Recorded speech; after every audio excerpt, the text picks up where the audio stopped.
And chat. How's it going, guys? Welcome back to Final Fantasy XIV. Let me actually get my TV headphones on top of my computer headphones. Today, we're doing a couple of things. We're not continuing MSQ. We are doing the Final Fantasy XI event, plus the Astrologian job quests I've been saving up. So yeah, no MSQ today, but we are doing a bunch. Before I bring on the stream crew, I would like to ask. I just lost an $80 per month patron on my stream Patreon, and it's not a crisis or anything, but it is gonna hurt a bit. So if you could go to my Patreon, patreon.com/Loreweaver streams, pledge a little bit, pledge a lot, either way it helps. There is now a slot open where you can pick a game for me to play once a month for $40 to $80 a month, which is 4 to 8 hours of stream. It has to either be a game I already have or a game you get for me, because if you pay me $40 to play a game and the game costs me $40, that doesn't get me anywhere. Also, because of the weird schedule I have going on for February and March, you'll get to pick your first month's worth of dates sometime in February and March, and the second month's worth of dates will be delayed to make up time in April and May. So there's just that caveat going in. I'm streaming Persona 3 Reload for 2 weeks in February, Final Fantasy XIV Rebirth for 2 weeks in March, plus a week off that I have to take to recover from getting tumors removed from my sinuses.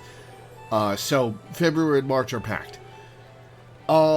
Again, that's patreon.com/Loreweaver streams. You can get it with the ! Patreon command in Twitch chat if you'd like, the direct link.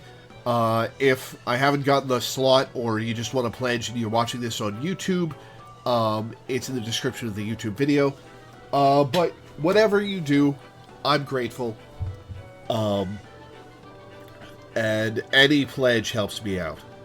Now, let me bring on the crew, or rather, just Danny, because Minda and Teddy aren't on yet. Beep boop. Hello. How's it going, man? Well enough. Even if Ott keeps stealing all of my mounts.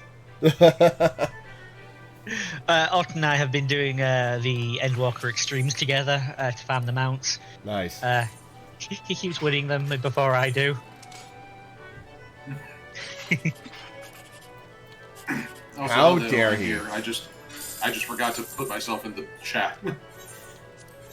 Welcome. Yeah. I'm also good. Had a crazy game of D&D last night where I got like 4 clutch nat 20s. Nice. By the end of the night, the rest of the table was just flabbergasted. He can't keep getting away with this. Spoiler alert, he did. He did. I did, yes. We are not doing relic stuff today, Sanctferum. We've been doing the Atma grind for an hour in the mornings for the past few days, but we are, I think, 5 out of 12 Atmas there. Yeah, it Correct. takes a while. So we won't be doing relic stuff until March, probably.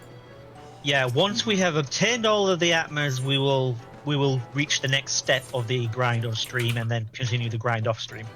Because I don't think anyone wants to watch us just mindlessly grinding fates. Yeah. Mm-hmm.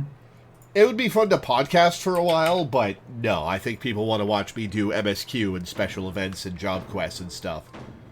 Yeah. What is this dramatic camera shake? That's new. I mean, no, it's always there. With dramatic camera shake and drum beats? I don't remember that. Dun, Yeah, it's always dun, there. dun. It's because you always talk over the animation while it happens. Fair enough. We need Haven to post that video again. It is very versatile.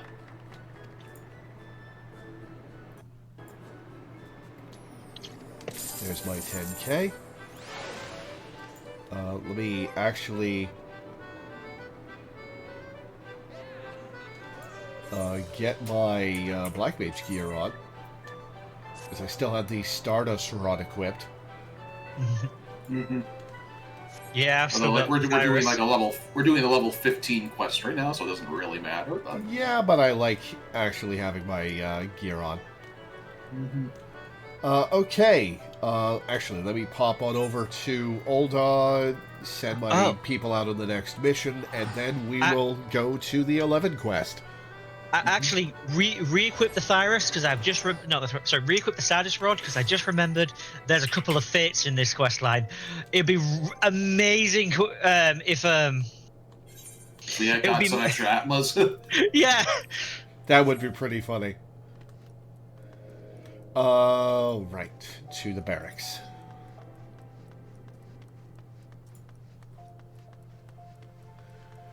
All I took to Exodus that I'd like to do the crossover event with, if you don't mind inviting me. I'm sitting on the bench next to the quest giver. My alt's name is Liana Glaive Forge. I'll add you in a minute.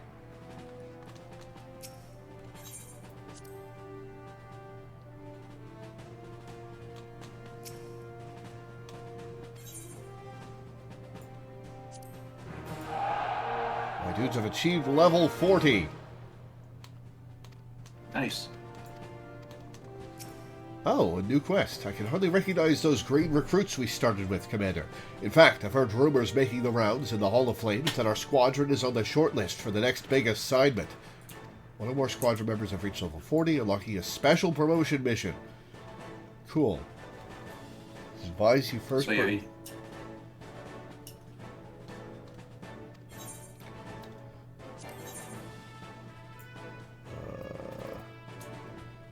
Wow, so we if are you complete not that ready. mission, you'll get a rank up. Yeah. I guess I've got to train them first, but I'll send them on allied maneuvers. Yeah, you do gotta train them, and I believe with the promotion missions, most of the time you have a pretty good chance of succeeding a mission if 2 of the 3 stats are blue. But with the promotion missions, you need to get all 3 perfectly synced up, which can be a challenge. You need some pretty high-level characters to do that. You need to have their stats meshed up perfectly.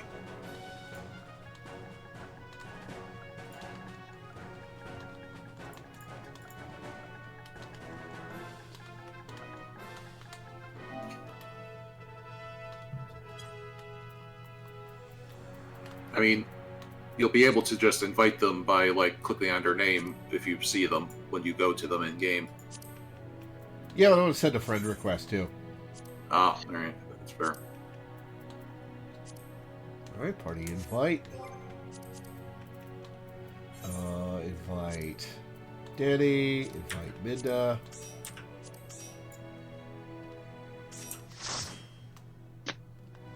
Oh, also, you know you got that really cool Starcaller title when you started your Stardust Rod? I believe so, yeah. Yeah, the one for White Mage is absolutely nowhere near as cool. It is just the white. Oof.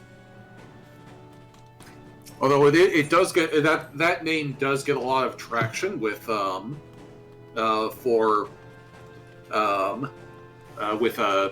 like slutty outfits for the irony. I bet I've seen many NRPer in all white bondage gear with that title. Okay, where am I going? There's another title that with a similar connotation is the Pure. I would bet there's a Gandalf cosplayer who uses the white as his title. Where are you going, Lore? You're literally running in circles. You're Yes, lost. because I asked you where I was going, and you guys kept talking. I mean, Limsa. Okay. You can also just see us. Yeah.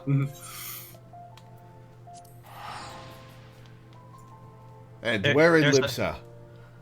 The pub, the Drowning Wench. Cool.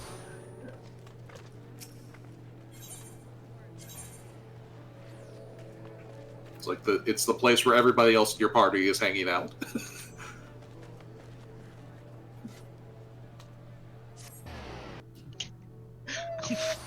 There's also the dominatrix title, which is just the straight up. It is what it is. Yeah, Bryn man spreads like hell. Like Jesus Christ. You can change that, you know.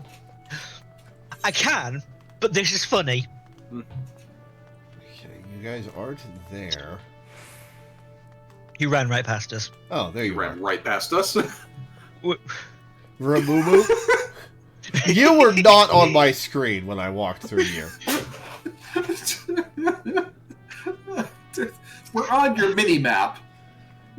So even I if you cannot see you guys past the clutter of minimap icons. Okay. Alright, Ramumu. Ramumu has caught wind of a promising story and seeks an adventurer to help separate fact from fiction. Hey, costume stuff. Do you see in the corner at the top right? Ah, nice. Oh! Yeah. Excuse me, miss. Do you have a moment? I'm Ramumu with the Harbor Herald, and judging by your dress, you're one of those well-traveled adventurers I've heard so much about. No doubt one as worldly as yourself has heard the rumors of an unusual warrior maiden from the Far East. Danger constantly follows in her footsteps, and the Far Easterners I've spoken with claim her dress and fighting style are nothing they've ever seen. Do you know what happened the last time a strange warrior from unknown lands came to Eorzea? That upstart, Peter Winsome, practically stole the parchment from my desk to write his story. Our readership soon doubled, and he's been regarded as the Harbor Herald's finest reporter ever since. That should have been my story, and I'll be damned if he beats me to this one. But if following her is as dangerous as it sounds, I'll need an adventurer like you to keep me safe. If you're interested, meet me down at Costa del Sol. That's where she was last spotted, so that's where I plan to start. One sec, guys.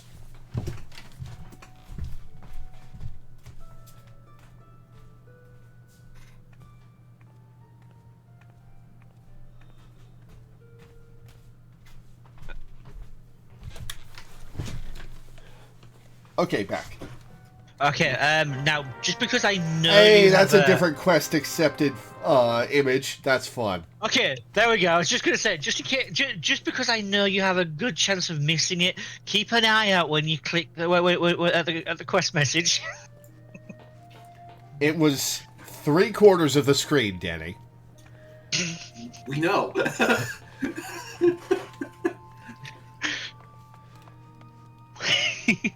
We don't trust you at this point. we really don't. The stream started with you walking right past us. You were not on screen. That was on screen. The stream started with you revealing that you completely missed the shaking effect on that you do every week. Time I fight. There was also that time.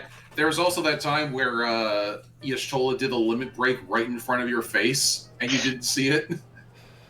That was also about 3/4 of the screen that was being covered up. Yeah, you didn't even notice Y'shtola had arrived. She appeared in the next cutscene. You're like, oh, where did you come from? And why are you acting like you did something? Yeah. Oh, God damn it. Ah, you're here at last. Excuse me. I was beginning to think you wouldn't come. She was here just a few bells ago, or so I was told.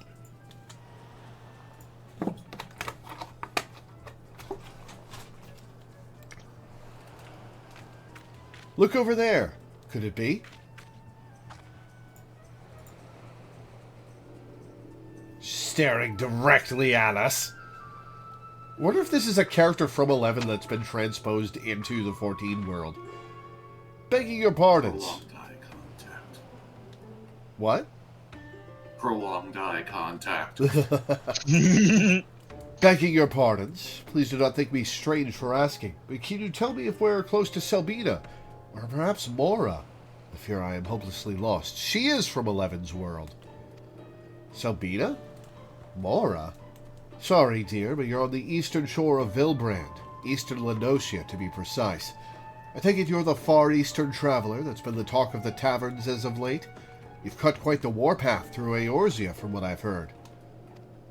Yes, I hail from the far east, but... Vilbrand? Landosia? I cannot recall such names.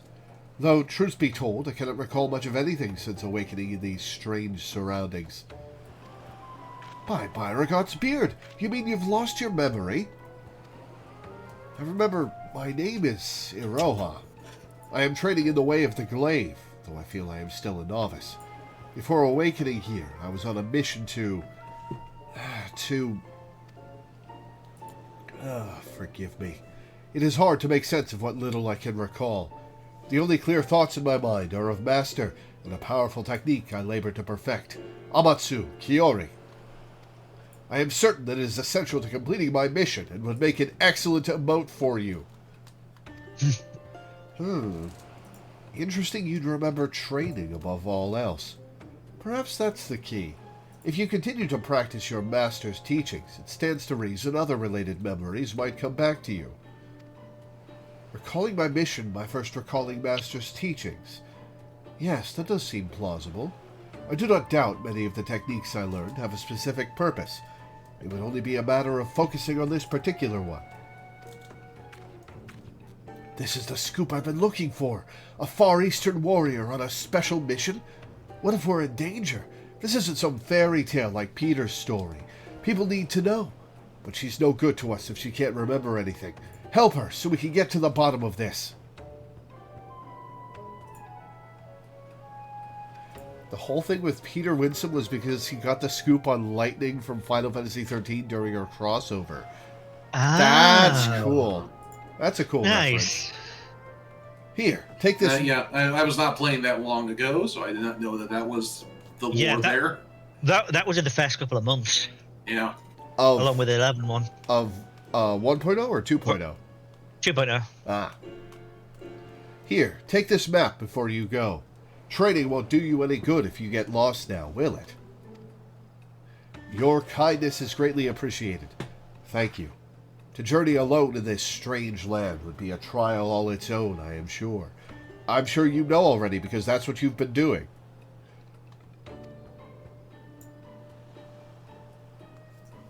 Might we explore the shore south of here? I recall mention that the beach was an excellent place for training. Something about the aquatic wildlife being suitable for sparring.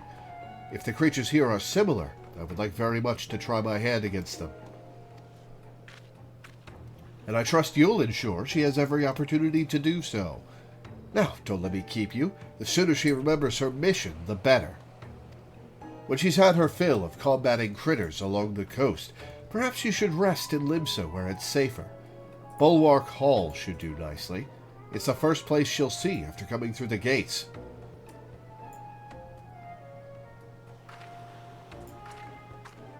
Wait, I thought you said the shore south of here. That's to the north. Where are you going? I mean, she's following the road. Yeah, that was west. Yeah. There's a sheer cliff in the way of going directly south. Which is not a problem for us with flying mounts, but, you know, NPCs have I hope you saw what happened on my screen. I turned the camera around, saw the cliff, and looked up. And now we wait for the fate to spawn. Oh, we have to wait for the fate to spawn? Yeah, because it spawns constantly. Yeah. So in the meantime, we can do these other fates while we're chilling out, waiting. This zone doesn't have an atma. Oh, well, I'm going to do these fate. Might as well do them to have something to do. Yeah. Yeah, I mean, there's this one right here. The fate spawned and was beaten while we were in the cutscene. Yeah, that tracks. Let's defeat cancer. Hooray! I still like that. If we do this one, actually, we get a minion. Oh, really? I might already Yeah. have it, but still, cool. Yeah, I think we there's a good chance we've done it already because we've been over here before. Like I know I've pointed out this fate before because of the funny name. Yeah, the We fact have it's a no house healers, and reference. I am not a good dodge tank. Oh, What do you mean we've no healers? oh, there you. Oh, you are a healer. Okay. I would like some help with all the ads on me though. Oh, shit! On it. Or not, it flew away. Alright. I don't have AoEs. Great. Oh boy.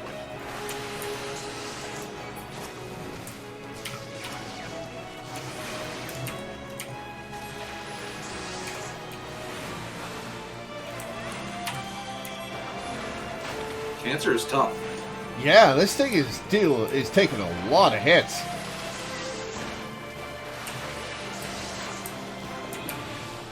I don't know why, but I just kind of thought of that XYKD comic where it's like, XKCD, you mean?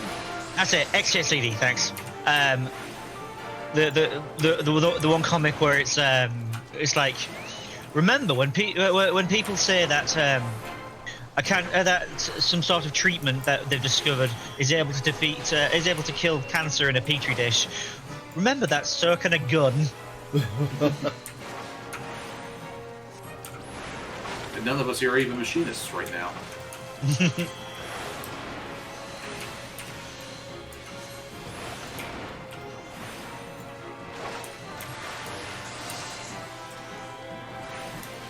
Softpaws over there is about to die. Where are they? I see them. I'll give them a heal. Because I'm nice like that. This thing's animations feel sped up. Yeah, that happens a lot because like this is like just a normal sized mob that's been blown up to boss size, so that'll happen. So this thing has a bunch of debuff icons on it that have 3 arrows pointing to the left. What are those? Those are from our chocobos. Ah, okay. Yeah, that's the bleed icon. Ah, gotcha.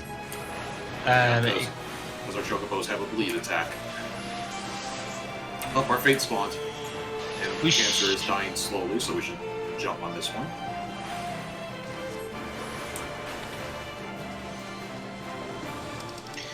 We've probably participated enough that once it's finished, we should get a gold reward anyway. Mm-hmm. Alright, everybody here able to participate. Does Lore have Scathe on his bar so he can actually hit things? I do. Good. Alright. Everybody level sync. The music playing is actually from 11. Nice.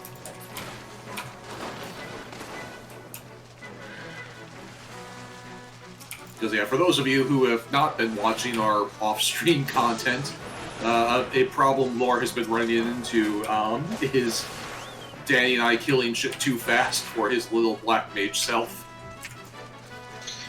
To be fair, I'm not exactly any faster. I can just put a dot on is all. Yeah, it's mostly Is on it- you, Mr. Ninja. Yeah. Well, it's like it's especially a problem in the low-level zones where things literally die in one hit, and so I literally just click things and they die. I hope those guys Yeah, who we or- abandoned don't get overwhelmed, by the way. Aha, got the crab. Hey! I guess they didn't feel abandoned. They were fine.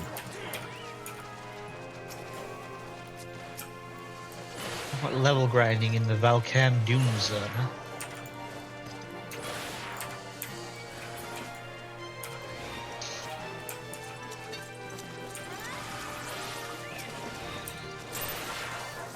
Mate, completed.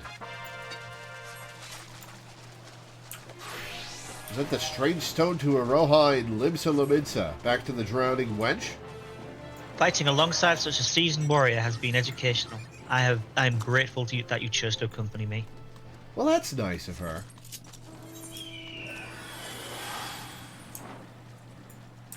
Yeah, back in the Drowning Wench, I think. You see, the Drowning Wench or Bulwark Hall, they overlap in the map. So... Oh, wait, no, she said Bulwark Hall. Okay. And indeed, this crab is a pet that I already own, so... Yeah, I have it as well. Because, yeah, I vaguely remember us running into that fate and doing it once just because the name is funny. Oh, yeah, I have that as well. Is it sellable? Yeah. Yeah. It not goes worth a back whole to lot, but it is sellable. I mean, I might 1,200. Alright, Bulwark Hall. Is that above the Drowning Wench? It's below. Below, okay. Which way to the stairs down? I'm just going to very quickly buy a... There is an elevator inside the inn, or you can use the etherite to hop around.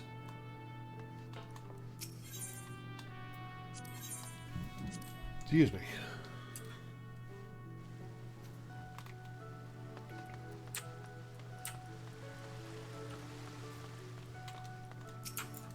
Okay, this is funny. I put up a bunch of shit on sale right before we started the stream, and a bunch of Megalo crab legs just sold. Which is a fun coincidence. Training at the beach was invigorating. It has been too long since I enjoyed such sport, fighting alongside one so well versed in the arts of war. I would like to think I improved my form by following your example. I appreciate it, but I was throwing fireballs at people, Iroha. It had nothing to do with the moves you were making. At first, I doubted crabs would be suitable for practice, but I was quite wrong. Testing my strength against their hardened shells, swing after swing, over and over again. I could easily spend days or even weeks at a time battling them. If only I could remember who suggested this training regimen.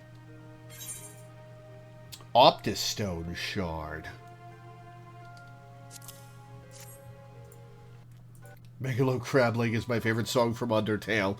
Ha! Oh my, what a peculiar stone. I sense something within it. Something familiar. Something dark. Oh, who's that?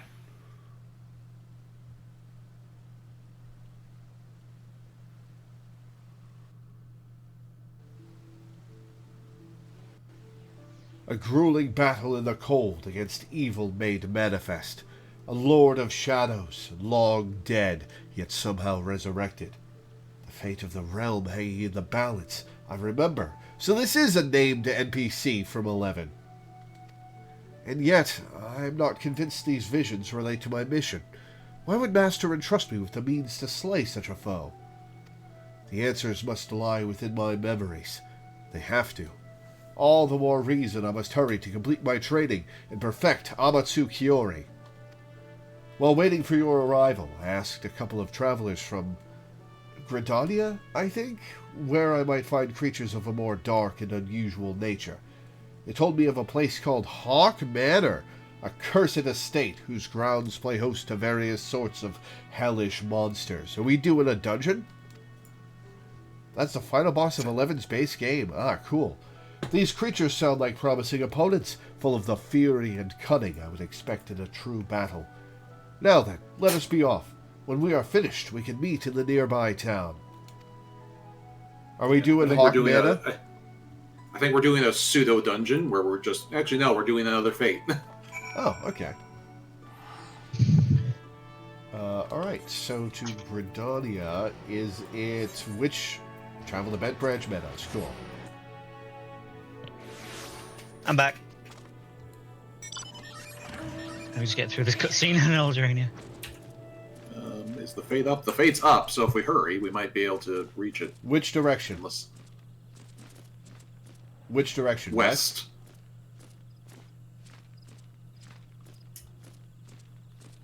If there's nobody over there, we can wait for Danny. I'm just going to teleport now. As soon as she bows.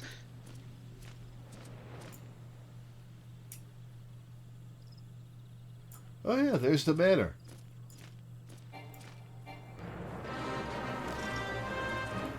Yeah, This is it. I'm in the loading screen. So I guess we just wait for Aroha.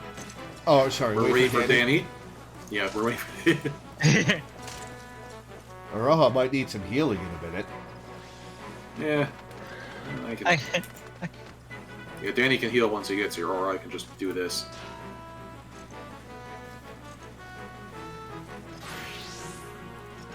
Computer does not like this zone all of a sudden. I am here. Hey, welcome back. I can't attack the fate target, but okay. Okay. Alright. And now we can go. Okay. I can't use Benefic because... Sorry, I can't use Benediction because too low level. Yeah, this is a level 30 fate. Using Benediction on NPCs is always hilarious because they have like 1,000,000 HP. Is Benediction percentage or flat? Benediction is flat. It restores you to full HP. Ah, I gotcha. And so if you use that on an NPC who has like 1,000,000 HP, you The get like the healing biggest number you that get the pops biggest up. heals of your life. Yeah. Yeah, there's like one NPC in a dungeon that like has 50 million health. Mm-hmm. I gotta I don't really wonder what like that would the do. Final to Fantasy Fantasy. XI fanfare very much. What about the fanfare? The fanfare that just played, Final Fantasy XI's Yeah. fanfare. Mm-hmm. Where are you guys going? I'm just teleporting to New Grandia. I'm just flying to New Grandia. But anyway, what about the fanfare? The fanfare that just played upon finishing that fate. Yeah, that is the 11 fanfare. Yeah, I was saying I don't like it. Oh, you don't like it? Okay. Yeah. Good. Like I heard you identifying the fanfare, but I didn't hear what the thought was.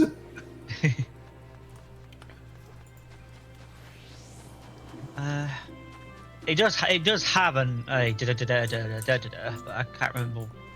Oh, got the line. Thank you for once again aiding in my training. To witness such majesty and grace on the battlefield is truly inspiring. It served as a wonderful lesson in combat. Aura Stone Shard.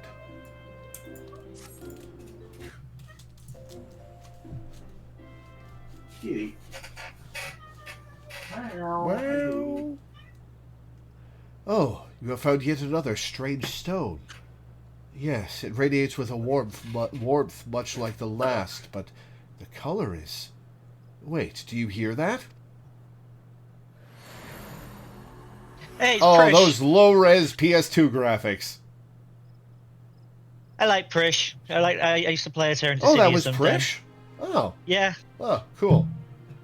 A long and arduous journey together with a young girl. This vision is not what I expected. We fought many battles together, and we were not alone. No, I dare say our comrades were well beyond counting. But what business would I, a lowly student, have undertaking such missions? I cannot make sense of it. Still, I must thank you for this. Before meeting you, I was hopelessly lost, smothered by a fog of fear and uncertainty. But now I have your light to guide me. You have brought me yet another step closer to completing my training and unlocking the memories still dormant within me. After speaking with a few of the patrons here before you arrived, I believe I found the perfect place to continue honing my skills, the Sagoli Desert. If what I was told is true, a creature of unspeakable terror roams the sands. They say its strength is impossible to gauge, as no one lives to tell of its great might. But together, I believe we can lay the beast low. When we have finished, we can take a hard-earned rest in Ul'dah.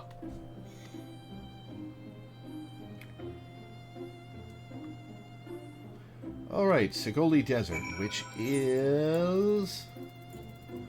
I'm teleporting now. You can piggyback my pop. Oh no, teleport. Oh, okay.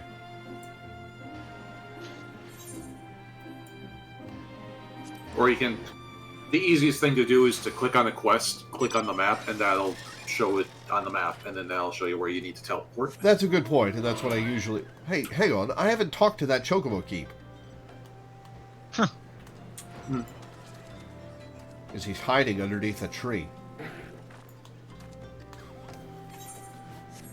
You might Chocobo like the Keep name of the next acquired. quest. What? You might like the name of the next quest. No, sorry, next fate even. Circuit Breaker.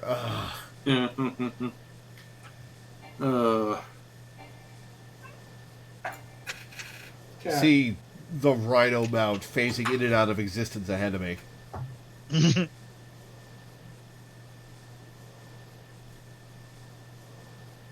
Alright, where's Vriska? Let's kill her.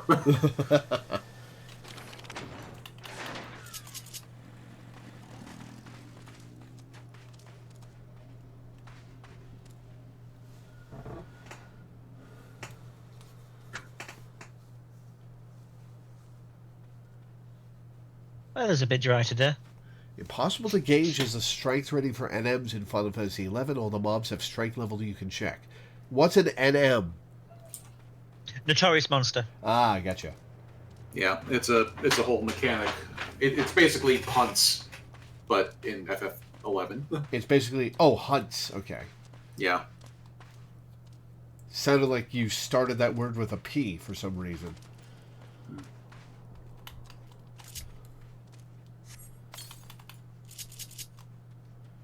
There's a lot of footprints.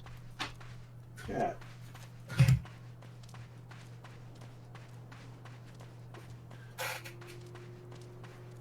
Just risk it to be fashionably late. Huh.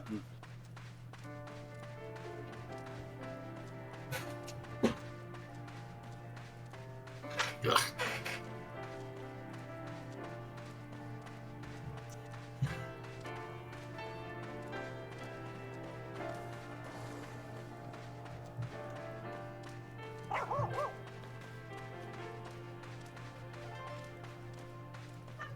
Tiramisu Misu. What is it with people naming their Lalafels after food?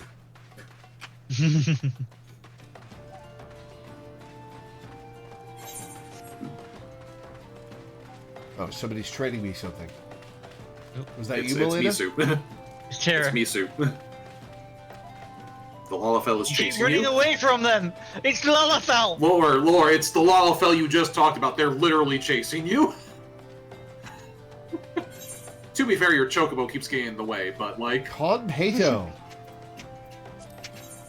Oh, the Japanese star candies. That's cute.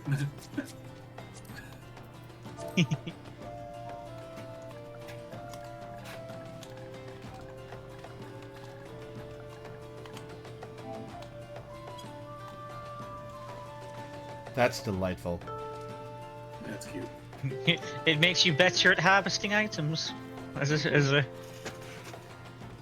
Yeah. perception and GP up. Yeah. Character food names are a general trend in player names, so Lalafell are just more likely to lean to the humor. Aha! There we go. It is here! I have level synced. Big Scorpo. Oh, hi there. That is Vriska. That is the ugliest Vriska I've ever seen. It's not doing anything. There's a that's little because mini cutscene playing now over here. I know that fiend. Those jagged pincers dripping with venom. It is Circus, an infamous beast and slayer of countless men. Come, let us bring an end to its legend and see ours grow in its wake.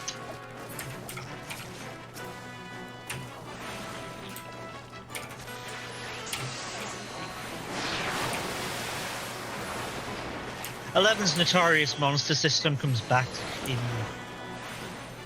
the... Yeah, we've talked about that before. million souls sing to me, she says.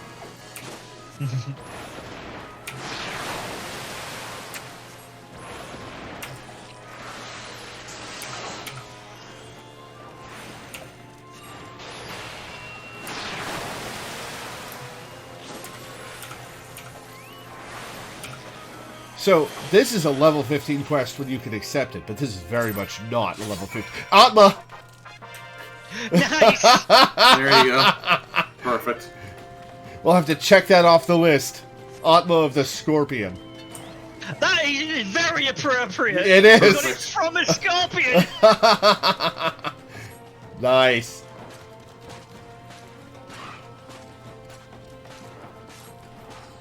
I find there is something within me is still wanting. I must find a way to overcome this. I must find a way home. To Ulda. Alright, where are we going? Quicksand. So, Adventurers Guild. Should I return to the Quicksands?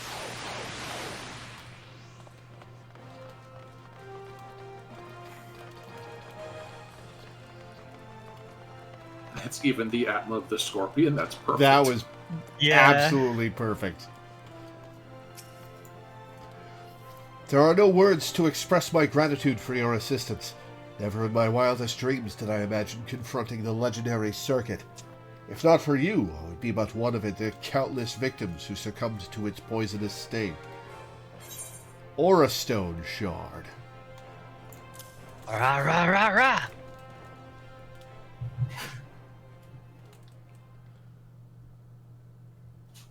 Another stone. Yes, it comes to me now. A mortal struggle. Forbidden magics uttered in a final bid for salvation. Oh, Y'shtola did that.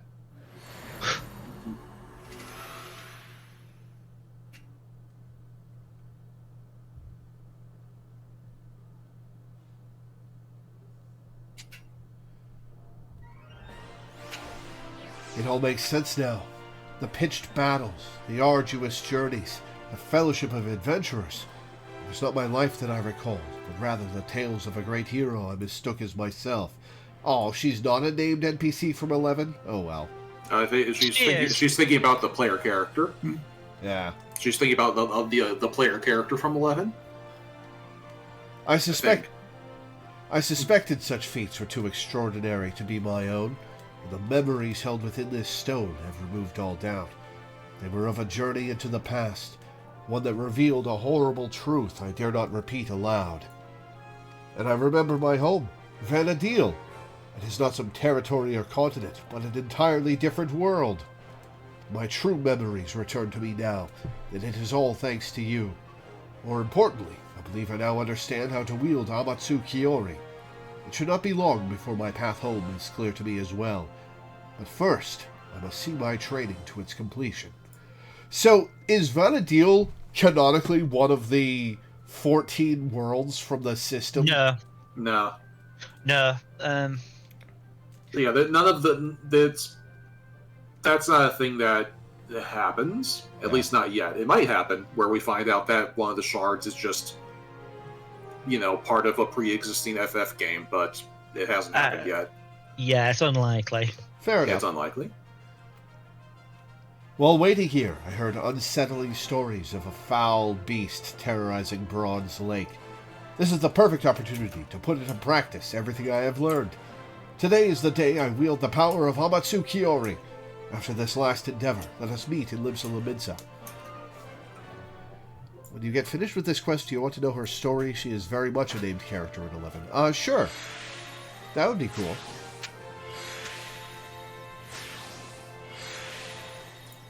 If it's going to happen to any game, the most likely one is probably 16, just because it's made by all the same damn people. Yeah. But there is no official word that FF16 takes place on the 4th shard or whatever. There aren't enough shards for FF16 to be one of them.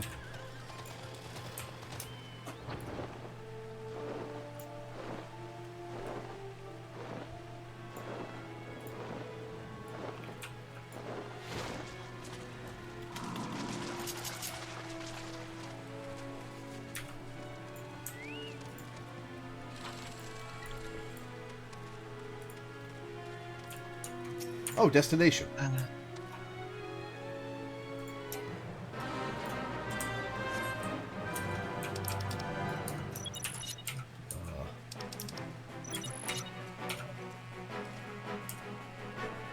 Join you. Oh, on your guard, I sense a dark presence. I'm trying to level sync to the... Oh, did I not do the destination long enough? No, it's spawned. You should be able to level sync now. Oh, there we I don't see go. it on the map. Weird. This thing is... I will deal with the dragon. Pray to deal with the eye. So your eye is taking the dragon.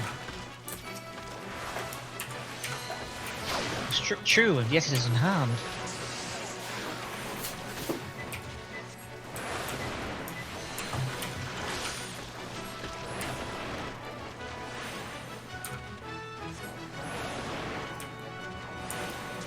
Aurora is an interesting character by FF14 standards because she's basically a samurai who uses a spear, which is just not a thing in our game. It would be cool if they added like a glaive weapon type. For We got a destination marker to use. Ah, gotcha. that's No, that was already there. Okay. yeah, that's what spawned the Fate. Okay. This monster is just standing here, letting her do her thing. Mm-hmm. It's kind of comical. Oop.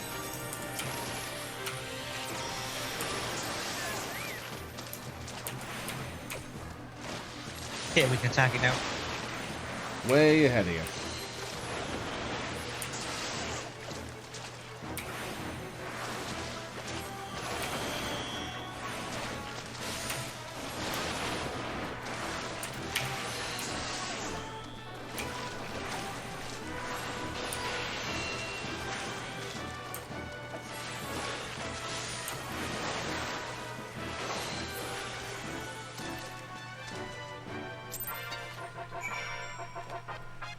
Woohoo! At last, my training is complete. It is all thanks to you. You were always there to keep me on the path.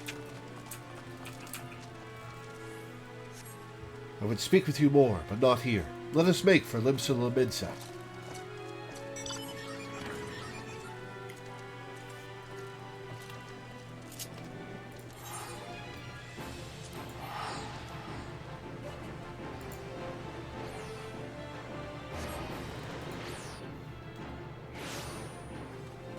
She is in the bulwark again? Yeah, Bless you. I think so. It'll either be the bulwark or the drowning wench. We can't tell. Just yeah, the bulwark. Excuse me.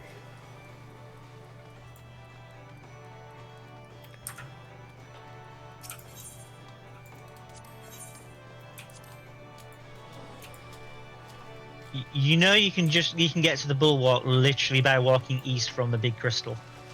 I don't think he does know that, no. No, I don't know my way around Limsa. Did I spend essentially no time here? Also, like, you could have looked at the minimap and seen the quest icon. Oh, right, okay. At last, the power of Amatsu Kiori is mine to command. My memories are slowly but surely returning. None of this would have been possible if not for your unwavering guidance. To think I could have forgotten a mission so vital. My resolve was unyielding, my mind focused on the task before me.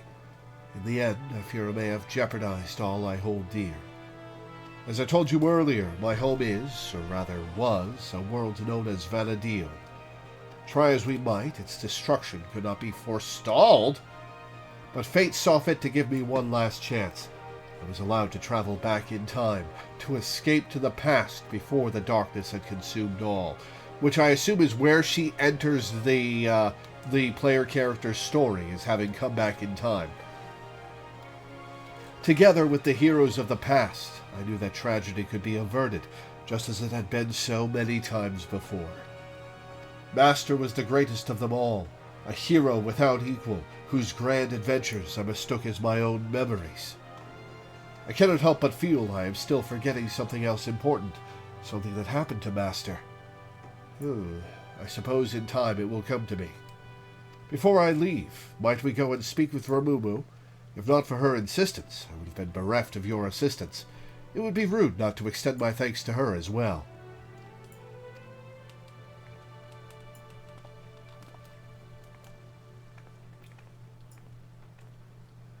Alright, Ramumu is... I'll follow you guys. Probably the drowning ones. Yeah. That's going to be my new thing is... Chat can tell you to zoom out. I will tell you to look at the mini-map.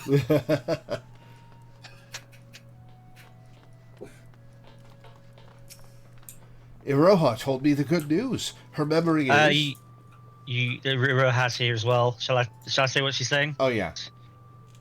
I cannot shake the feeling I am once again forgetting something, but I suppose it will not matter when I return. Oh, how I long to once more fight at Master's side. In my defense, you guys were crowded around Ramumu, so all I saw was the green quest marker and not the models for Ramumu or Iroha. Yeah. That happens a lot. Especially on patch days. Iroha told me... It's always fun doing patches on, like, quest day when there's just a sea of people. It's like, oh, that must be where the new content is. It's also, I assume, very funny to see them around something you can't see. Yes. Yeah. Because there's something that's always there. fun because more often than not that happens with like old content where like you see like a bunch of new players doing something. It's like, oh, I remember when you know Thancred used to stand right there and do something there, whatever. Anyway. Iroha told me the good news. Her memory is, for the most part, restored. Perhaps more importantly, her training is complete. If you hadn't come with me to Costa del Sol, I dare say she'd still be swinging at crabs along the beach. Now that I have you here, I'd very much like to talk to you about about what you were doing before we arrived. How exactly did you come to be here in Eorzea?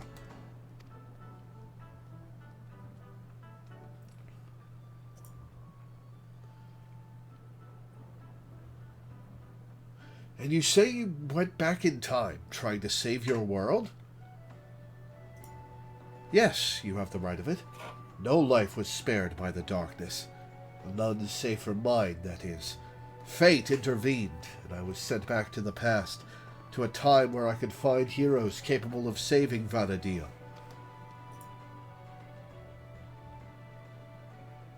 That is how I was reunited with Master, although at a much earlier time than I anticipated.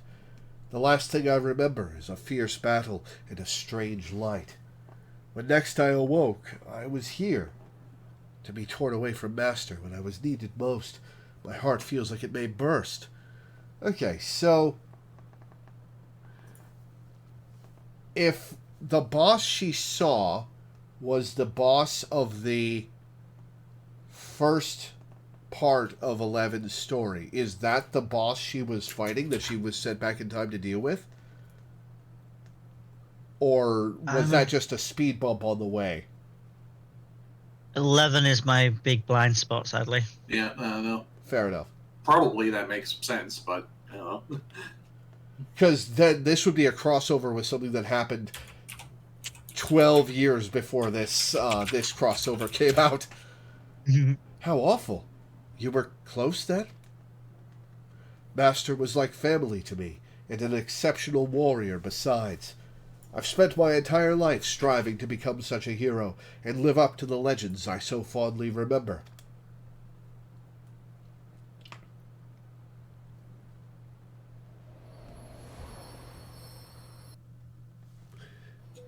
We can absolutely see this because of the echo, can't we? It all began with a stone, or so the story goes. In ages past, a sentient jewel, enormous and beautiful, banished the darkness. Its light filled the world with life and brought forth mighty gods. The world entered an age of bliss. That is, until the gods fell into slumber. That world is my home, Vanadil. The music's from 11, by the way. Nice. Oh, those PS2 graphics. Gotta love it. Christian, Toto, Lion, Sid.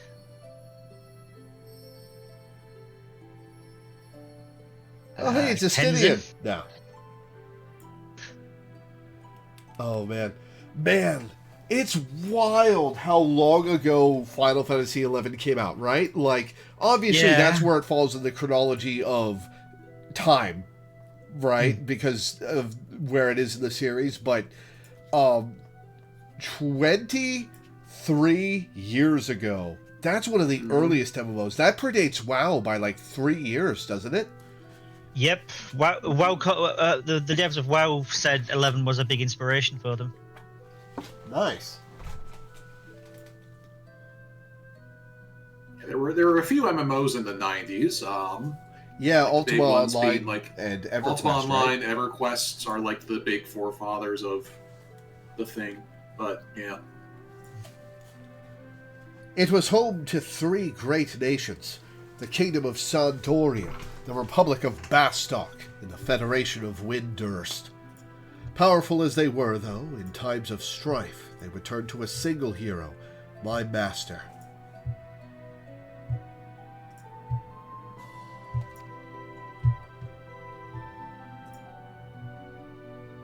Alright, that monster on the left looks pretty doofy. Be it a demon of rage seeking vengeance, or a spiteful god our destruction, Master was always there to pull us back from the brink of oblivion. Closest contemporary was RuneScape. When did RuneScape come out? 99, I think? I remember playing a little bit of it when it was a browser game. In the library. Man, what a wild time. God. one of those falling screens was Absolute Virtue, who is an infamous boss. Yeah. That's one of those, like, people literally spent a day trying to kill it and couldn't. I think it was 14 hours and people actually fell sick. Yeah. RuneScape was 2000. RuneScape is 99, 2000, and 2001? 3 separate dates? Different release windows for, like, alpha, beta, and full version, maybe?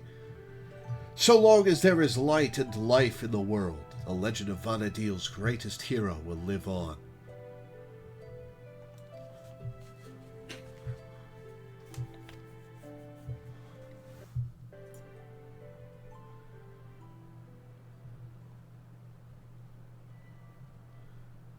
Oh, right, no, yeah.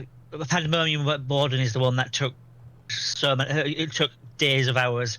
It was Absolute Virtue is the one that every time they beat it, they were told, no, you did it wrong, you cheated, and they patched that way to beat it out every time. In 11? Yeah. That's such a dick move. That's bad devs. Yeah. There is little wonder these stories were the first to spring back to my mind. I have all but memorized them. But no matter how many times I asked, you would always... Oh, please excuse me. For a moment, when I looked at you, something in your eyes reminded me of Master and I. Don't worry yourself over it. I imagine our friend here often has that effect on people. Oh, buddy, you have no idea. Yeah. I realize how ridiculous this seems. Anyone in their right mind would think it's some fanciful dream. But for me, this world is the dream, and now it is time to awaken. It took people years. It took people years to beat that boss the intended way. Mm-hmm. It involves summoner using their special ability that had a 2-hour cooldown. Oh yeah, every job in 11 had a 2-hour cooldown ability. It was the equivalent of a limit break, basically. That's so bad. Wow. The thing is, what the Dragoon's 2-hour cooldown was to summon their pet. They were a pet job, so basically, if their pet died, they had to wait 2 hours to be able to basically function To again. play the game again. Oof. That sucks. Maybe I don't want to try FF11. I mean, this is like the one boss, the one super boss. Yeah, I want to play 11, but I can't afford 2 subscriptions. But if they ever do something like, I would love it if they would like boil both games into one subscription. I would definitely be playing both in that if that happened. When next I open my eyes, I will be home in Vanadil, once more at Master's side. This may be just a dream, but it is one I shall never forget. Thank you for everything. She dissolves into motes of light.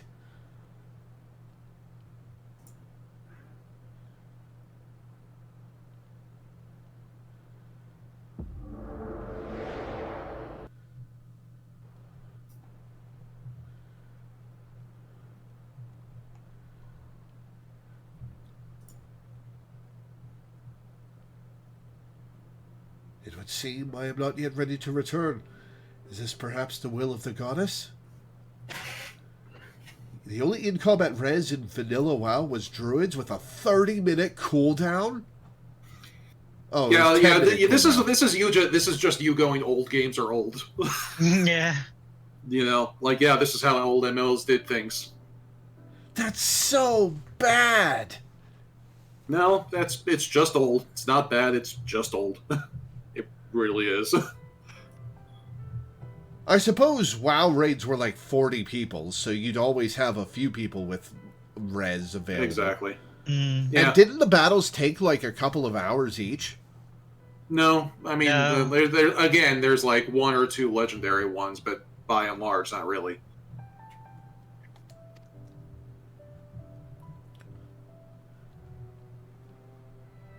I'm trying to think what would the big ridiculous boss been in FF or in World of Warcraft? I don't even know. They didn't. Again, World of Warcraft was the first really modern MMO, and so it didn't do that kind of ridiculous shit. If it is by her will, then so it shall be. I vow to work hard every day to become a warrior worthy of your teachings. Then, when the time comes, we shall meet again. Here in Eorzea, perhaps in the waking world.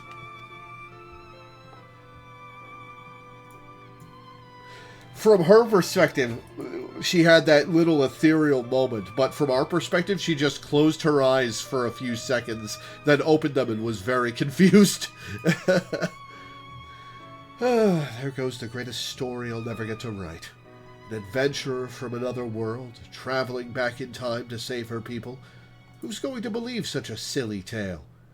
I'll leave the flights of fancy to Peter. But for her sake, I hope she finds her way home, wherever that may be.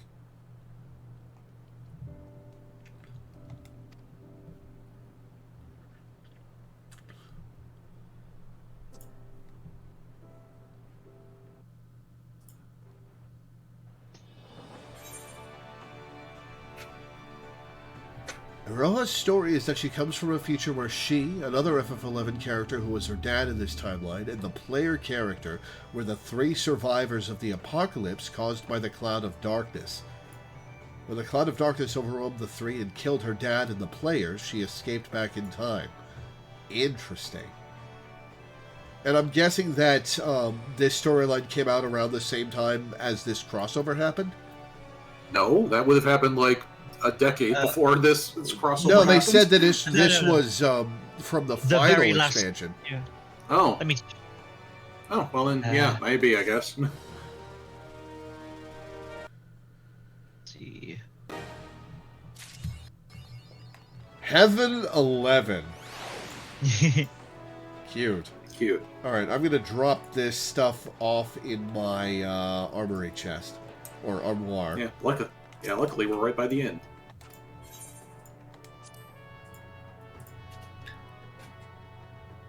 So the last expansion.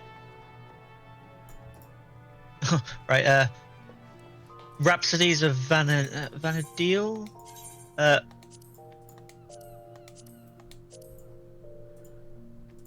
Oh, apparently, the latest story addition to 11 was May last year. Yeah. Oh, yeah, I heard about that. Yeah. FF11 is still getting ongoing content. Which is wild. But yeah, Rhapsodies of Vanadil. Oh yeah, we did some math in the LWU server when we were talking about it. We looked and Final Fantasy XI has ranged from 30k to 60k active players per month over the last couple of years.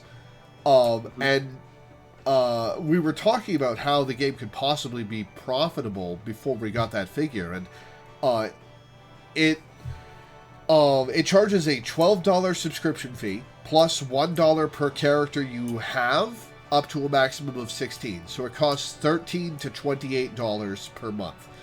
Assuming that every one of those 60k active players was on one character, and there were no dormant but ongoing subs besides them, that's $780,000 per month, not counting microtransactions. That's plenty profitable, especially if the game's got a skeleton crew like it probably does. Mm-hmm. Yeah, so Rhapsodies of Vanadil was in 2015.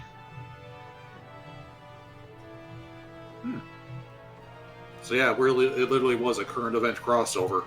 Yeah. Anyway, Tech Firm has more story with She, Ira. like her dad, is heavily associated with the Avatar Phoenix. And so one of the things in the relevant expansion is her dying a lot because the timeline is trying to right itself, and Phoenix bringing her back to life. In the end, she uses Phoenix's power to give life to the Cloud of Darkness, which, unlike in Final Fantasy III, was more of a nebulous concept. But by giving it life and form, she makes it able to be killed. Cool. Then, after the future is saved, she disappears due to no longer existing in a timeline, and presumably then wakes up here in Final Fantasy XIV. Well, that's tragic, that she'll never get to go home. That's a shame. There's no home to go back to. I mean, the past of her home is still her home. It's still Vanadil. Yeah.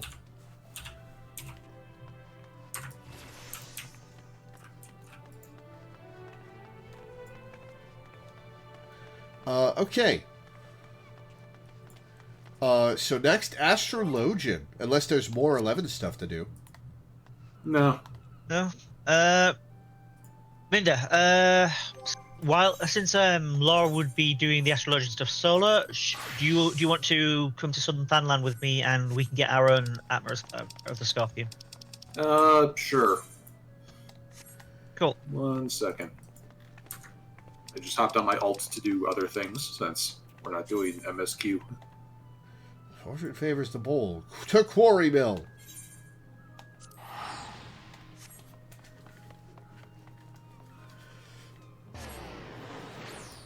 Oh, while I'm thinking about it, could you help me after at some point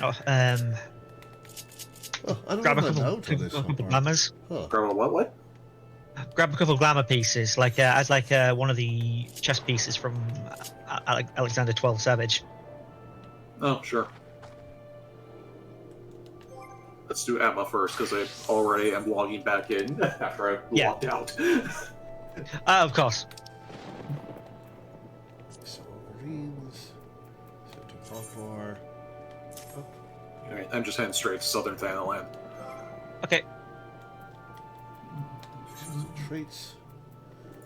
General. Mount Roulette. It is. There's one right. It is so funny one. to me that I was given like 450 Gisol greens in the first month of me starting this game almost 2 years ago, and I'm still not all the way through them. Yeah. I'm not even halfway through them. I'm betting I'll keep these Gisol greens until the expansion after Dawn Trail.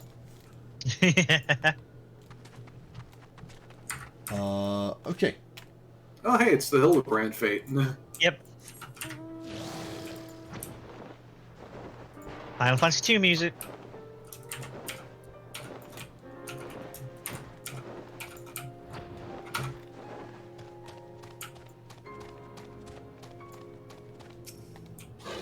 Quimperane. I forgot this guy's name. That's such a shitty name.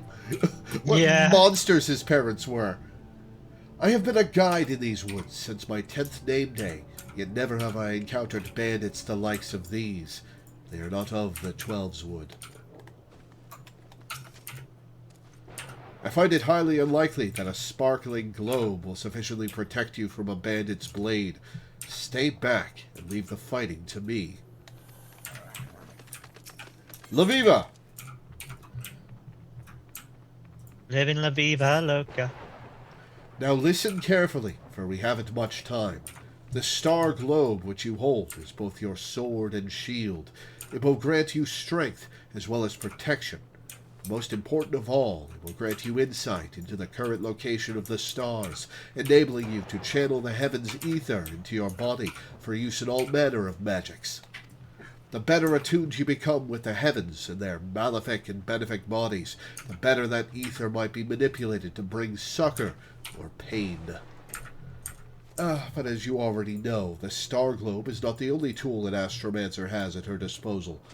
Yes, the arcana, or more specifically, the 6 major arcana, play a defining role in what type of astrologian you will become.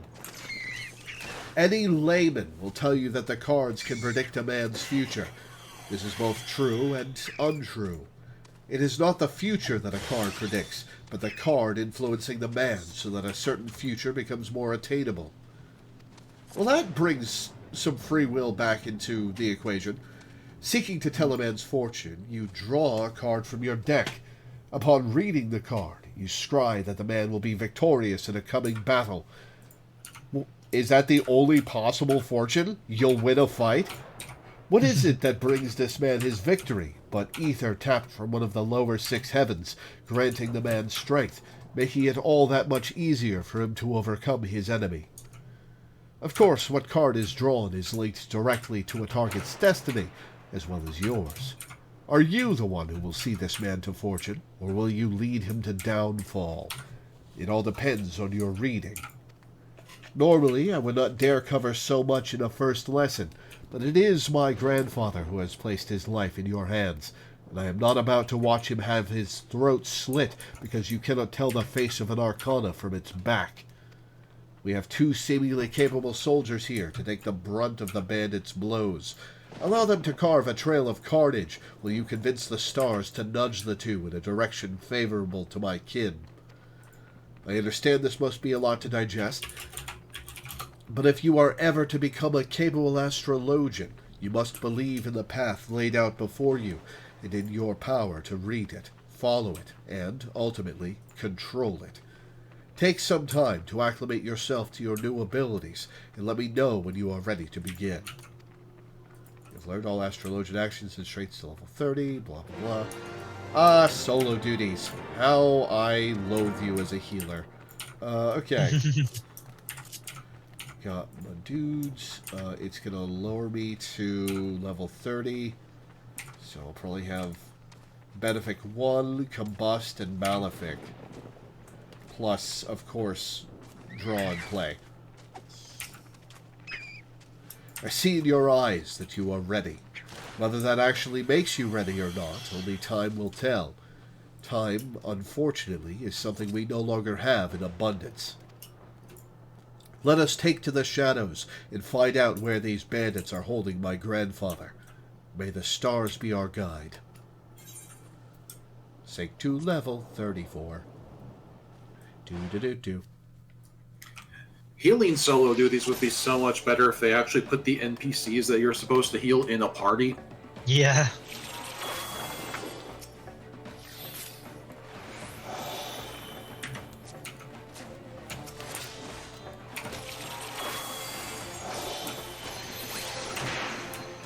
Bust.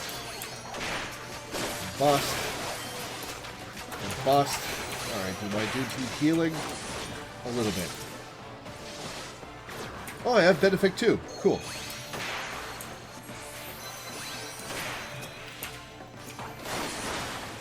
Yeah, you're at level 30, so you're not starting at 0, so that makes these fates a little more tolerable.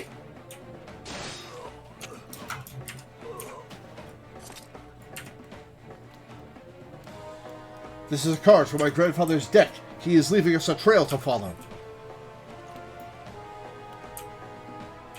Lord, My grandfather's the tower deck is now has your no weak cards. All it has is the balance. Lots of the balance. own. Your star is in dignity with the balance. There are 6 major arcana. We must find the other cards. I was making a joke when I said the balance, but apparently it fulfilled itself. Oh, am I leading? Okay. Are you guys coming or what? Okay. They're NPCs. They don't have enough. Their AI is too dumb to actually take the lead, even though they really should be doing that.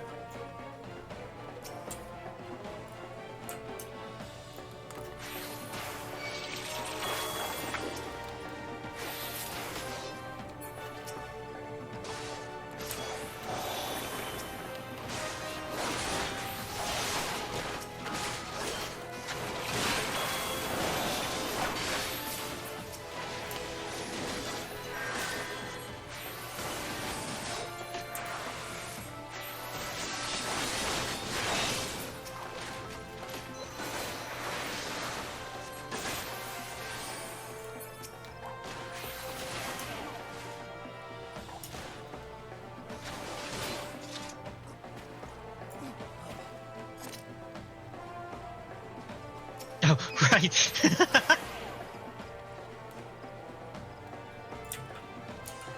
We're fighting Sir Cat again. Yeah. Hopefully it's a good omen.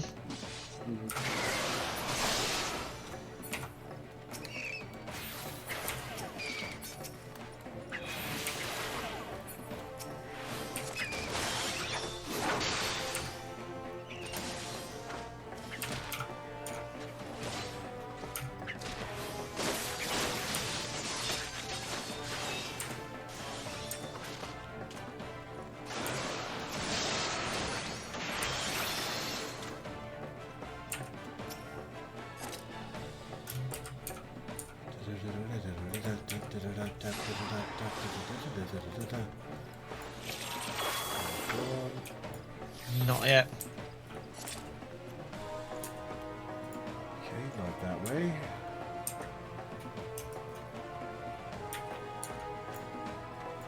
We've already got Minders, we just have to mine now.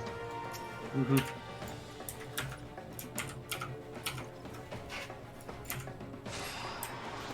Dignity with the bowl. Combust! Combust! Oh, that's a lot of them. Okay.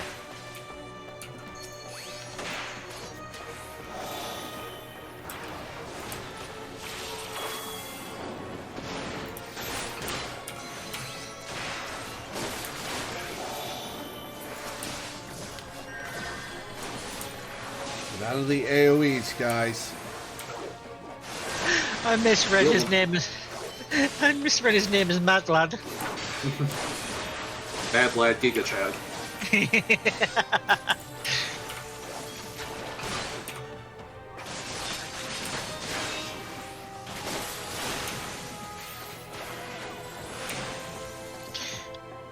Yeah, we're literally doing the Zenith one.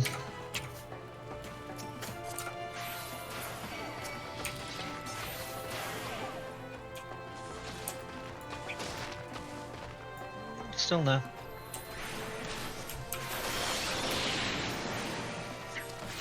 Meow.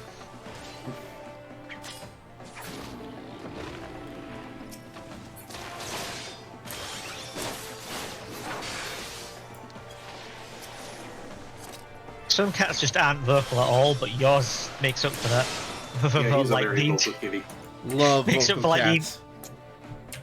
Yeah.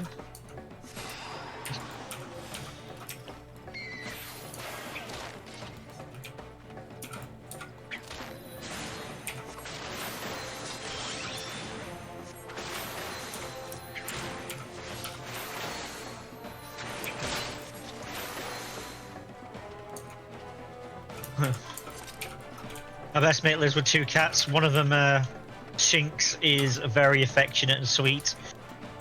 The other one, Whiskers, doesn't like anyone except for his stepson.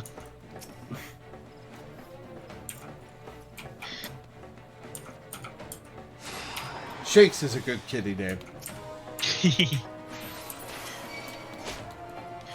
Like, Whiskers will come down and tell them if well, you when they were younger, you would come down and tell them if in his sleep he'd kicked off the blanket. Or he's like, the only human I like is cold. Fix this.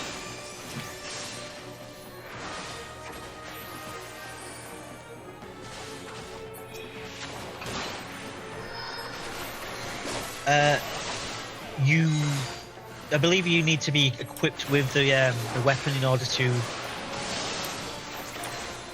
I know I have mine unequipped because I got mine already, so I don't want to Wait. get extras. Wait a minute. If it's the Thyrus Atma, that means you've completed a stage.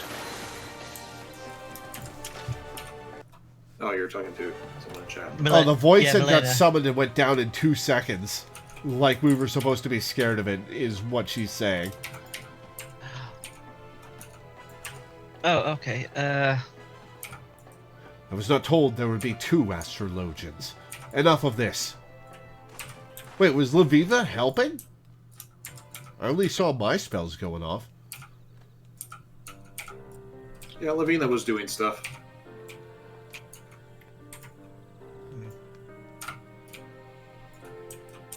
I am Quiperain, in the employ of Lord Janaquinar. I am sent to escort you back to Ishgard. Are you unhurt, my lord? That is a sick hat. Janaquinar, you say? Where is my former student? His constant pestering is one of the reasons I agreed to make the long trip from the old world. I see none but Quiperain in this adventurer. I too have seen no other. Just like you didn't see those bandits until their knives were up our arses. But that is of no matter. It was all as the stars had foretold. Don't nod at him. Free will. Yes, I saw this adventurer long before even setting foot on this accursed continent, when the Arcana whispered and told me I would find a worthy successor for my soul crystal. And having witnessed how she eased into her new role, but mere moments after taking up the crystal globe and deck. Yes, I know at once my reading was true, and that this adventurer was Got the it. astrologian I had been seeking. But now, let us see if she has the potential for greatness within her.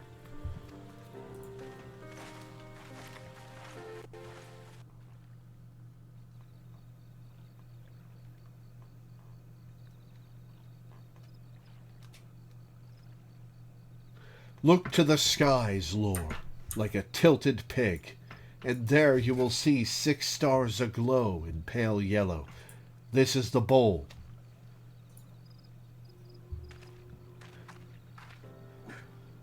This constellation is thought to be the gate to the first heaven, the heaven which holds the world's tree. Planted by the matron and nurtured by the keeper, the world tree is the source from which all life is said to have sprung.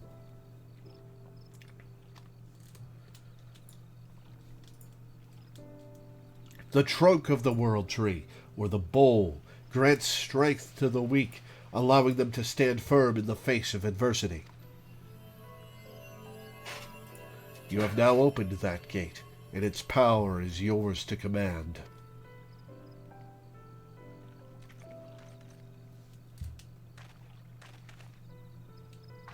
A solid bowl represents a solid foundation.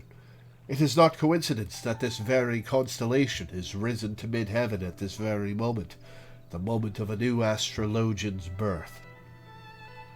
And to think, I saw all of this a moon ago. It seems I am a better reader of fates than I thought. But I jest. It has been a long journey, with more than its share of unexpected excitement. I am an old man, and one does not need a deck of arcana to see that my weary legs will not carry me much longer. Let us make haste to Ishgard, so I may give that ungrateful Janaquanar a proper upbraiding.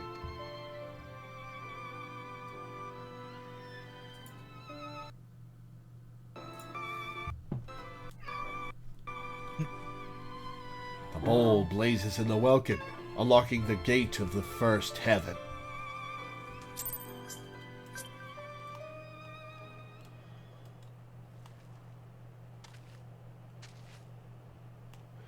Okay, Deep Void Death Mouse is a hell of a monster name. Yeah, that's Yeah. a great name. Okay, well, back to Ishgard, I guess.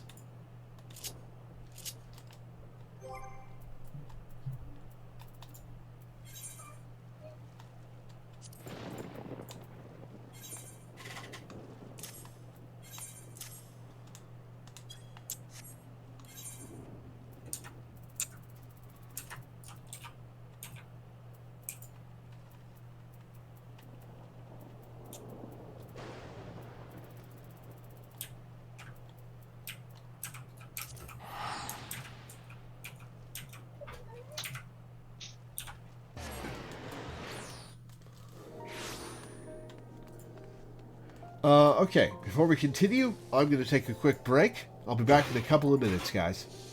Okay. Okay. Why did I pause? That doesn't pause the game.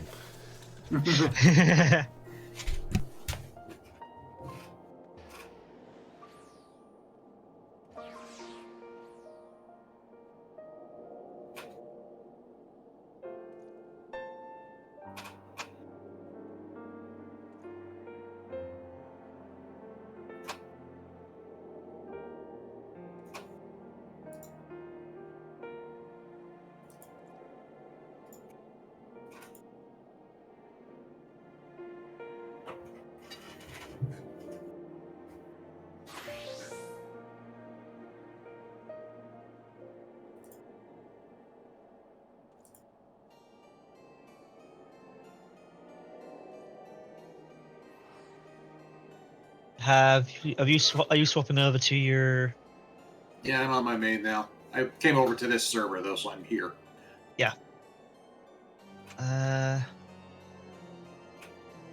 Minda.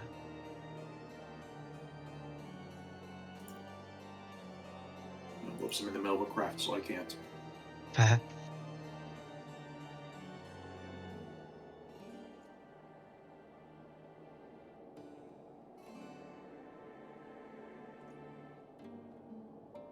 Whoops.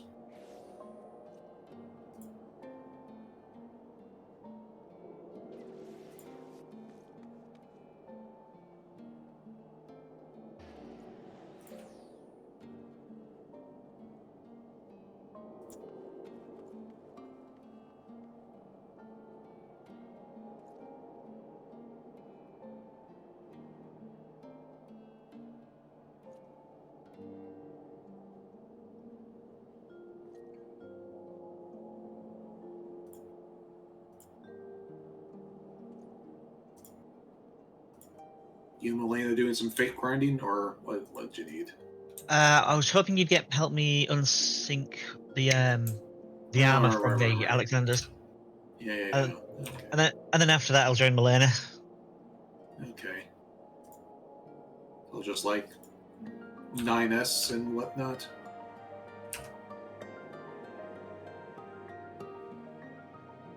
Here, actually, I'll go. Yeah, I'll stick to machinist for this. It's a big heavy hitter. So yeah, just queue up for whatever you need. Okay. 9S would just be accessories, so it'll be 10, 11, and 12. Yeah, I think 12 drops the weapon.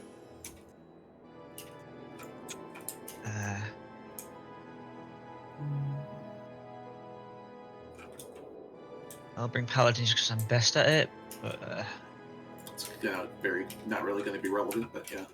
oh yeah, you're gonna completely destroy the damn thing. Okay, unrestricted party. Maybe White Mage just on the off chance that I die. Could do, yeah. Or heck, I'll just bring the red maids, which I want the gear for anyway. Yeah. Are you level 64 there, so you can actually res? 66. Oh, perfect. Okay. Alright, Milena wanted to come along too, just because. Oh, okay. That'll be a big help. Make things a lot quicker.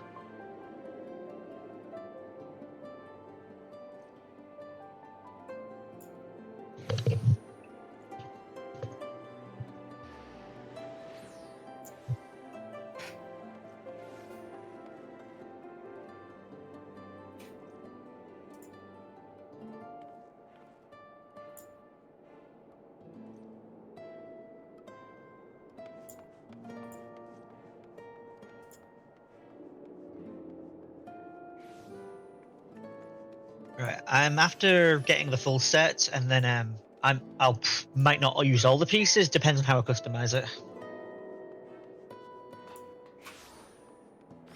I haven't done this one Savage, apparently.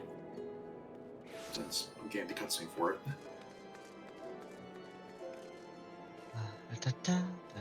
I know I did 12 Savage because I wanted to get the weapon from it.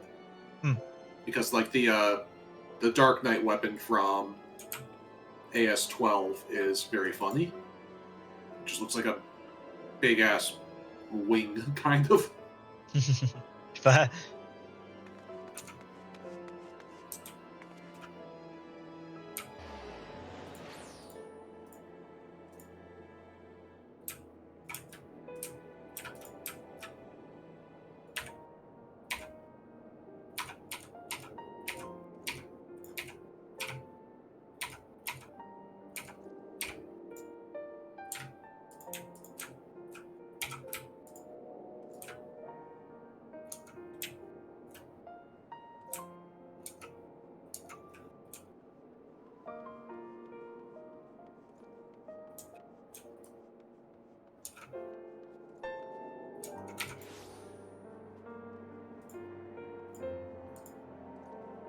Oof.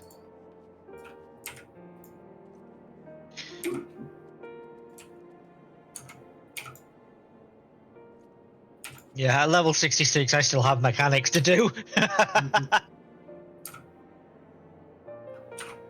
do not.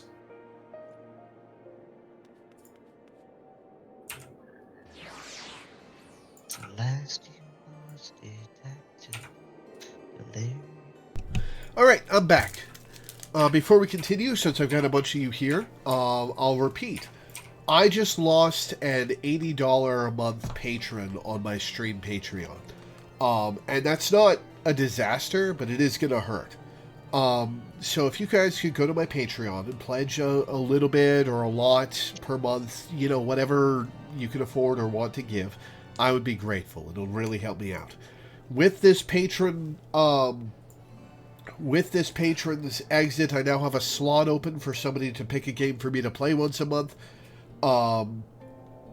There is some weirdness with my schedule in February and March that'll delay a little bit of that time if you pick that tier, but you can pick a game for me to play that I already own or that you get me, and I'll play it for 4 to 8 hours a month based on how much you pledge. My Patreon is patreon.com/Loreweaver Again, every little bit helps. It's also in the exclamation point Patreon command in Twitch chat or in the description of the YouTube video if you just want to grab the link to click. So yeah, I'm grateful to everybody who pledges. Thank you in advance. Okay, to the Athenium Astrologicum.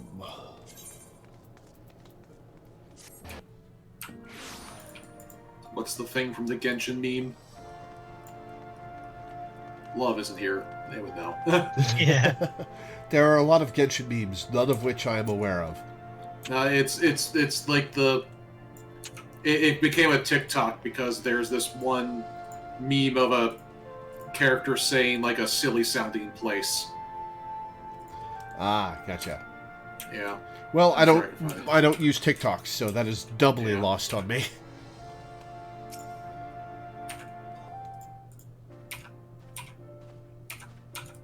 My stepmom keeps sending me TikToks, and while they're usually funny, I always have to click always have to close the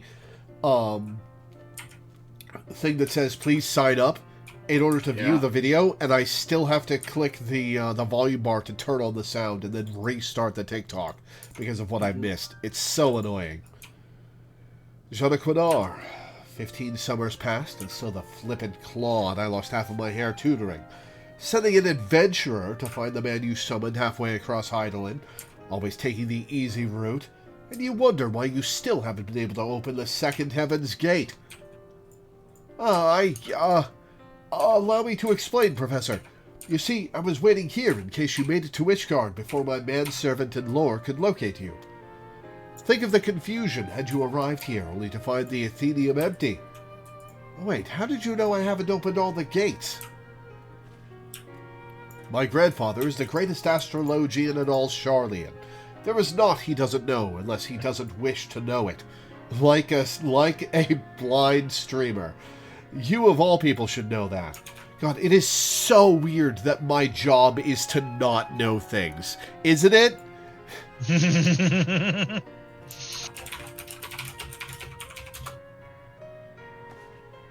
Perhaps I was hasty in my decision to remain here and see to your training. Train me? You? But what of Professor Mace? Isn't that why he made the journey? My grandfather has already completed his task.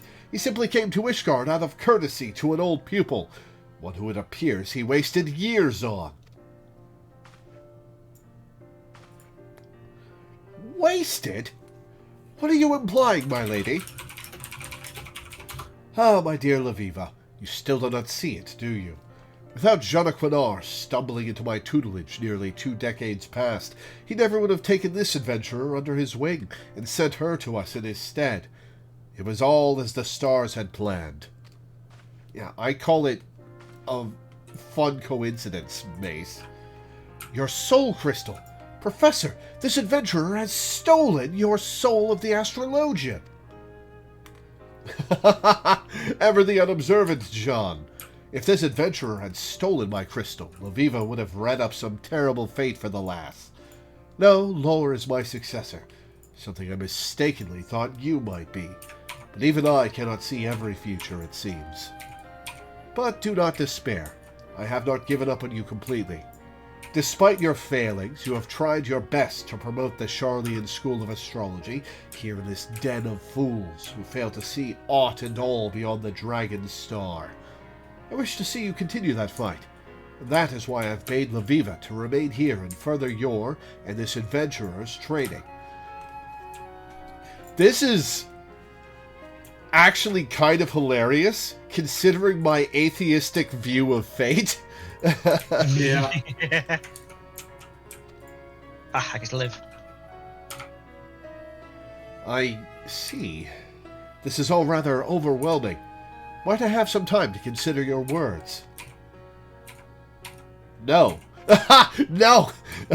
You either continue your training with me and your protege, or you crawl back to obscurity. I shall give you both several turns of the sun to study the basics of Sharlayan astrology. It should not be so hard for you, Jean, considering you've had a substantial head start.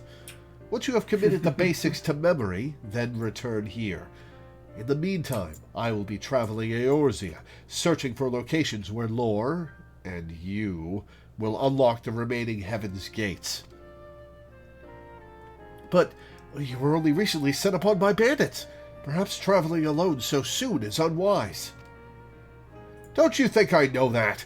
That is why you will be lending me the services of your able manservant, Quiperain. She's just stealing your dude. I will. Yeah. I will. Yes, of course, Lady Loreweaver. Anything for the granddaughter of Charlene's finest professor of astrology. Quilperain, you heard the lady.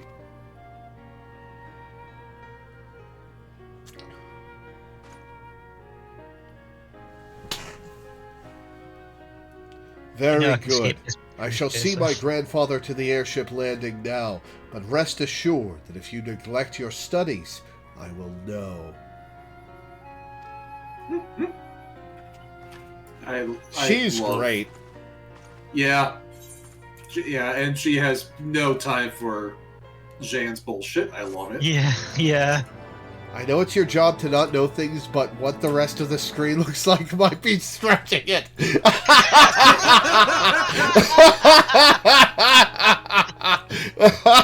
Oh, fucking got him!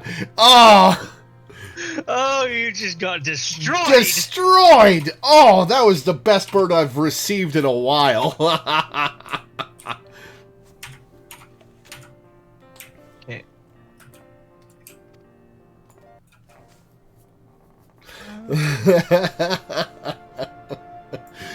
Oh, God, that's good. Alright, level 35 quest. Man, Okay, there must be like 1,000 quests in this game so far.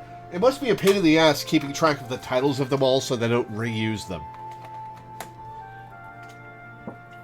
I wonder how many quests there are in this game.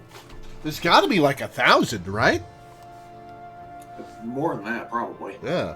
Maybe. Yeah, I mean, like the MSQ alone is about 100 per expansion. Yeah. True. It's probably closer to 1,000 per expansion than 1,000 total. Well, I wouldn't go that far. So like 5,000 at this point. I wouldn't go that far. I don't think there's 900 regular quests per expansion. Yeah, probably closer to a few hundred. Yeah, that makes more sense. I'm sure somebody's counted. So like maybe 2,000 total then. Yeah, that's wild. Greetings, Lore. The stars tell me you have been rigorously following Loreweaver's training regimen. Though I harbor doubts that go out and do things while I traipse about the realm constitutes a regimen. Still, she is all we have, so I suppose we have to make do. And, as the stars would have it, she has just sent word that she is ready for us to attempt the opening of the second Heaven's Gate. You are aware of the seven heavens, are you not? Just as there are 7 realms of the underworld, so too are there 7 realms of the firmament.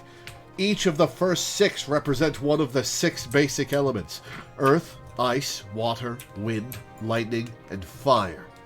The 7th and final heaven representing the element's astral polarity. The first 6 heavens are represented by the 6 constellations, which each revolve around the pole star.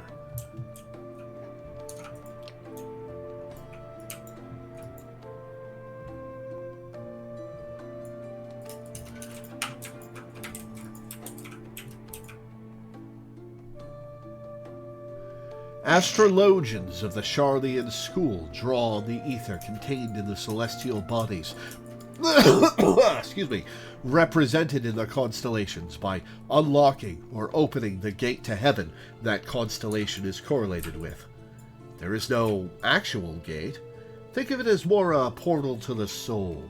You are opening your mind, allowing for attunement with these distant bodies, much like one attunes with an aetherite, but on a far grander scale. Now this may come as a revelation, but Hydaelyn is not flat like most believe. It is, in fact, a sphere so large that when we walk upon it, it only appears to be flat. Because it is a sphere, there are some locations better suited than others for observing certain constellations. That is what Loreweaver is doing right now, finding a location in which the next Heaven's Gate will rise to a position directly in mid-heaven, where it will be easiest to attune with. And it seems she has found one, near the final prayer in eastern Thanalan. It's actually kind of a misconception about medieval times. People knew the world was a sphere, like it was moderately general knowledge that Earth was a sphere. as early as the time of the Greeks. The earliest, like the ancient Egypts were like the first people to figure it out. I remember. Yeah. I don't know when it became general knowledge, but that'll be when the ancient Greeks discovered it, or rediscovered, I suppose. Yeah. And then I believe it was Copernicus who worked out that we revolve around the sun rather than the other way around. Yeah, that one was the one that wasn't general knowledge. People did have did think that the sun revolved around the Earth, but people generally knew that the Earth was a sphere. Yeah. Like, the way they figured it out is like just a fun story of a science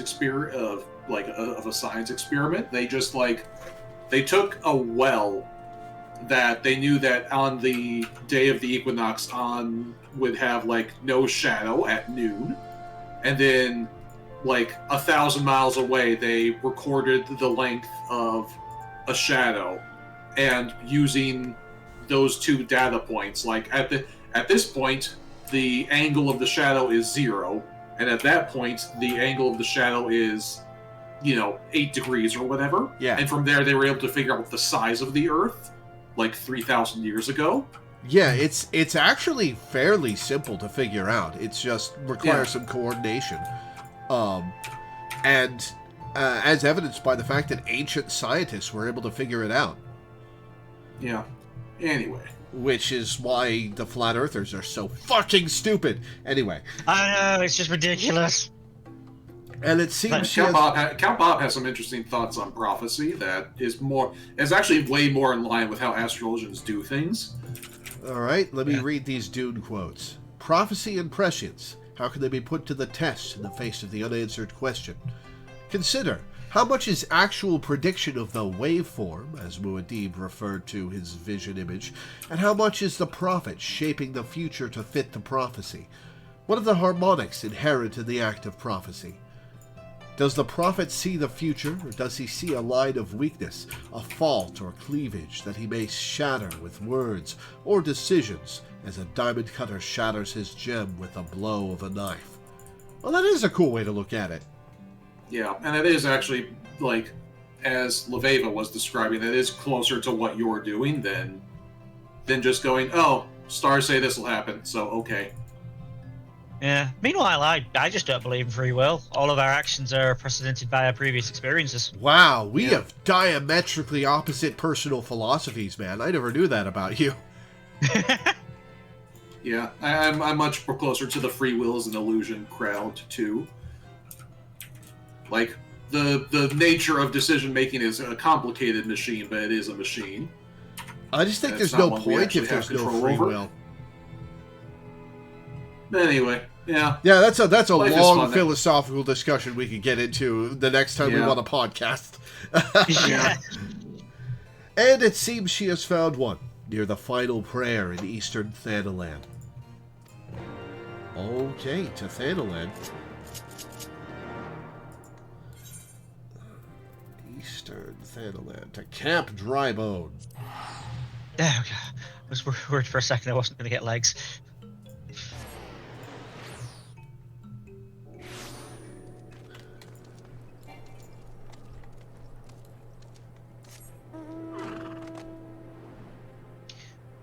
Yeah, that one extra Beth Thunder did a lot there.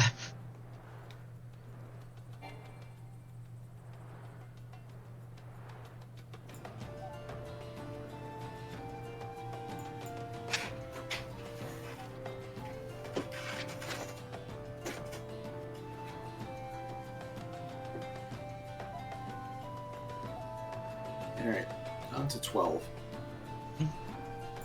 Oh, you guys already got 11 of the 12 Atmas? No, we just did. No. We're doing we're unsynced Alexander Savage, so I can get some outfit pieces. Oh, cool. Yeah, we're doing 10, 11, and 12 so that Danny can get the whole set of stuff. Also, I suppose a mount as well. Oh yeah, there is a chance we get a mount here. I think I have it already. Nice. The mounts from the final Savage of each tier are guaranteed drops. Mm-hmm. I don't believe my travels have ever taken me this far south. It had dusty for my taste, and warm, and dry, and brown. Yeah, it's not the prettiest place to be, Jean-Equinar, but it's more colorful than snow hell, I guess. Whoops, forgot to talk to Quimperain. Oh well. Here at last, I see.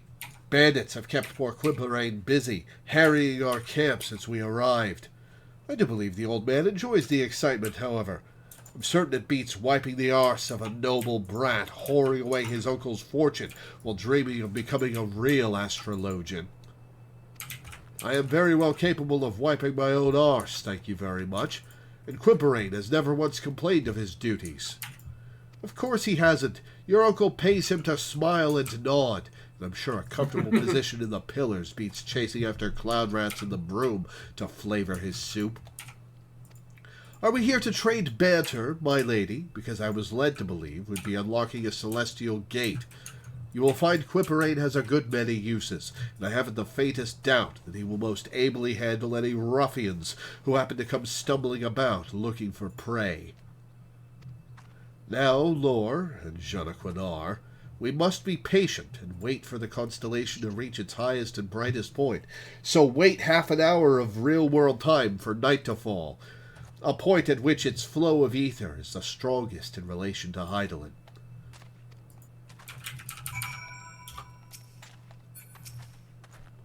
The journey here was uneventful, but the moment we arrived, we were set upon by bandits. I had no trouble driving them away, but I fear they may return again in numbers. Focus on your training, my lady, and I shall keep watch. What are you guys giggling about? Wait, the bit, Alexander has that moment where you have to use a limit break to survive. We don't have a tank. Yeah, we don't have a tank, so there's no limit break. And so, like, Milena and I are fine because we're just such a high level that we survive. That we just tanked the hit. But meanwhile, Breen just died, just dropped dead in a beam of light. While the two of us just stood there, like, what's his problem? Just consumed by luminous.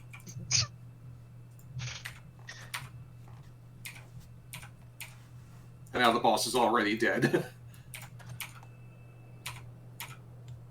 Everyone else is looking off that way, and I've got my back turned to where I'm supposed to be looking.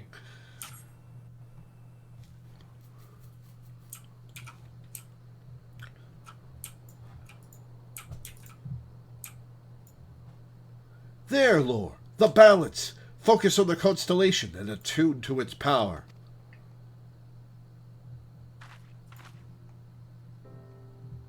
The balance represents the heaven of fire, a realm made prosperous. Fire doesn't seem like it's much about balance. A realm made, well, my fire certainly isn't. A realm made prosperous by the blessing of the traders, but at the same time, one whose equilibrium is maintained by the divine judgment of Azema, the Warden. Azema's might will empower those who would take up their blades and meet divine punishment in the name of the Sun Goddess. And thus, okay, for a moment I was like, what kind of fish is that? Because it really does look like one. And thus has the balance burned crimson in your heart, unlocking the gate to the second heaven. The fire burns brightly in my fists, too, you want to see? Now, let us speed ourselves to the next location, Little Alamigo. I just imagine Jean-Equinar going, are you flirting with me?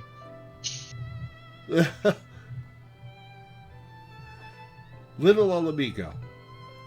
Huh? Why so soon, you ask? Would you rather that I had you to commit yourself to another several moons of using Malefics to put down hedge moles? I thought not.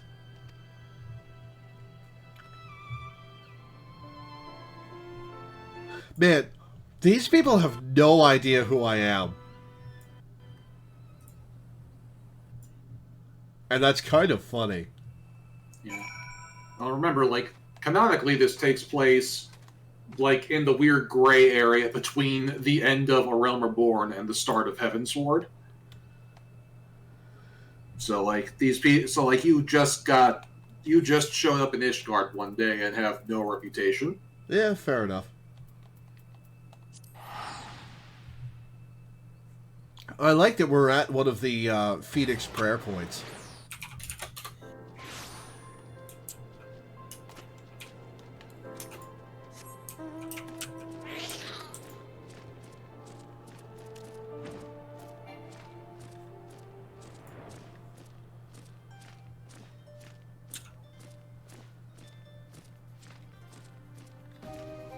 Oh, we're right outside. Okay.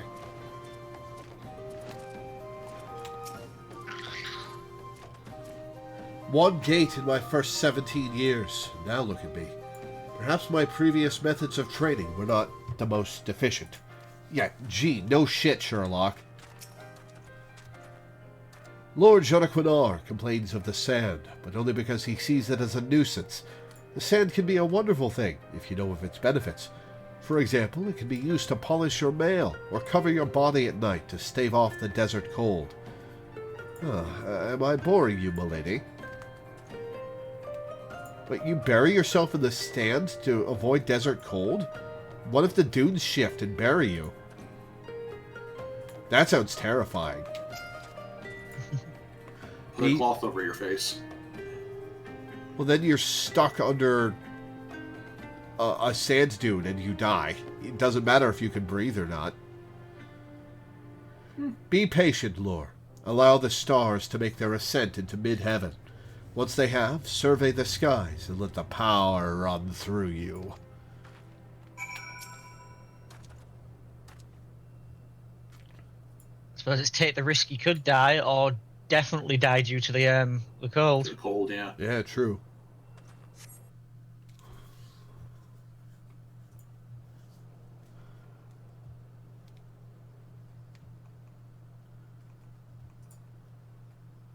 Raise your eyes to the stars and witness the violet glow of the spire.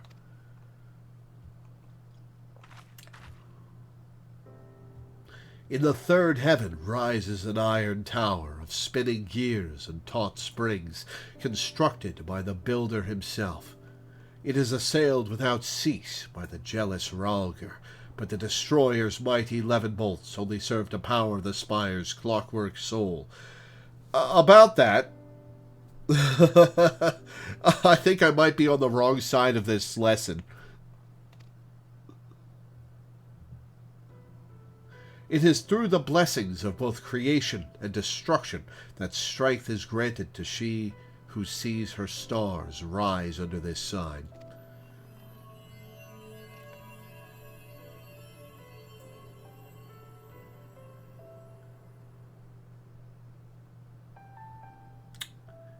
I get that these are all sideways, but it is very weird.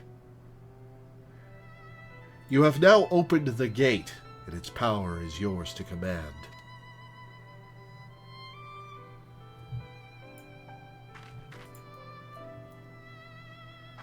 Using the Arcana to draw upon the powers of the stars they represent, this path we walk as astrologians is called the Royal Road.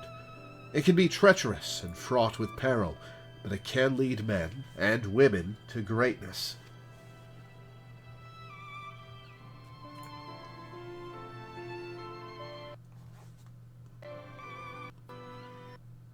It was the planet-eating turd from Star Trek. Yeah. It does actually, yeah. That does actually look like it, yeah. The Doomsday device. What? It's from the first Star Trek movie. No, Okay. not from a movie. Or It's is an it the fourth episode- Star Trek movie? No, it's from an episode of the original series. Oh yeah, that one. I have very little Star Trek knowledge. Yeah, it's a shame. There are a lot of planetary threats in Star Trek. One gate. Oh, I've already heard this. Okay. Loreweaver. Your name is fun to say. Loreweaver. Your realm is quite the paradox.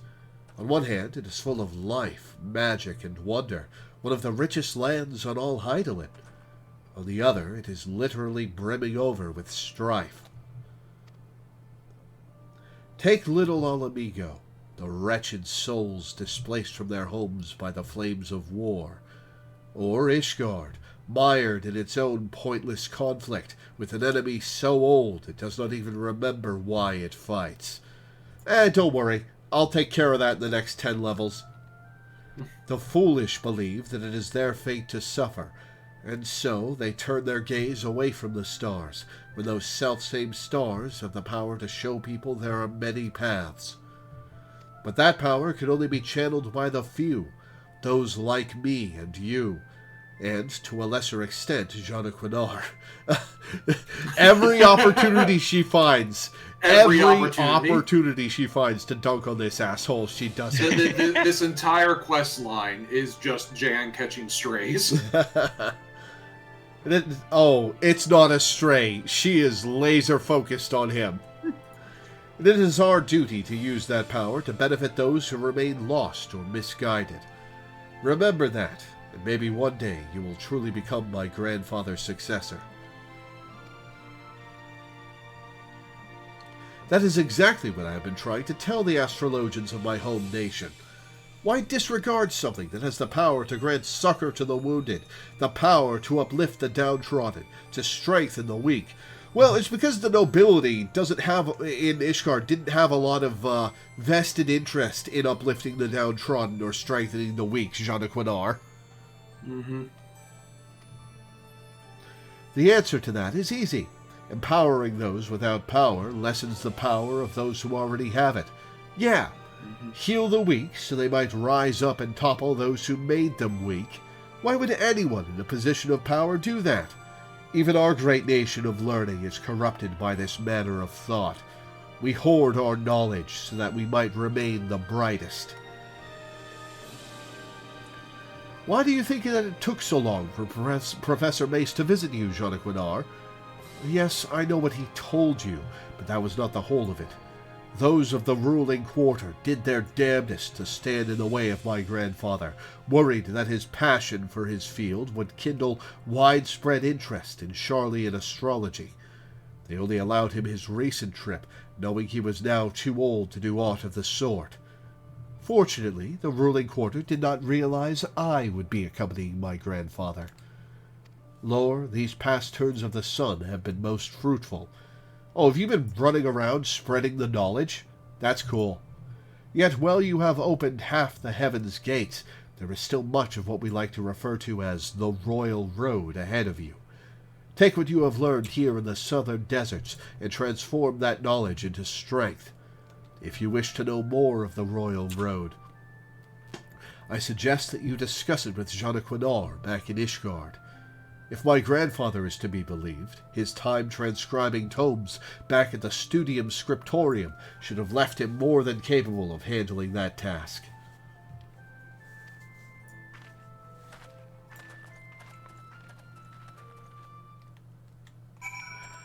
How do you like my new glam? How do I like your new glam? Let me take a look. Oh yeah, that does look cool. I really like the hood. Your boots are very tall. And my crotch is bright red. Mm-hmm. You should probably get that looked at. I'm sure there's a cream for it. Alright, to Ishgard.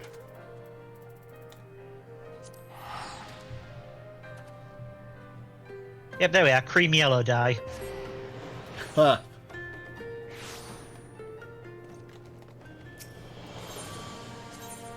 The Athenium Astrologicum.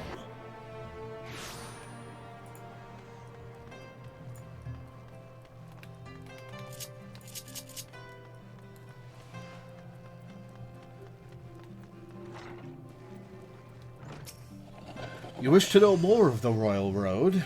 I seem to recall it had something to do with reassessing the attribution of an arcanum before reading it, which would result in a slight alteration of predestination. Or perhaps it had something to do with the kings and queens on the minor arcana. It was over a decade ago. Alright, real helpful, Jonaquinar. Getting abilities. This gets us redraw and enhanced draw.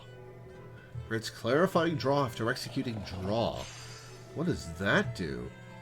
That allows you to redraw in case you don't like the Arcana you just got. Oh, I have to use enhanced... No, enhanced draw is a trait. Okay, it's just... Yeah, enhanced draw is the trait that gives you the... yeah. Okay. Are you doing well, Lore? Well, that at least makes two of us. I cannot keep such important news from you, Lore. Lady Loreweaver and Quimperate. Just last night they fell victim to another ambush at the hands of bandits. Quimperate loves that. He'll be fine. The ever-resourceful Quimperate proved his invaluable worth once again with a dashing display of chivalry that would shame any knight in the sea. A statement that attests to the starry state of our knights. But that is a chat we can have over a different cup of tea. That's a good saying. I like that. When Lady Loreweaver attempted to retire to a room at that filthy inn in the Broom, I had our sorely disused second floor cleaned and furnished with the trappings from my own home. She is up there now and asked to see you the moment you arrived. Not me, though.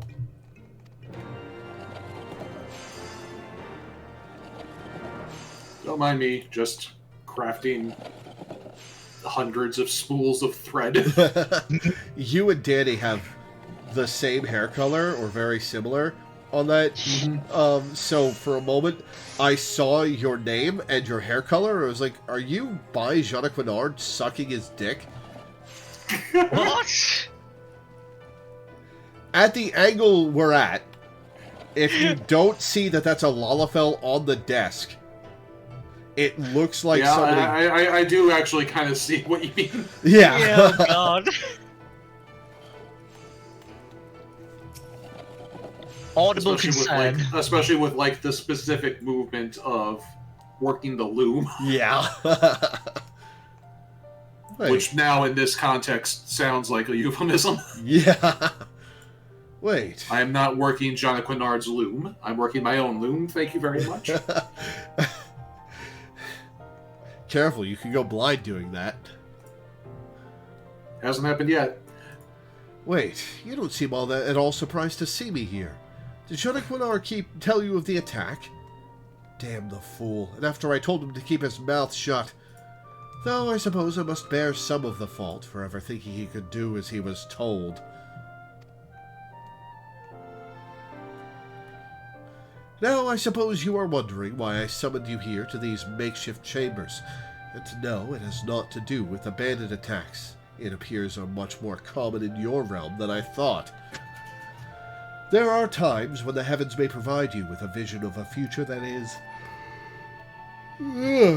slightly beyond your original aim.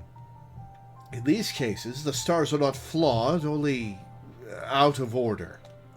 So, by shuffling a card back into the deck, we are in no way ignoring or denying a future, merely postponing a reading intended for a later date, and replacing it with something that better pertains to the present.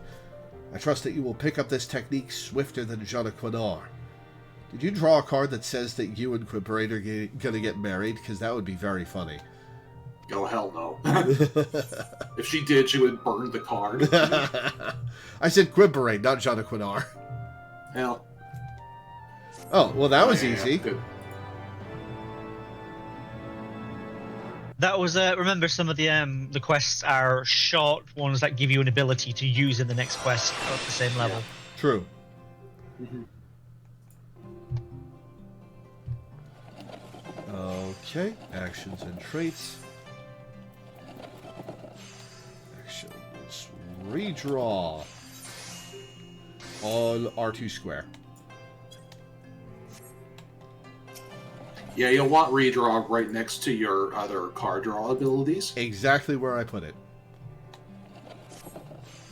Are you ready, my pupil? The gate to the fourth heaven awaits. However, the location I have chosen for attunement will not remain the most optimal for long. You are to travel with Jean Quinard, and I will make the journey with Quimbarain. There are no objections? Good. They really have hit it off. Yeah. If it is Lady Loreweaver you seek, she just left with Quimbarain for Limsa Lominsa. If you make haste, you may still be able to catch them at the airship landing. Me? As much as I would like to indulge myself on the pillows of Rotano pleasure barges, there is a congress to be held in the vault, and all the prominent houses have been summoned. My presence at such an event would be sorely missed, so I fear this next lesson must needs proceed without me. I'm certain that Lady Loreweaver will understand. Oh, will she? I'm not so sure. I can always open the third gate another day. Was it the fourth? Third or fourth? It is of no matter. The stars certainly will not be going anywhere. He's got a point. Yeah, Quimbarain's a real one. We love this boy.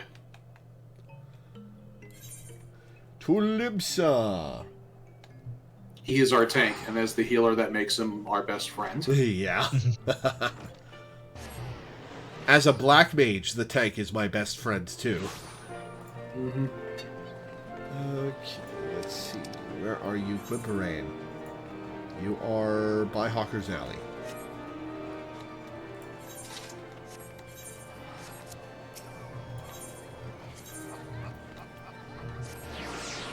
Yeah, Lady Loreweaver is just consistently just has no patience for anyone. Milady, the Lady Loreweaver is missing. We disembarked the airship together, but became separated in the chaos at the landing. Seeing as how the lady has found herself the victim of bandit attacks twice since arriving in Eorzea, I fear she may be targeted once again, especially considering the location. This is my first time setting foot in Limsa Lominsa, and I have been made aware of its landmarks. Might I suggest we search independently, so that we might cover more ground? I shall start with several of the seemingly more disreputable locations, such as the Drowning Wench, the Astalicia, and the Missing Member. Are you going on a bar crawl? Would Milady be so kind as to search Fisherman's Bottom and the Coral Tower? Let us meet at the Seventh Sage once our survey is complete. And Law's just like, I have no idea where any of those locations are.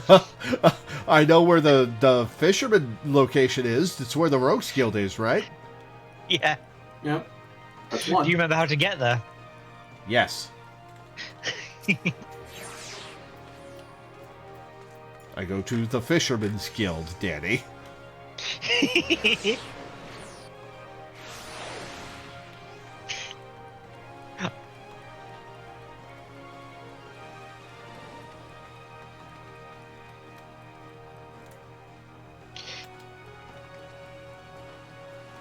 It's kind of cheating to say you know how to get there and then immediately just use a teleportation system.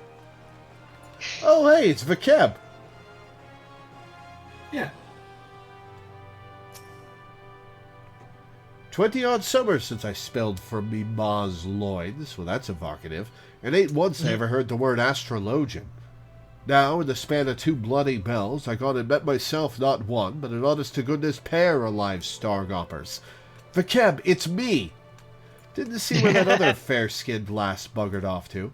One's as that, though, off to end up in the pleasure barges, if you catch me drift.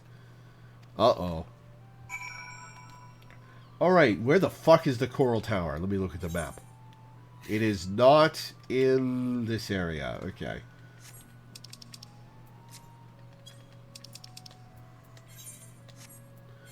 Right.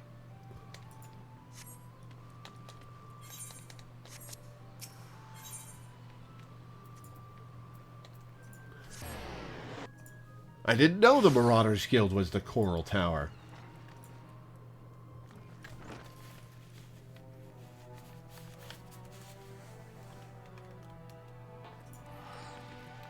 Yeah, Limsa is my least visited town, by the way.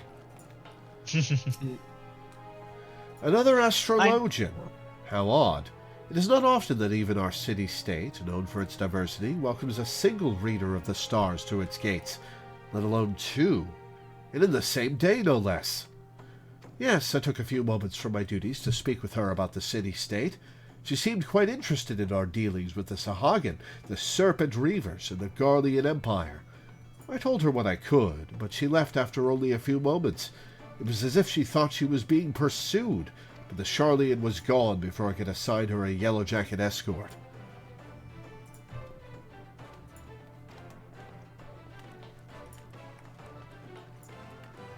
Alright, who else? Hey, it's Akazoka, who I cannot talk to as this class. You can talk to him, you just can't do a quest with him. Pretty sure. Broad Bar. I seen me a stuffy lass in rum garb, poking her loverly head in holes where it weren't wanted. 'Tis rare we get one so worldly down in the gurgling belly of the tower. I had to halt training to work out what the fuss was about. The maid inquired as to where she might find herself a nip or two of some of the strong stuff, so I pointed her in the direction of our resident apothecary, Carviade, or the Seventh Sage. Okay. To the apothecary, I guess. Let me make sure I know where that is. Okay. I think apothecary was a euphemism. Oh, definitely. Oh, wait, there's no Ethernet shard right there. I'll just walk. Yep.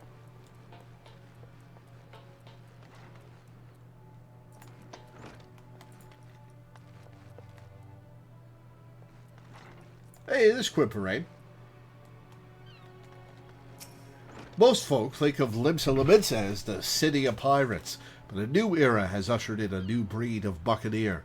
Are you interested in hearing more?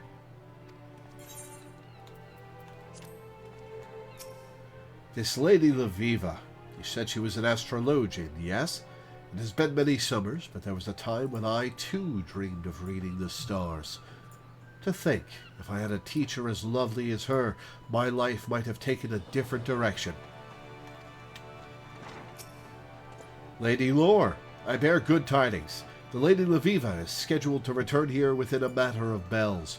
It seems she entered a contract with Carvier for the purchase of several of the apothecary's wares. She wants to get blasted, Quimperane. You could just say that. An interesting girl, that one. Very rarely do we see young maidens walk the Lominsan streets without escort, and almost never do they come to me seeking, spice. Is she looking for drugs? Still, she did appear quite uneasy, as if being watched or followed. Suspicions, I must say, not uncommon in our fair city. Might she be in some manner of trouble? Those few who agreed to speak with me at the Drowning Wench and the Missing Member claimed the same. My short stay on the Astalicia bore no fruit whatsoever. What were you able to find, milady? Well, one of my Rogues Guild companions said she might have been kidnapped to be a sex slave, so we should probably hurry. I see. So we have ascertained that the lady is being followed, that she is aware of the fact. If this is the case, I believe she will attempt to move somewhere she will be in plain sight of as many people as possible. I doubt that will help in this town. Kidnappings and killings are conducted in broad daylight here, and when they happen, most people just keep their heads down, so as not to have them removed from their shoulders. 12, damn this town. Yeah, it's not great. Milady, I shall set out once more and try to locate Lady Loreweaver.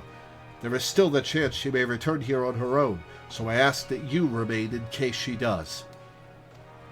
If she has not arrived at the rendezvous point by the time of her scheduled meeting with Carvier, then we shall both go to the one location that is most populated after the sun falls in Limsa, the Drowning Wench. Aha! A solo duty!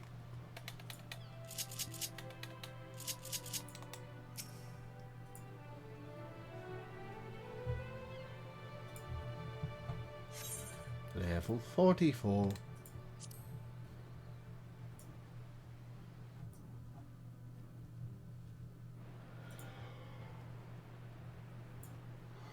Excuse me.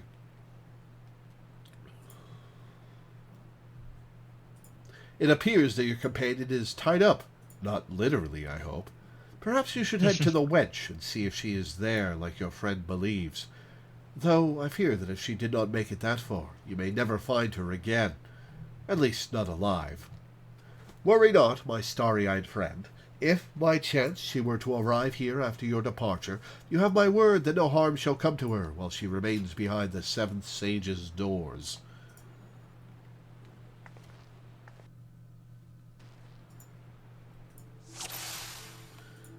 Okay.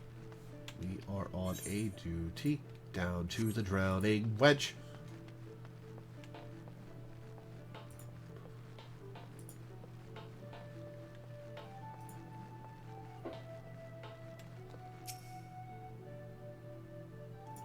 A woman in black? What's wrong with the woman standing up for you? Okay. That is not really a sensible answer.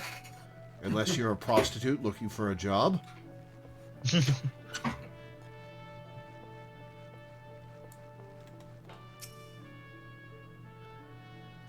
I might have seen me, alas, scurrying off to the Hylian.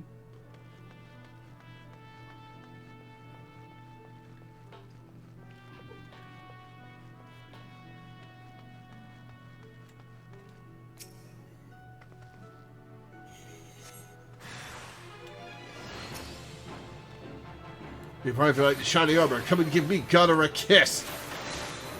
Oh, fucking ow! Got juked. Lady, the area is filled with imposters who seek to keep us occupied. While their leader pursues Lady Loreweaver. We must be quick.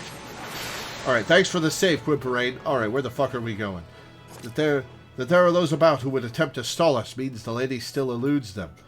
Follow me. Fears she may not be able to remain hidden for much longer.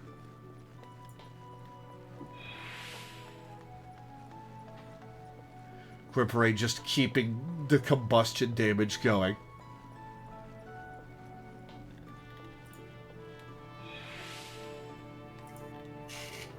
That is not Loreweaver. Told you.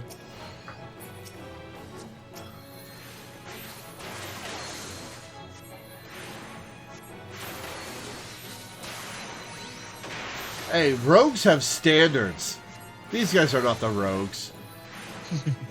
Or if they are, I'm going to have a long talk with Jack.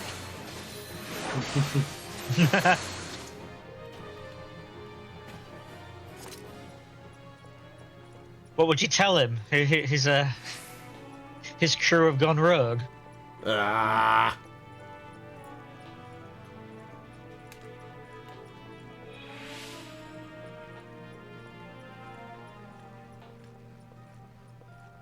Oh, doubles, huh? Alright.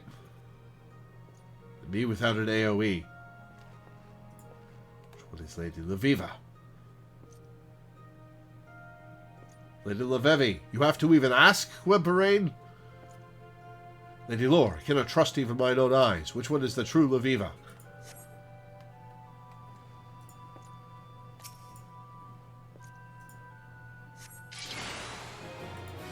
Her last name is Heaven's Reader.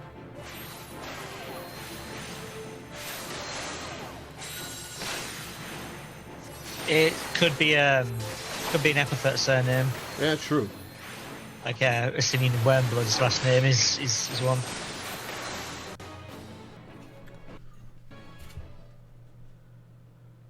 Lady Loreweaver, you have my apologies. It was my fault I allowed us to become separated. It would be very funny if she goes, no, I was trying to ditch you. I wanted to get blasted. Do not blame yourself, Quimperane. I sensed danger at the landing. It was my instinct to run, as ever I have. I forgot that I could trust you. Unfortunately, by the time I realized such, there was no sign of you, so I did what I could to blend in. choosing crowded places, speaking with as many locals as possible, though all the while feeling there were unseen eyes watching my every move. By the time I realized that my pursuers were simply leading me away from you, night had already fallen, giving them the perfect opportunity to strike. It was then that I witnessed several of the bandits had disguised themselves in garbs similar to mine. I assumed this was to confuse the three... Ahem. 2 of you still searching for me. Yeah, she just noticed. It was then I conceived the idea to play the part of an imposter myself. Why hide in the shadows when you can hide in plain sight? That was quite brilliant of you, Lady Loreweaver. May I ask, were you at any time able to discern who these pursuers were? The amount of effort put into your capture would suggest they are more than mere pirates looking to sell you to slavers. Unfortunately, no. I wasn't about to walk up and ask them who they were or who had hired them. But that is all behind us now. I wonder if Jean Quinard knew this was going to happen. Let us see if we can salvage something from this horrible night. The 4th gate ascends nearby, Lore.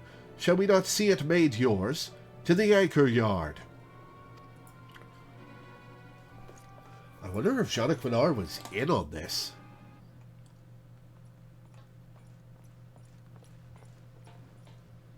He might be the final boss of the level 50 Astrologian quest. Well, I'll be a barnacle and a kraken's arse. If it ain't the Stargoppin lassie come to scry us our fortunes. Tell us, which one of you'll be dying first, like? The beet-red knight with a carp in his codpiece, or the stern-faced venturer on her high hobby horse? God damn it! How many pirates are in this god's forsaken hell? Loreweaver. Loreweaver. Come on. All of them? All of the pirates. Also, props to you, Quimbrain, for having such a noticeable package, I guess. Well, given how flat every single male player character is, Oh, shit. any package seems to be noteworthy.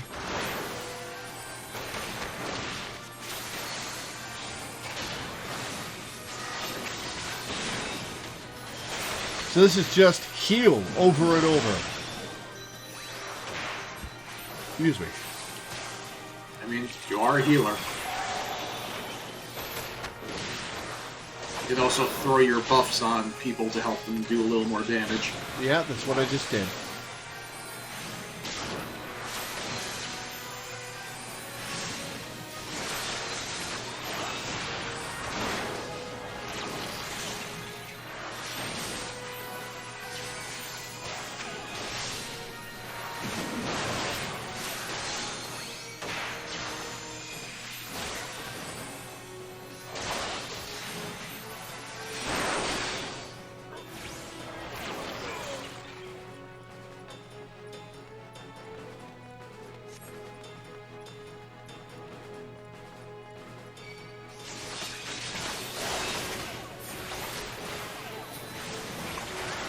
Oh, balls. I gotta split my healing.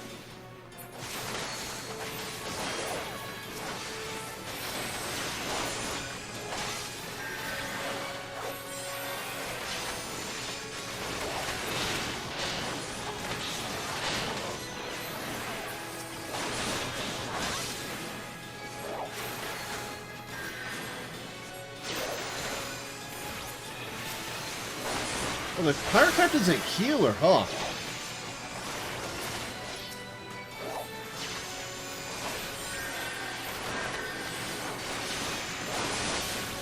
Hey, Vakim came to hell. Nice. Oh, Loreweaver.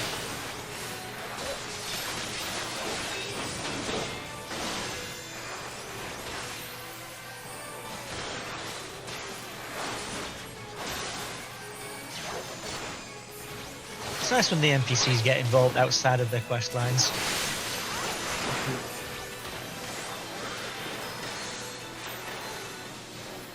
It would be very funny if she only came to help if you were already a rogue.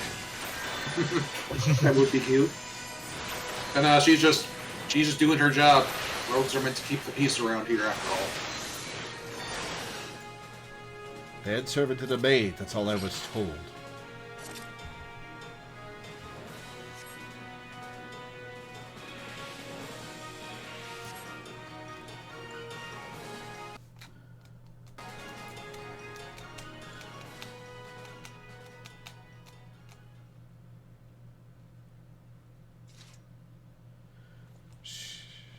She here in a link pearl? Oh, she's a summoner.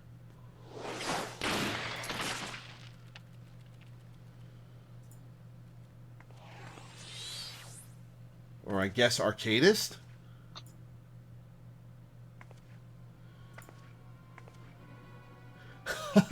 Lay down them weapons, or I'll cut the old man a new grin under his chin.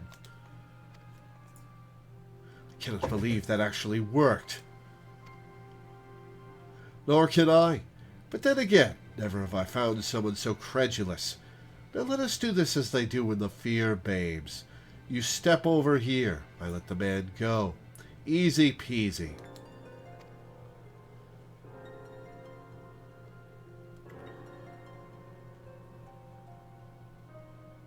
Wait, I know you. You're the bandit leader who attacked Lady Loreweaver's grandfather in the Black Shroud.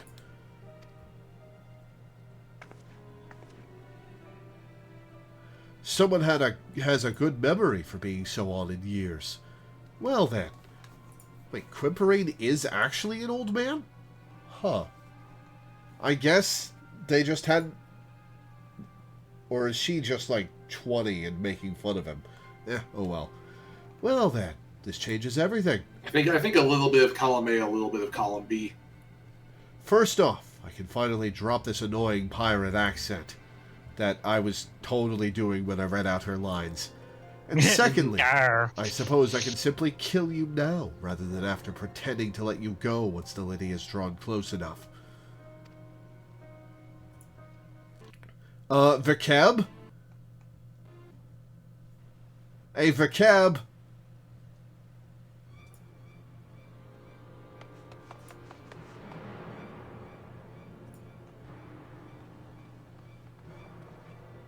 Stop right there! Unhand that man, or I'll have your head tarred and on the prow of a galley by cockcrow. First maniacal marauders, then feline fishers, now the commodore of the Swiven thalassocratic navy. How many more gods is this machine going to drop on me? Until next time, Lady Loreweaver. Oh yeah, the rogues disguise themselves as fishermen, don't they?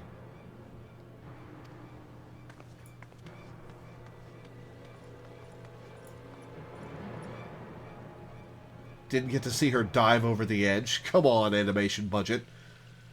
You have my apologies. I was a fool to fall for the bandit's trick. Yeah. They used up all the falling from a great height enemy animations in the Realm Reborn level 30 class quests. Yeah. There are so many that end that way. Yeah. Amazing. In all my years, that was the first time I've ever seen that feigning death trick actually work. But now is not a moment to be dwelling on our many failings. I have a dastard to apprehend. You would be surprised how often people run after being told to stop right there. Well, thanks for the save.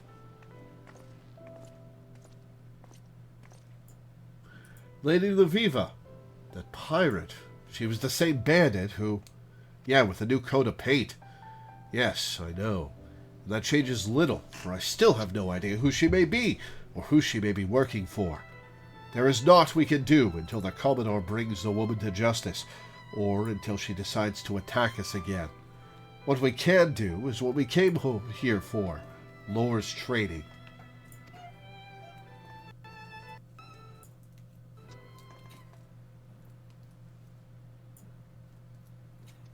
Yeah, those are some very evocative phrases. Now look to the stars and behold the arrow.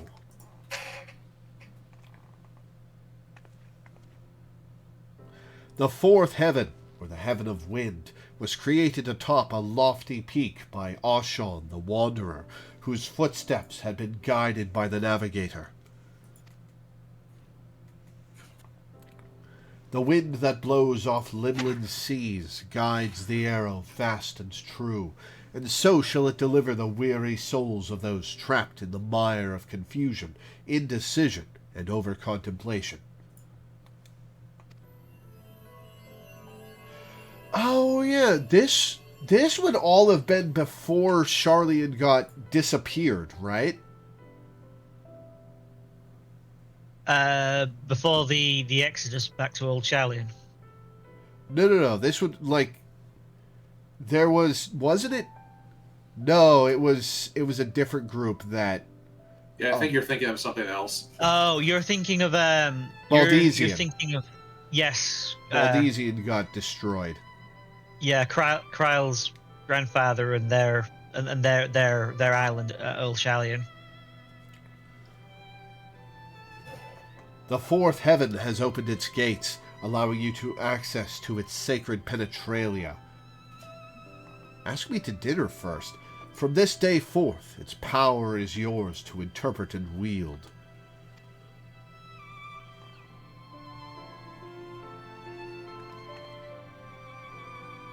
That power will further aid you as you continue to hone your skills. Now let us return to Ishgard. I have a few words for a certain student of mine who felt inclined to forego this particular lesson. I think he might be behind this attack, Loreweaver.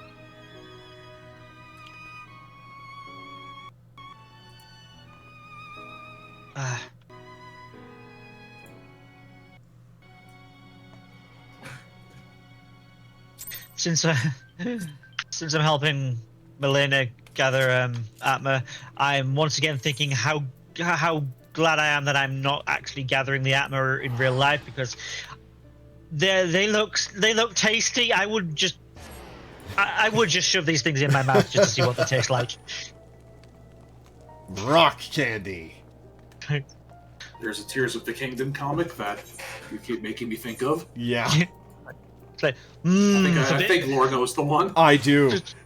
Looks like a fruit heavy gummy. spoilers though, so we can't get any more specific than that. Yeah. Just forbidden competitor.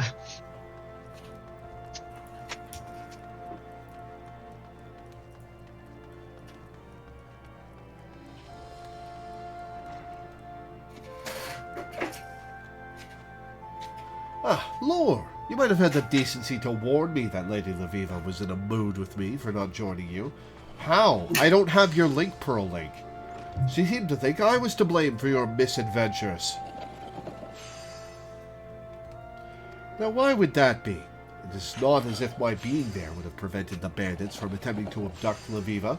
These being the same bandits who attacked you in the Black Shroud, which, by the way, is another location I was not at. Yeah, which is why you're suspicious. This is plainly something far beyond our control. And furthermore, it is not as if I was merely sipping cordials and waltzing with marionettes. I was helping further our cause. I spoke with several high-ranking cardinals about Lady Loreweaver being granted the opportunity to speak at the vault regarding Charlian astrology. What do you think of that? I was politely turned down, of course, but it is the gesture. The gesture that will one day lead to another gesture, which will one day lead to a head inclined slightly in the general direction of another gesture. Little steps, my protege, little steps. Alright, before we do the level 45, I'm going to be right back. Burb. Alright.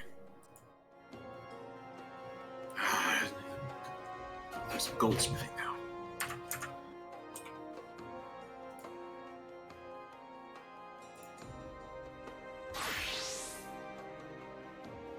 I'm just sitting on Jana Quinard's desk working on my crafting relics.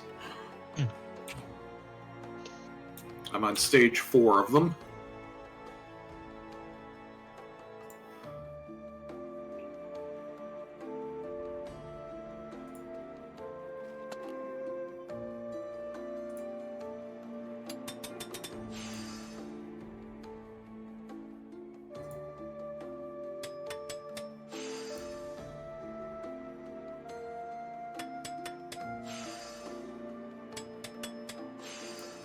I have never completed a crafting relic. I got a chunk into the sky steel ones, Yeah. but I never completed them. Yeah. Yeah. So And it was only the lapidary hammer. Yeah, I completed the. I've already completed the splendiferous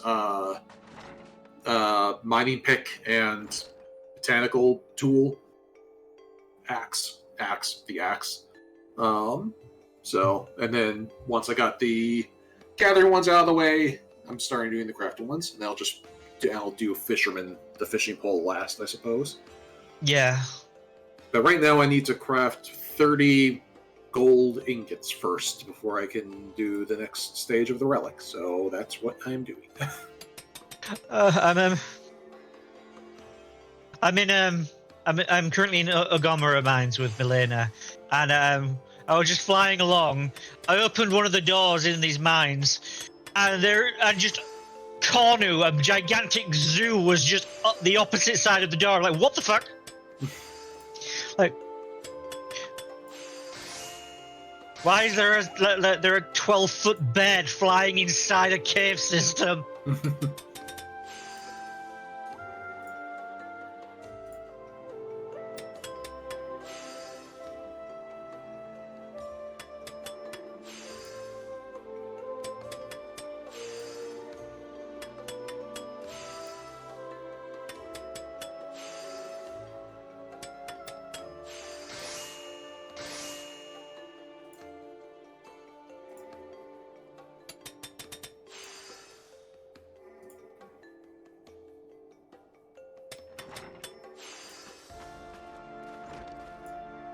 I'm sure this is great for the people watching on stream. Just 10 minutes of silence while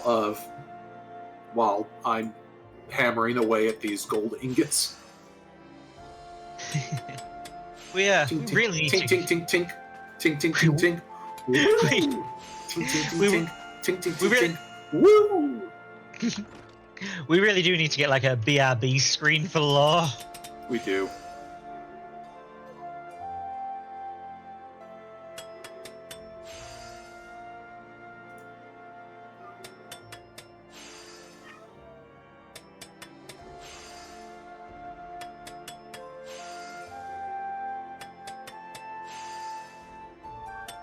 Wow. Peak gameplay. Tink, tink, tink, tink. Yes. Thank you, Dimension Break, and welcome to the stream. Tink, tink, tink, meow. Yes.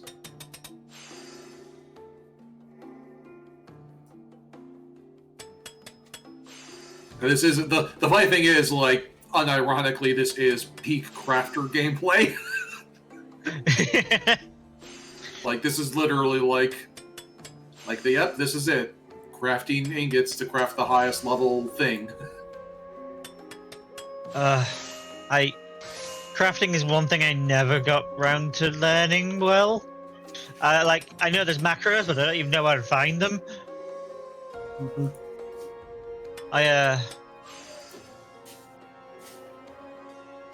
I'm waiting for Dawn Trail so that I can, once I get my crafters level 100, I'm pretty sure I can outlevel the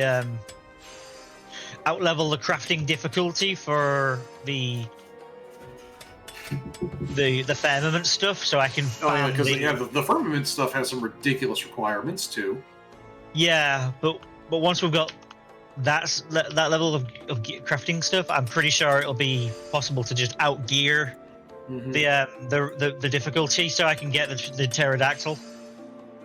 Oh yeah, I do kind of want the pterodactyl because the pterodactyl is a cool mount. Yeah, I do kind of want the pterodactyl because mount.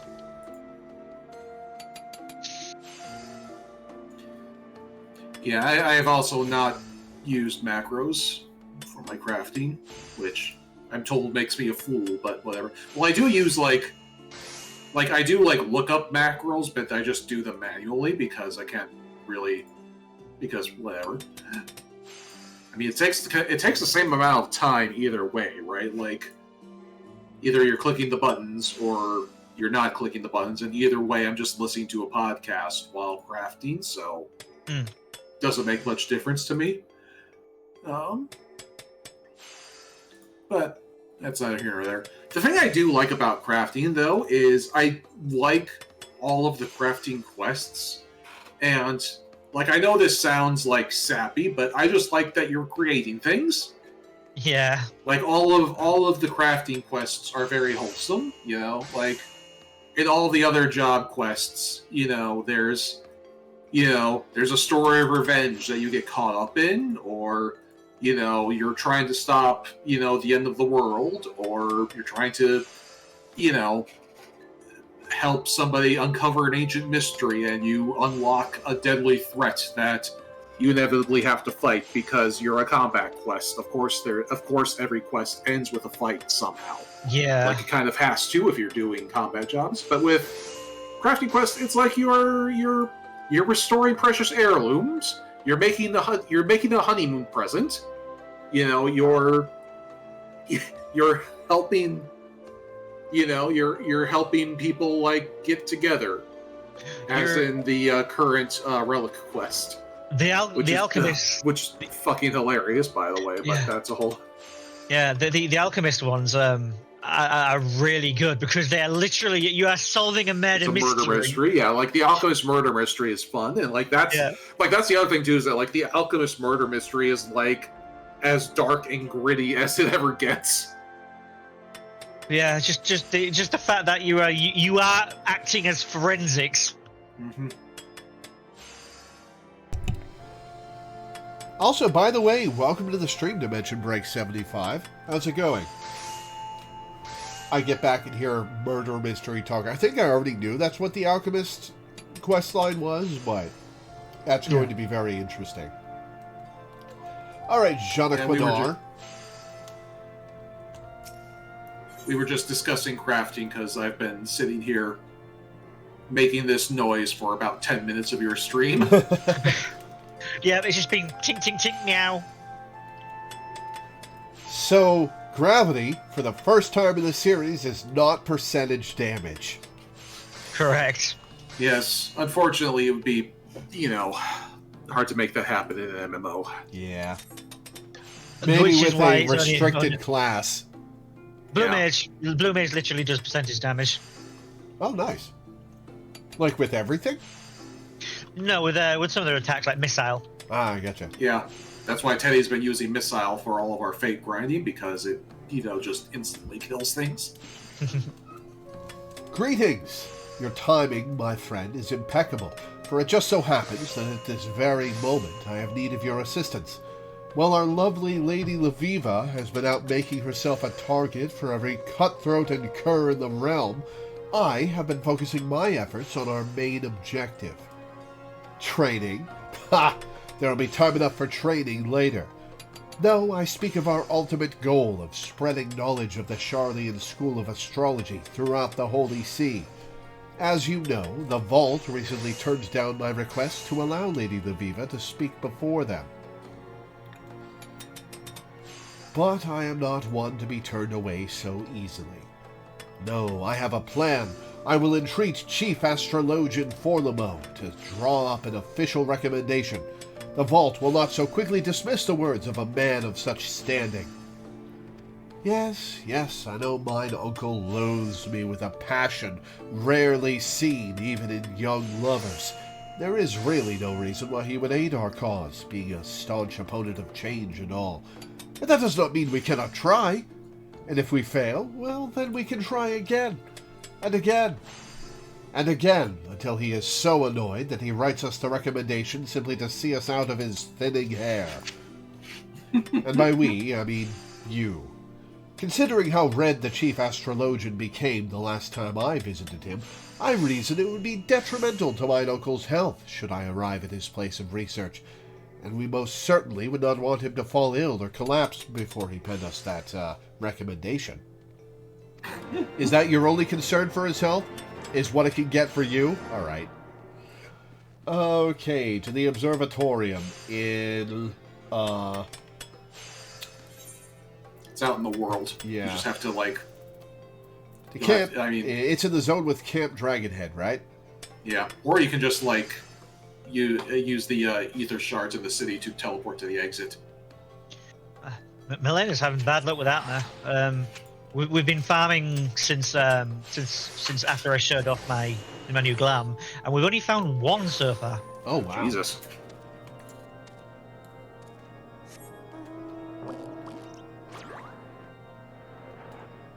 I have 2 quest markers for important quests on my map.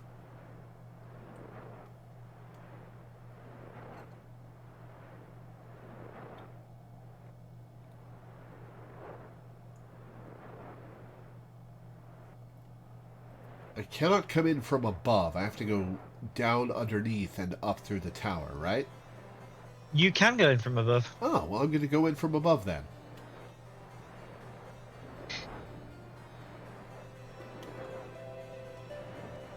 Aha! Stairs!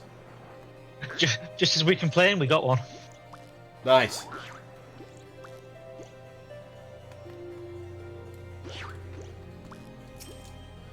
Who do I see disturbing me this fine evening but Janaquinar's new scullery maid? Fuck you! I suppose you came here for this. Janaquinar never ceases to amaze, does he? Not only does the lout have the nerve to ask me for aid, but he then refuses to do me the common courtesy of accepting that aid in person. Ever the entitled little shite, more worried about his popularity amongst the fairer sex than how his actions disgrace his family's name. Law, I just realised, like you going, it kind of looked like you were going in through the roof so that no one had to know you were associated with these people. Also, my cat has the zoomies, and he just ate shit trying to jump up onto the TV stand. It was really funny. Aww. The slack jaw. I suppose you are wondering why in the world I, of all people, would agree to such nonsense. Well, it is simple. Allowing the heathen astrologian to dig her own grave in front of the entire vault and the Ishgardian astrologian community will only serve to accomplish what I wished from the very start. Charlian astrology has no place in Ishgard. It has no place in Eorzea. It has no place in this world. It is dangerous, and it serves no purpose but to take our eyes off what is truly important, using astrology to free us from the dragon menace and ensure man's return to Halliday's kingdom. Oh my god, I fucking hate Ishgard so much! Yeah. See, conversely, though, this is the thing I love about, because I've mentioned this before, and now you have finally experienced it firsthand. All 3 of the Heavensward job quests are about how much Ishgard sucks. Yeah. Yeah. You know, we've got this right here.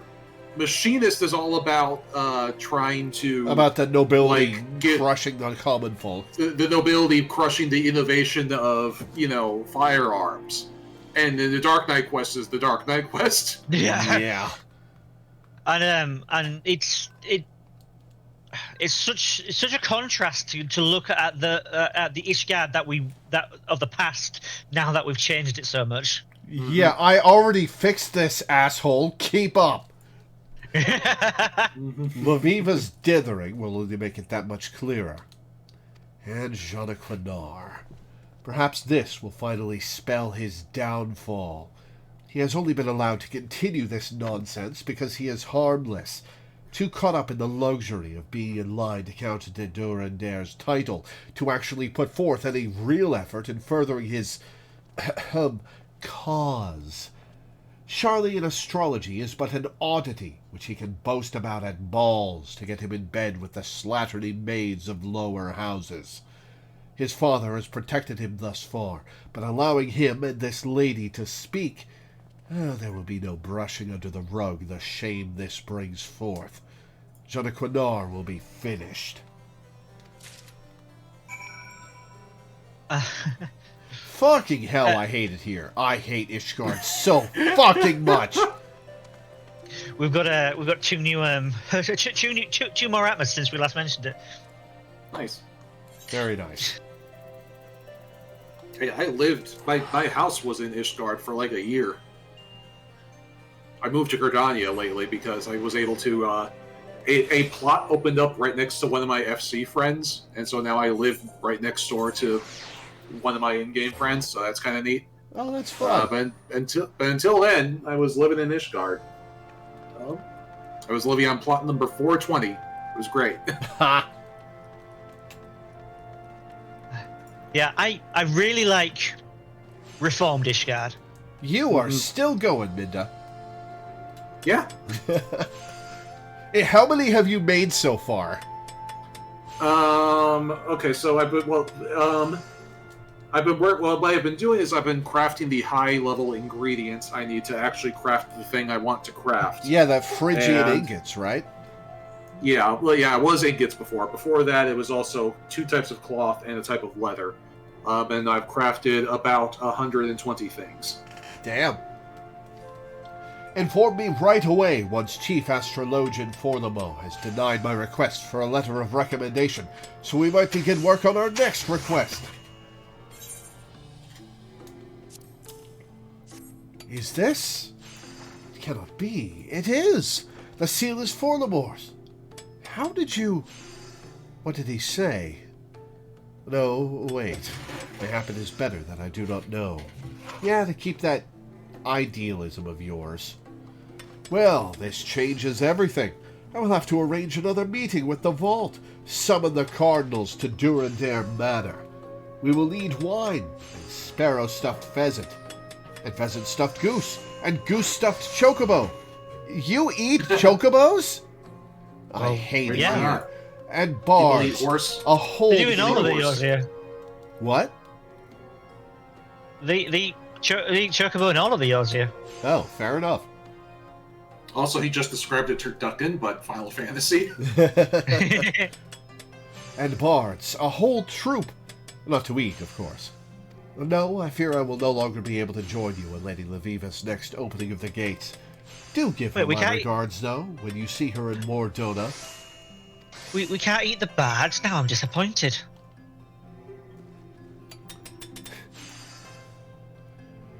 All right, to the Rising Stones.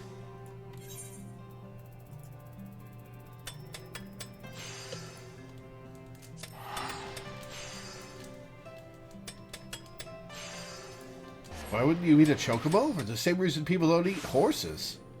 People eat horses? Well, some people eat horses, but they're weird. I mean, I live in the UK. I may have eaten horse under the guise of beef when there was that controversy. Well, you didn't do it on purpose. Oh, why? Well, I mean, I'd happily try horse.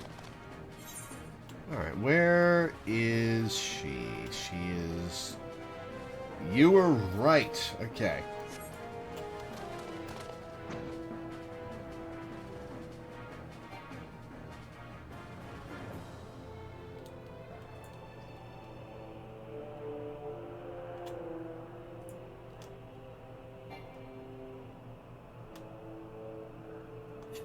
Count Bob's answer to the horse question, because they're overly sympathetic to an animal that is technically invasive.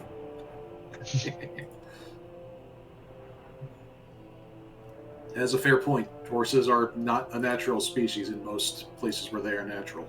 That's a fair point. Which reminds me, like, of all the things that humans have done to wreck the environment, cats are probably the biggest one. Oh, yeah, no, it's keep your cats inside, cats people. Have wrecked so many ecosystems across the world. Keep your cats inside. It'll save the cat, and it'll save the animals outside. Absolutely. Please, I cannot go back with them. Milady, bandits! Yes, Quibbrain, I can see that. Are they bandits? They look like they're dressed in temple guard outfits. Whatever. Hold up, fried chocobo. I mean, I'd love it. I'd eat it. Oh, man, the size of those drumsticks, though. Yes, exactly. There was there has been an official crossover with a crossover promotion with KFC in Japan, and when they announced it, they showed a version of the kernel made with the character creator of 14. I And think I apparently remember he's seeing that. Yeah, we've seen it. Yeah, yeah, he was a black mage. Gotta get those birds extra crispy. Yeah, there's also been at least one marketing stunt with KFC that resulted that would let you get the fat chocobo in game if you ate at KFC. Nice. For once, we were not the bandits' targets. We came across this young woman as she was being dragged into the hills. Though we drove her abductors away, I suspect they have already mustered the courage for a second attack. It is good that you and Jeanne... It is a good thing you arrived when you did. The girl claims she is a student at the Athenaeum, and recently overheard Jean Aquinard mention we would be conducting another gate opening in Mordona. She journeyed here on her own in hopes of having the chance to witness your astromancy firsthand. There's... Well, unless we're fighting something, which we're about to do, there isn't much to witness. I look at the sky like a tilted pig and absorb the energy of the heavens. There's no visual effect at all. She could do the same thing. With that stupid hat of hers I just noticed she has. It's the astrologian hat. It's so dumb. Glad I can't wear that. I say we give her something to remember. Level 49.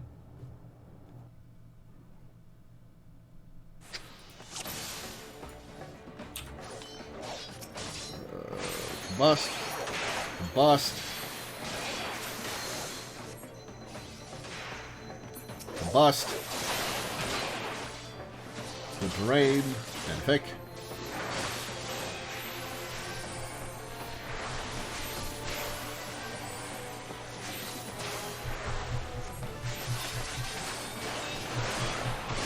Ow.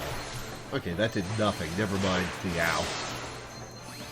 That was pathetic. Send in the hungry? Oh, hello.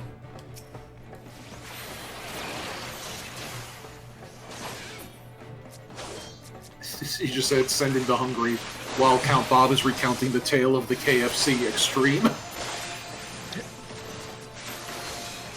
Oh, shit.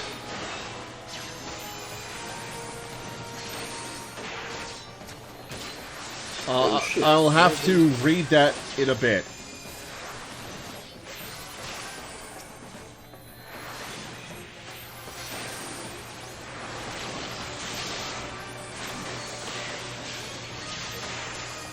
Lviv is being all dramatic about this fight, and I'm barely paying attention. Drop combust on him. Rise, slave, and tear the bandits limb from limb. Are you summoning a void sent? What the fuck is that? It's a mushroom man. No, it's a rock man. Final Fantasy X, Mushroom Rock. Oh, Quibberain! Hi, Quibberain. Oh boy. Alright, focusing on healing you now.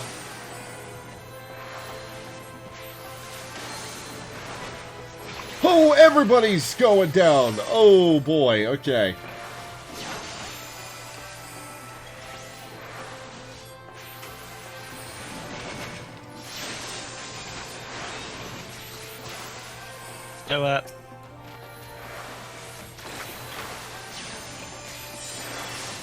So when we start doing extremes, Law's not healing, right? No, definitely not. Absolutely not. Got to eat 4 family meals in one sitting for one fat chocobo. Chinese FF14 players made it into a meme. KFC Extreme. That's very funny. It's very funny, yeah.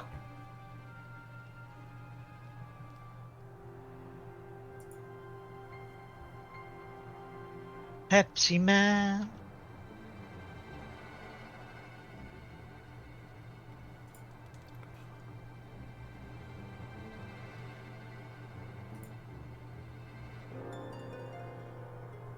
So the rule is each family package, 94.5 CNY equals 1373 USD, gives you one black fat chocobo redeem code. You will have to dine in.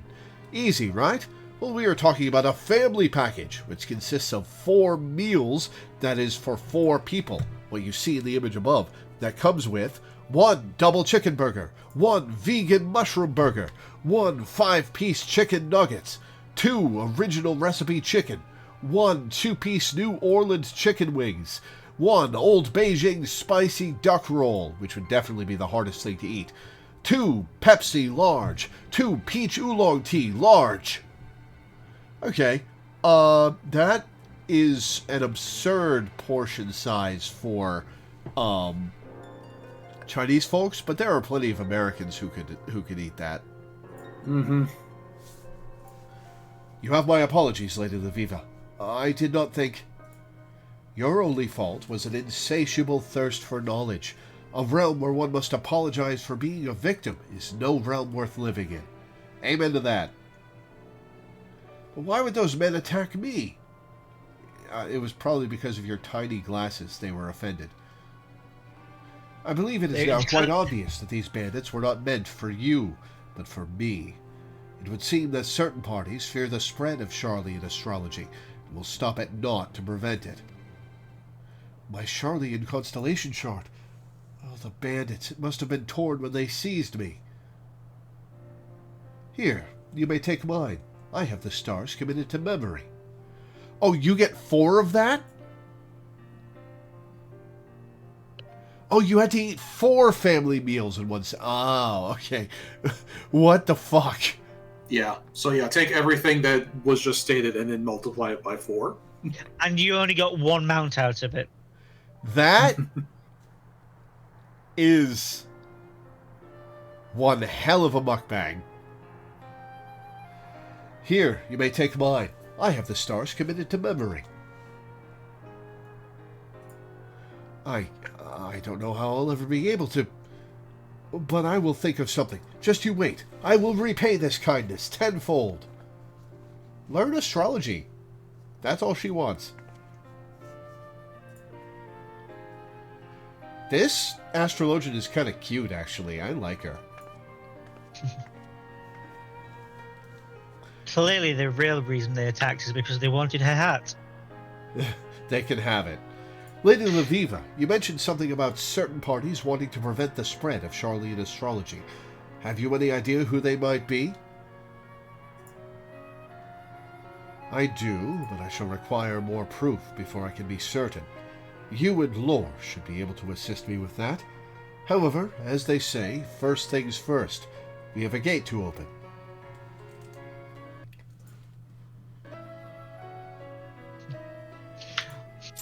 Monkey paw wish. Viera can wear hats. Only that hat. Lore, the 5th heaven awaits. Open your mind and become one with the stars. Lady Loreweaver mentioned before about those in power not wanting those below them to rise up. Could that have something to do with the attacks?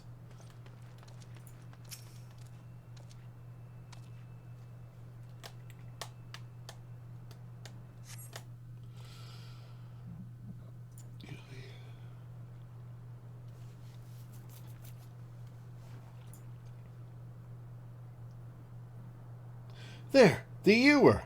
Focus, Lore. Focus, and let the constellation's ether twine with your own.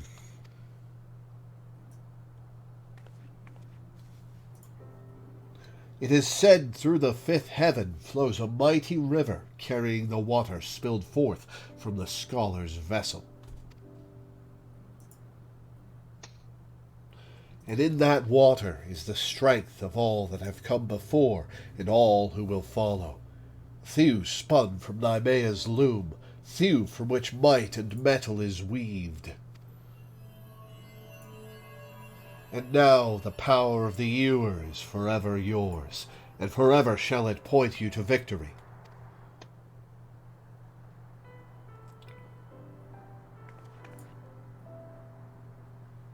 Well, I cannot forgive our patron for skipping yet another of his lessons, I cannot deny that the passion hidden deep beneath all his posturing may have its uses. Word of our field is spreading, and our inherent nature has begun to stir. Curiosity is proving the better motivator than skepticism and faith. Our time may come soon.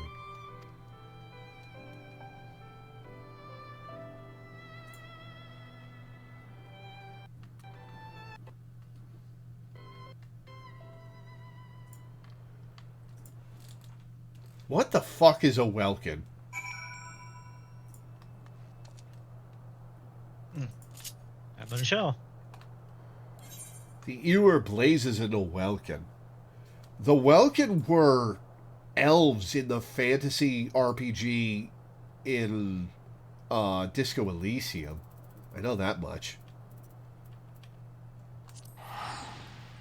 I think that's what they were called? Huh.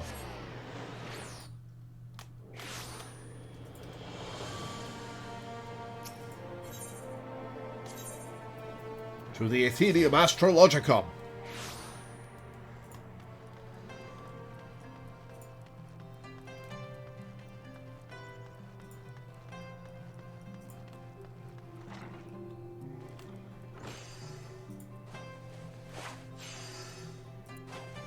Lobo Somacare.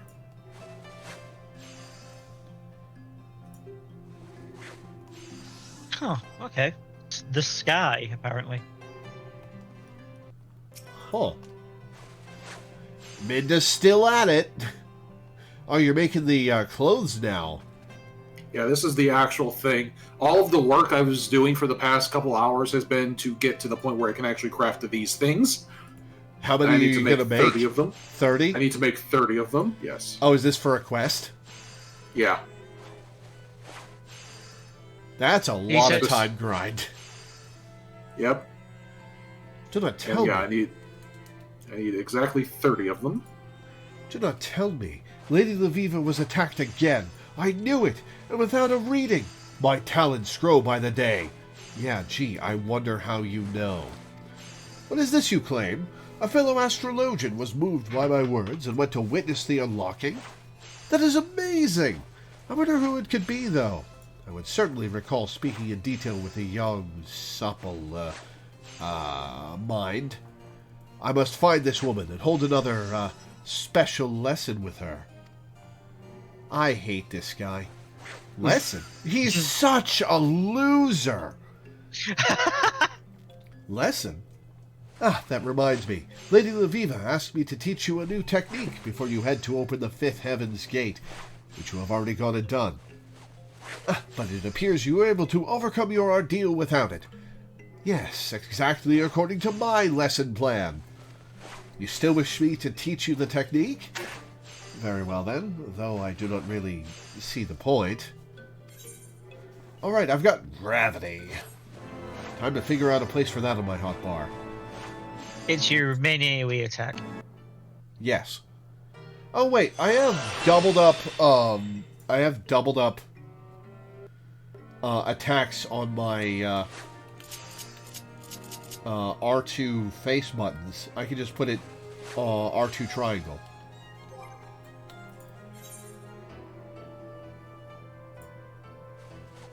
R2 triangle or R2 square? Which one have I been pressing for combust?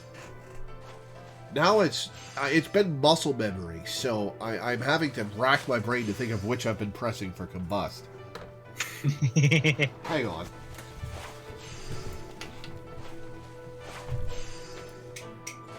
I can relate to that.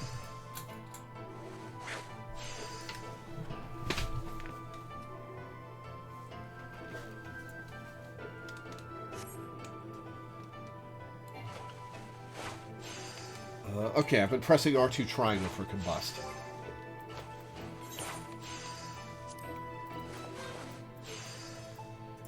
Gravity. R2 square.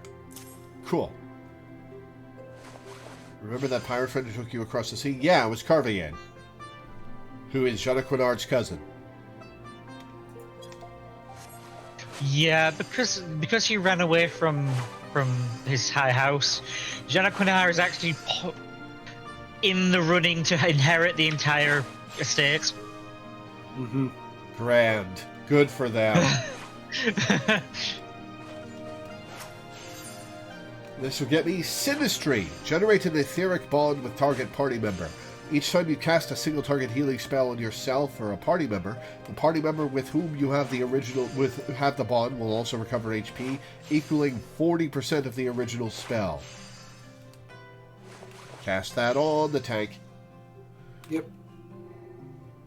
I'll put that on R2 circle, I guess. Or wait. Lady Loreweaver tells me that you are nearly ready to open the 6th and final gate. Yes, I said final. We all know there are 7 heavens, but opening the 7th is impossible. Well, except upon death, of course. An attempt to attune to the pole star would be sheer madness. It most certainly spell your doom. Hey, I'm raring to go. I'll give it a try, and I'll succeed. But look at me. Even now, attempting to tutor the great lore, when it is obvious your talent far surpasses mine. Forgive me. Lady Loreweaver has yet to depart for the location of the final gate. Doubtless she fears yet another bandit attack, but whatever the reason, she remains on the 2nd floor and has asked that you visit her at your earliest convenience. There's no wall there, by the way, so she can hear everything in our conversation. Shana Quinard has clearly never heard of Guy Lee.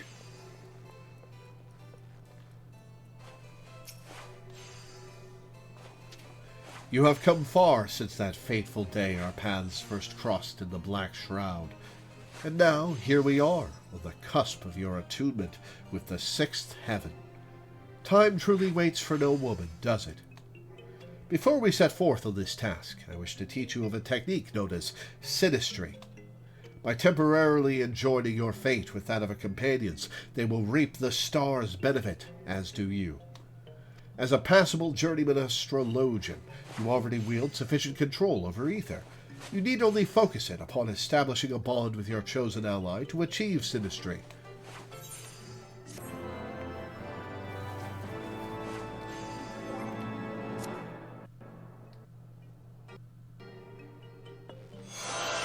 Divinations of astrologians transcended, echo deep within your soul.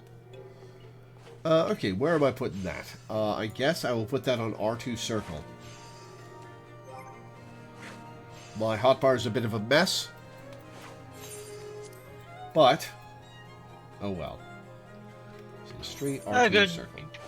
Good news is, once Dawn Trail comes along, nothing you put on your hotbar will matter, because Astrologian's getting a massive rework. Oh. Mm-hmm. Well, fair enough then. Maybe I should hold off on Astrologian until Dawn Trail. Nah. You're already there. No. I mean, like, everything past 50. Yeah. Oh, yeah. Well, yeah. No, because...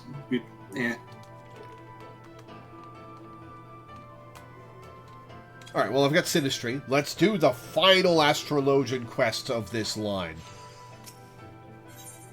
That'll get me Astrologian's Attire Coffer, item level 90. Loreweaver appears anxious. It might be in your best interest not to keep her waiting any longer. I believe you are ready to attune with the final constellation. The location of the next lesson is actually not far.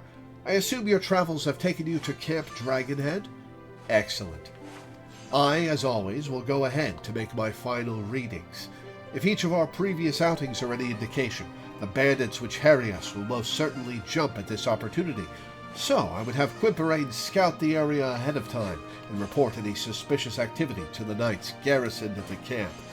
Let someone else bloody their hands for a change, I say. Feel free to tell Jean Quinard of our plans, though I do not doubt he already has some of his own. Yeah, about that, telling him is probably the wrong idea. Lady Loreweaver has already departed. Well, then she must have leaped from the window, for I did not see her use the front door. I dare say that means we will be traveling alone. Huh? Of course I will be attending. Why wouldn't I be? I think you've skipped a couple of constellations, Jean Quinard, and aren't able to unlock this one. Alright, I'm going to go do this quest, and we'll see who finishes first, Minda or me. It'll be you. I have made 12 of the 18 of them, and they take about 1.5 minutes apiece to craft. Wow.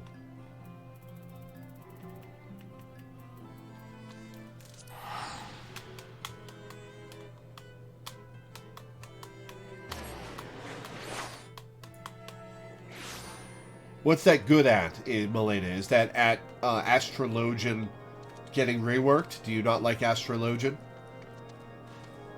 It's not super popular right now. Funny enough, Astrologian used to be my favorite healer. Now it's my least favorite. Same.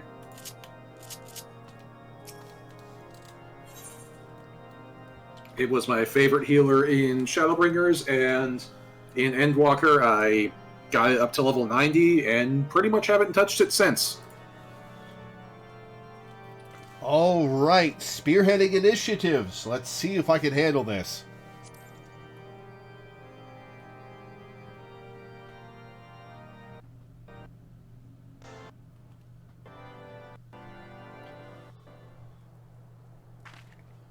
Lauren Jonaquinar.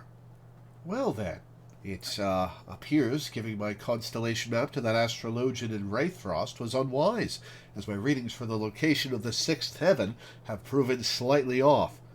However, a second calculation has shown that we are close. The optimal location lies just to the north of here, in a derelict tower known as the Steel Vigil. You've the look of the learned about you. Might I ask if you've seen this star map before? It was on the person of an Astrologian who came to us seeking help after being attacked.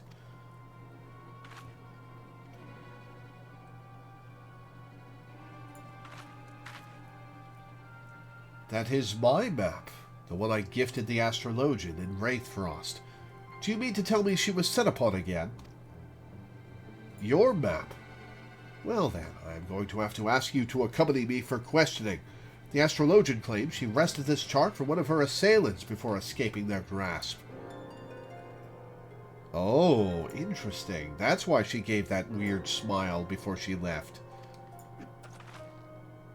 Lady Loreweaver, why would you assault the selfsame woman you risked your life saving? God damn it. God damn it. Because she did not, my lord. Why would you even think something so foolish? This must be some sort of misunderstanding. I was present at the assault. We saved the young maid of which you speak from a party of bandits, and Lady Loreweaver gave her own constellation map to replace the one damaged by her assailants. My Lady Lore here was also witness to these proceedings. Well, we have our own witnesses who say otherwise. So until we can have a trial and an adjudicator who can pass his judgment, this Loreweaver will have to come in for questioning, for she herself has admitted the map is hers. It is all right. I have naught to hide. Oh, they don't care whether you're guilty or innocent, Loreweaver. They're just going to persecute you. And arguing here will not bring us any closer to the truth. If anything, I wish to confront this woman who would bring false accusations against those who saved her life. Very well, then. Take me where you will. I shall answer all of your questions, and you will soon learn who is spouting falsehoods. My friends, you need not worry overmuch, for I shall be in the company of Temple Knights, where no harm might befall me. I will return once I have proven my innocence. Are these guys even Temple Knights? They might just be wearing the outfits like the ones we fought.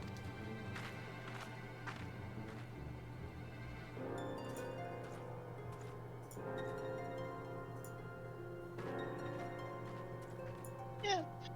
I forgot that the Astrologian Heavensward story is pretty decent. There she is. I see that tattoo. No harm, quotha. That knight was the selfsame Astrologian whom we saved in Mordona. The Astrologian who now claims we attacked her. Are you saying the Astrologian was a Temple Knight? No, listen, my lord. He almost said, listen, you moron. I'm saying the Astrologian is no more an Astrologian than she is a knight. I'm saying we have been played. We've fallen victim to a ruse that has landed Lady Loreweaver in the hands of those who have been attempting to kill her since she set foot in Eorzea. Then you are saying she won't be safe in the presence of those temple knights. Fucking hell, Jonathan. Oh my god! Those weren't temple knights, my lord. However, they were wearing the colors of our knights most heavenly, and if we were to assault them this near the heavenly garrisoned Camp Dragonhead, we would be stuck full of arrows before anyone asked us why we even drew our blades. No, we must shadow Lady Loreweaver's captors and wait for an opportunity to take her back. They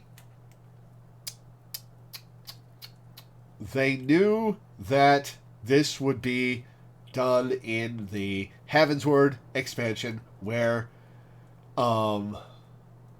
Horshfont dies. So they can't have Horshfont. We can't have us run to Horshfont and tell him what's going on. Yeah. Because it might happen after he dies. How exciting! Can I take point? No? Of course not.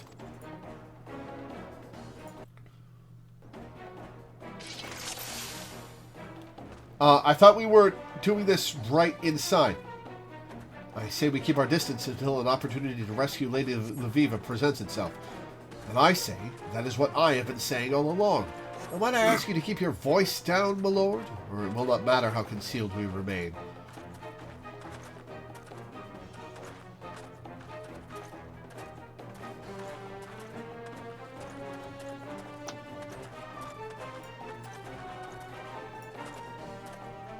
Dramatic, active music for a slow following segment. Yeah.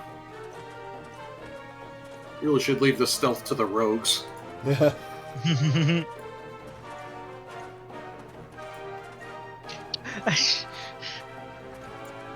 It's just funny how blatantly visible you are.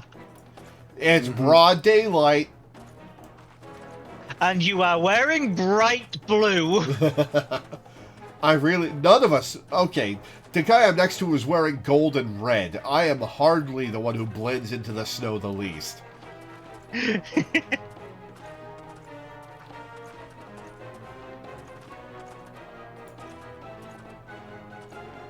Oh, they're going to turn around. Or not. One of them's peeling off. Okay. Our imposter Astrologian has left the company to see those ogres. Let us take her unawares. Very good. Lore, you may follow. What about you, Jean Quinard? Oh, fuck off. Ripperade!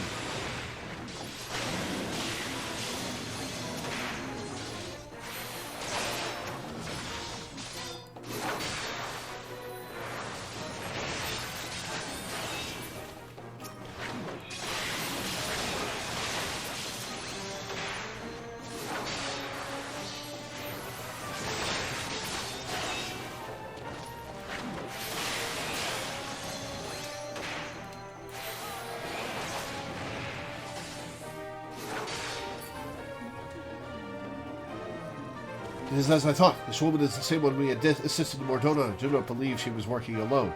We must continue our pursuit. Quipperade! He just ran up behind them. Alright.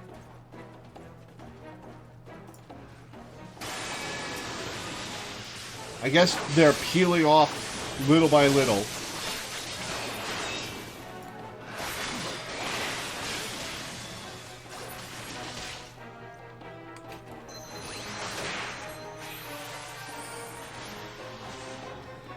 Oh, is that an airship I hear? Uh-oh. Alright, well, let's... I guess we're going to have to fight these guys. As a group. That seems a bad idea right now.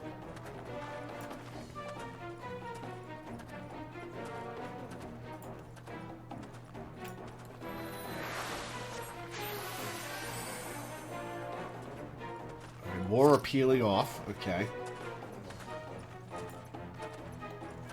Ripperade, are you okay? You're just running in place.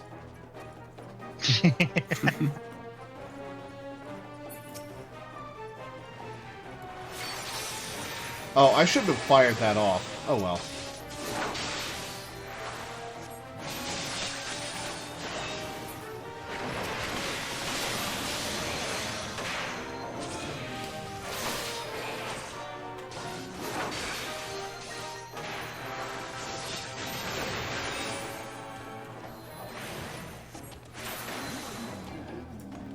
Alright, let's go.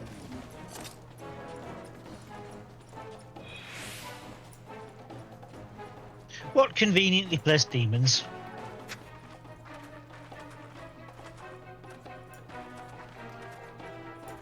Oh, they are coming here.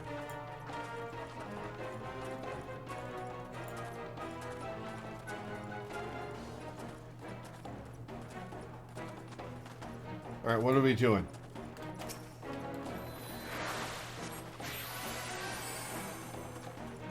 We should probably ambush them before they're gone. The False Temple Knight Chirurgeon is going to ambush us.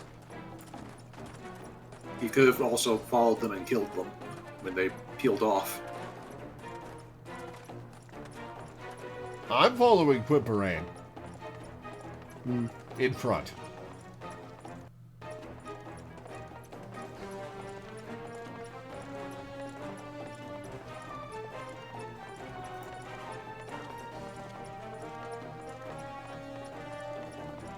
Wait, was I supposed to ambush these guys at some point and fight them?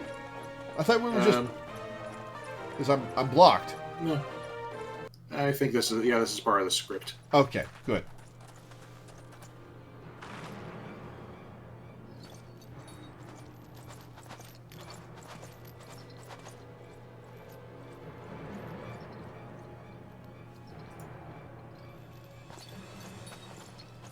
Just as I expected, these fools have led me straight to the answers I've sought since my arrival in this backwoods realm.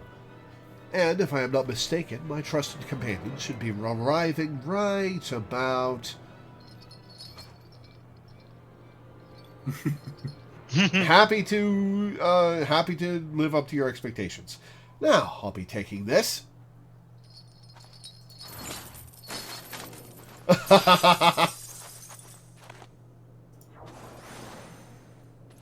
Oh, it's a black mage. Well, a thaumaturge. The moment you lift off in that airship, the whole land will know you are not true temple knights, and you will be made to answer for your crimes. He looks like he's trying to channel Albert Wesker. Once we're in the air, it will not matter what anyone knows, you fool. We will not be returning once we have slain you and your friends.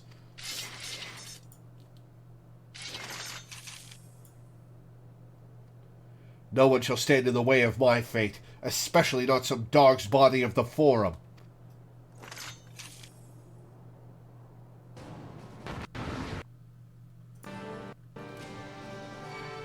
Alright, fire off a draw.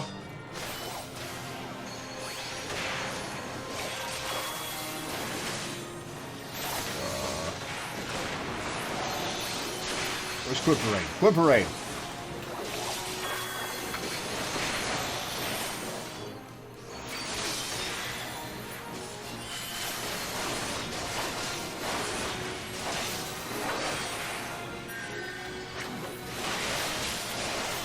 Oh, this is chaos. Quimperane. Quimperane, select Quimperane. Okay.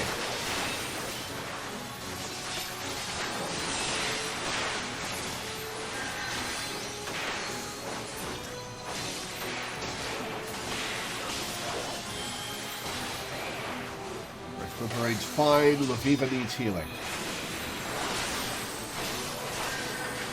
There's one of them down.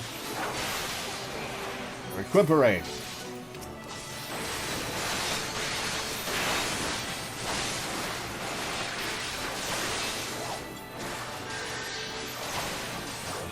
Down.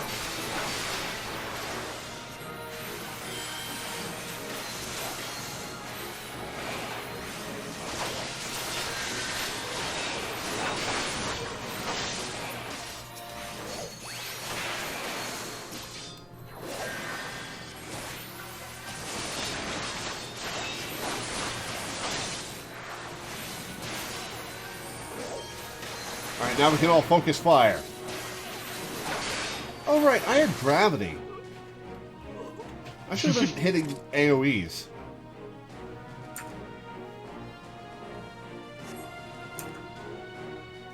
Duty completed.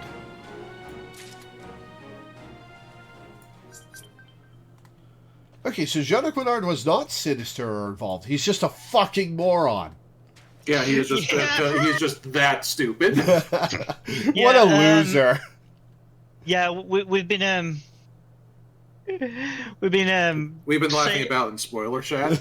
yeah, just like Laura's giving this guy way too much credit. He's just a fuckboy, yeah. I do not think Lady Loreweaver would mind us taking a peek inside that missive, would she? No, you are right. Like enough she would. Please, milady, allow me a moment to gather myself. Of course I knew that Temple Knights were false. I recognized the astrologian we saved almost immediately, and I find it insulting that they believed I would not. I also knew that they would lead me to the true perpetrators if I played along, fully aware that you loyal three would follow. And I am pleased to know that you also knew that we would somehow crawl our way out of that little tussle with our lives, because I was uncertain for most of the journey. Well, I was certain Lore would make it, for the stars have already told me she would unlock the 6th gate here at the Steel Vigil. The very location we ended up at, despite our unexpected ordeal.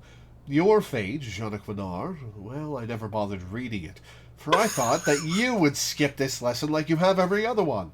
And how about Quimperain's fate? Quimperain's been the loyal one this whole time. Are you telling me you didn't think about his death?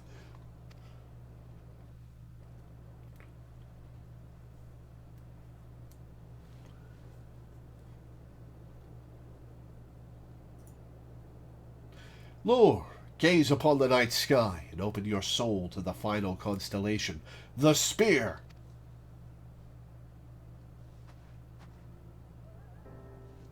The Spear is the gate to the 6th heaven, where the Fury resides in a palace of ice carved by her own spear, ice formed of moonbeams collected by the lover, Menfina. The Spear fills us not only with the power to overcome our enemies, but also the compassion that is necessary to grant those same enemies mercy. And now that power is yours, to see directed to those whose fates require it.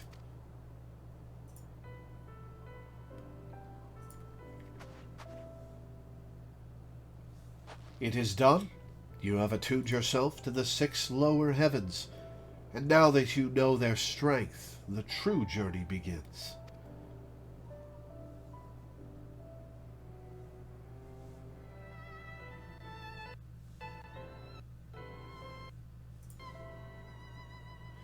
The spear blazes in the welkin.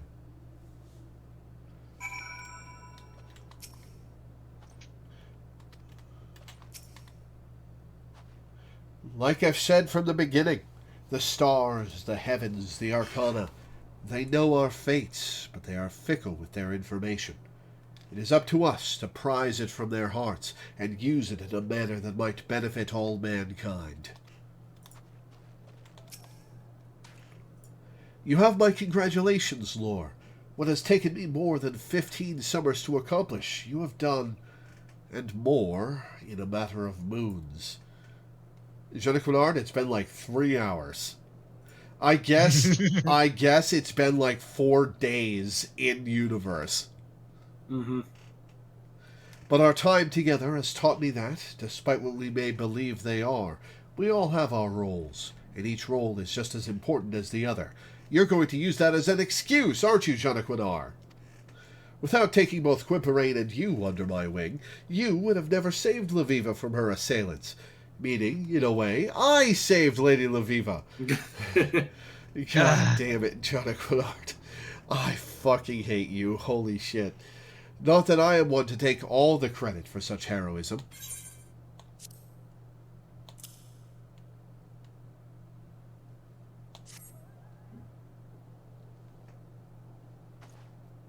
Nor shall I take credit for this missive that never would have been discovered were it not for me taking you and Quimperain under my wing. That cold stare. It befits this god-forsaken place. Point taken. Let us break the seal and we see what we... Why, this handwriting. I have seen it many a time before. It is mine uncle's. But that would mean... It would mean that the highest-ranking astrologian in all Ishgard has been attempting to assassinate us. If the tribunal were to hear of this, he would be hanged. And a hanging will only earn us another ill-tempered orthodox astrologian, unwilling to open his eyes to the benefits of our discipline. No, we can use this missive to our advantage. As long as this remains in our hands, so too does the chief astrologian. Which is convenient that we're not destroying that NPC, because he'll still be there for other quests. Are you saying we use the missive to blackmail Forlamore?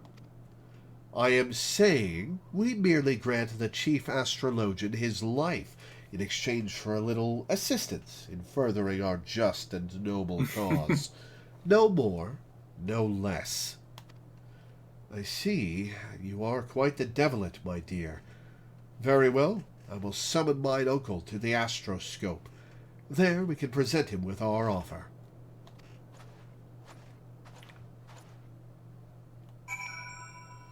Okay, well. Yeah, Loreweaver is best girl. Yeah, she's Her pretty reaction. Great. Yeah. It's like, oh, we found out who's trying to assassinate me? Great! Now we can blackmail him. Chop, chop. Good work, everyone.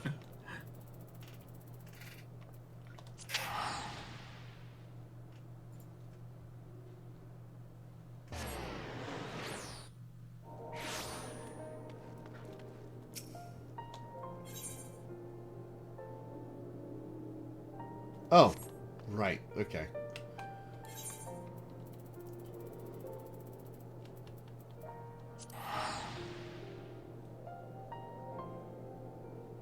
The observatorium, not the astrologicum.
Blackmail's such a dirty word. I prefer extortion. The X makes it cool.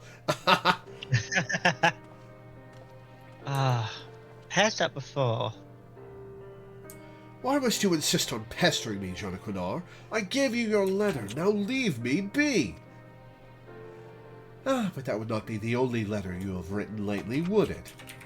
Perhaps you recall a certain letter to the Forum?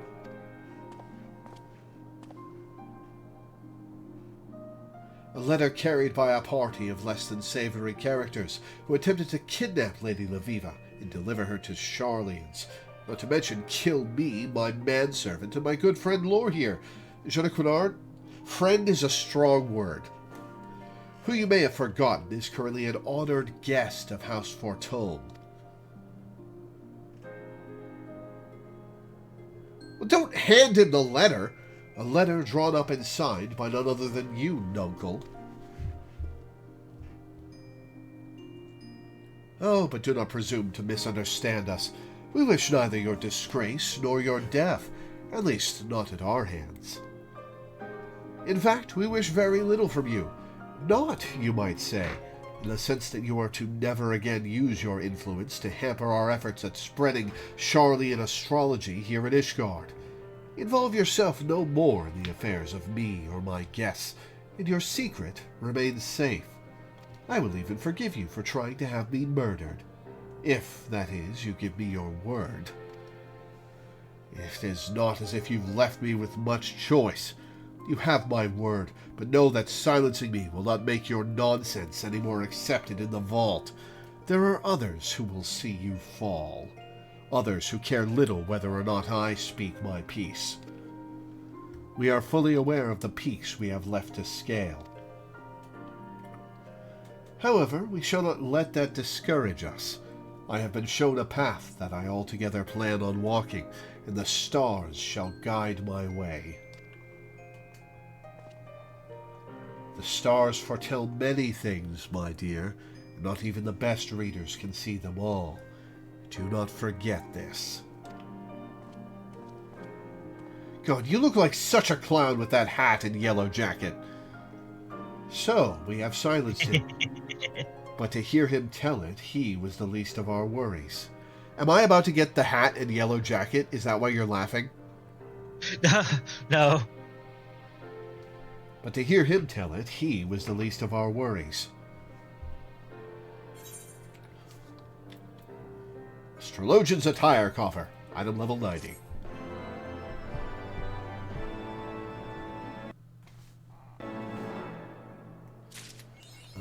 Okay. Item. Astrologian's Attire Coffer.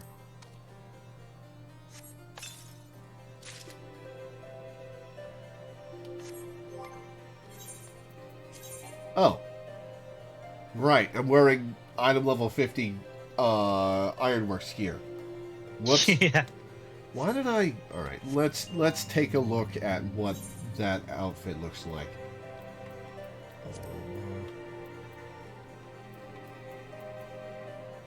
Oh, okay, that's pretty cool. So eager is Jean Quinard to talk with you. It is almost as if there were a giant exclamation point hovering above his head. It's always funny when the game gets self-aware. Now that Forlamore has so graciously agreed to discontinue his meddling in our affairs, I believe we may find our peers and colleagues more receptive to our proposals.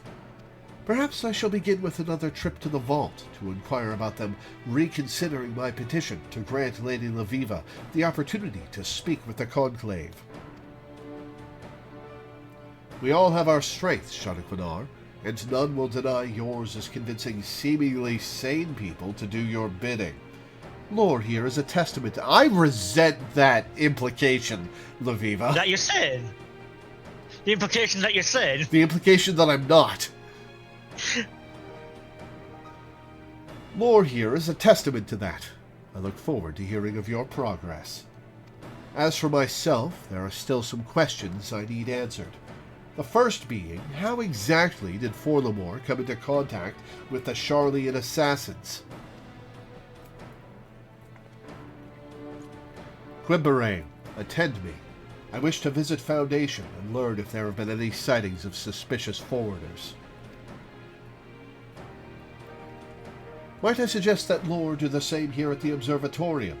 Perhaps a second call on our new ally will help mine uncle recall aught he may have pretermitted in the heat of the previous moment. Oh, he's going to be real happy to be bothered by us. Oh, sure.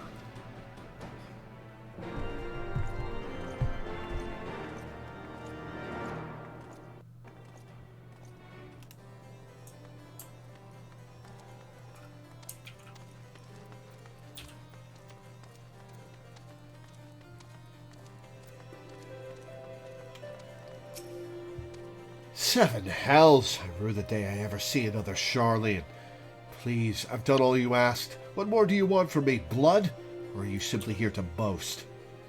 Or mayhap you wish to know how the Sharlayans came to be involved in my scheme? I thought as much. If it was so important, why didn't your Lady Loreweaver ask me earlier? Her head is so far in the stars, she fails to see what unfolds around her on the ground. The truth is, it was never my scheme in the first place. It was the Sharlayans. They came to me not long after Professor Mace's ship was diverted to Thanalan. Yes, I said diverted. The pirates in the Strait of Murthor, the magically manipulated storms off the Rotano, all were staged to prevent your friends from ever arriving. But when they did, the Sharlayans were forced to change their plans. They required help hiring local hands discreetly, something they could not do as forwarders. I agreed to lend them my aid because I felt we both stood to benefit from the disappearance of Jean Quinard and that foul chit. Alright, well that's pretty conclusive. Who else do we have to talk to? Whee! Oh, I landed on the lamp. Yep. Nice. The chief astrologian. There's rarely a day when he isn't meeting with visitors from across the realm and beyond. Why, this past moon he has been entertaining guests with very distinct markings on their faces. I asked Lord Forlamore whence they hailed, and he only answered, the north. Alright, to the Athenaeum Astrologicum.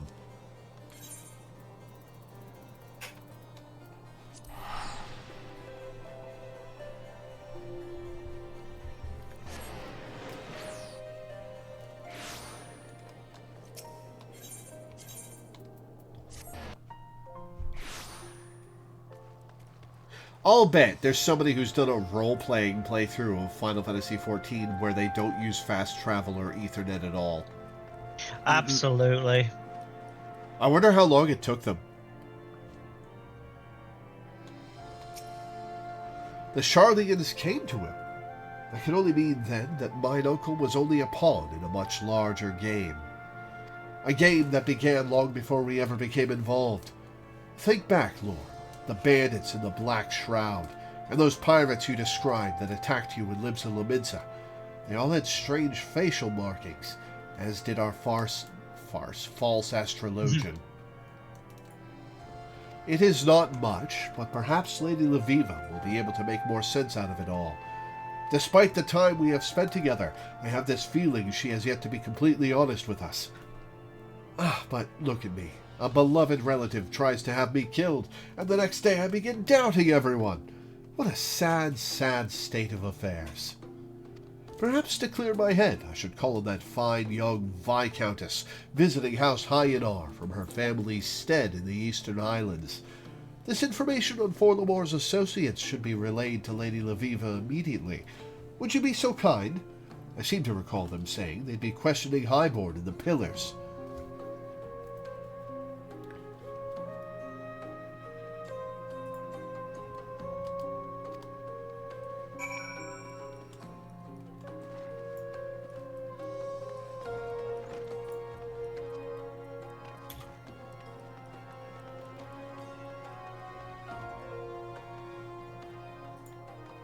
I swear this organ playing in this track is from Final Fantasy IX.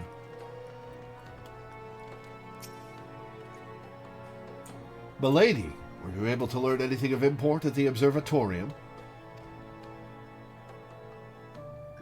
Lord Forlamore was not the one to hire the Charlians. Lady Loreweaver will want to know. Lady Loreweaver? Lady Loreweaver! Oh, she was right here.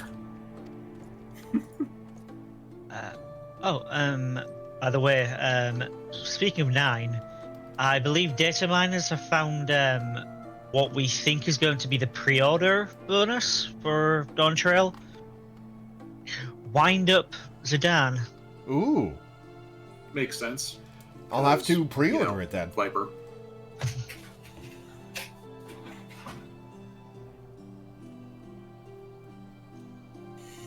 We must find her. I would not think any harm could come to her here in the center of the Holy See. But then again, that is what we believed back at Camp Dragonhead. I shall search the Hoplon. Might I ask you search in the opposite direction near the last vigil?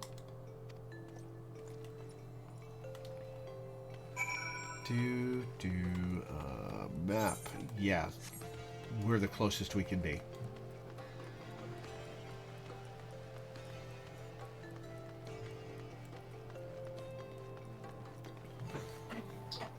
And I did, in fact, finish the thing I was making. So I basically spent roughly the past 3 hours crafting one crafter tool. I am not looking forward to doing that shit when I get to the end of the game. It's good podcast material.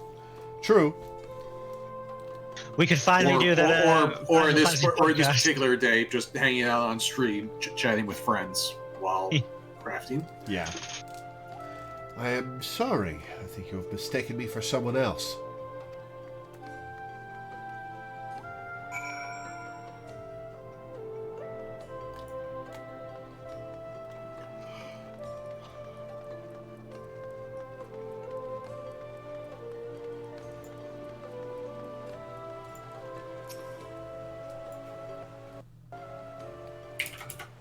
I wonder what Y'shtola thinks of the astrologians. Lord, when you were speaking with Quimbarane, someone approached me from behind and placed a dagger to my back.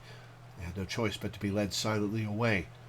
Luckily, my assailant let down his guard when we arrived in the shadows, and I was able to deliver him a swift kick to the groin. I've been running ever since.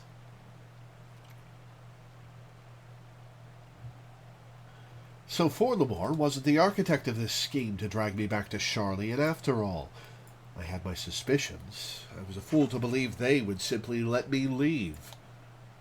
Do you recall when I mentioned there were people in the old world intent on hoarding our nation's knowledge? Well, it appears that my efforts to train you and Jonquinor have attracted their ire. Lore, allow me to apologize. I have not been wholly frank with you about my reason for visiting Eorzea. The truth is, I came here because of my father. Yeah, we already know that, don't we?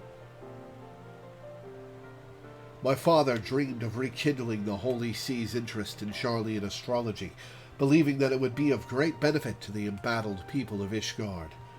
He came here several moons after I was born, intending to remain for only a season. However, he never made the return journey. Oh wait, your father, not your grandfather. Okay. His dream was left unrealized, and his newborn daughter left without a father. Never once did I meet him, but every night when I look to the stars, I know that those are the same skies he too gazed upon. The same skies he used as his strength and guide. It is only natural that I follow in his footsteps, in spite of the objections from my mother, who did not wish to see her only daughter lost as well. You know what I just realized, what just flashed into my brain? I've never seen a Viera talk in this game. It's all been me mouthing words and having no dialogue. It is going to be so weird when I get to the expansion that introduces the Viera and Shadowbringers, and suddenly there are Viera running around talking to me. Yeah, that's gonna feel it's like Shadowbringers. weird. I think the only time you can do a quest right now that has a Viera in it is, I think, like the Gunbreaker quest line. Absolutely. Unless there's another. Yeah, there's another one I can think of. There is, but he's not picked up that job yet. Oh yeah. Oh yeah.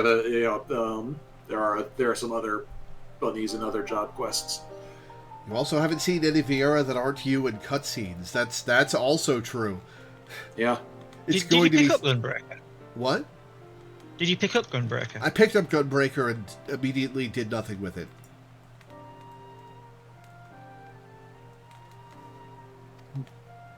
I think you'll have seen the Viera in that then.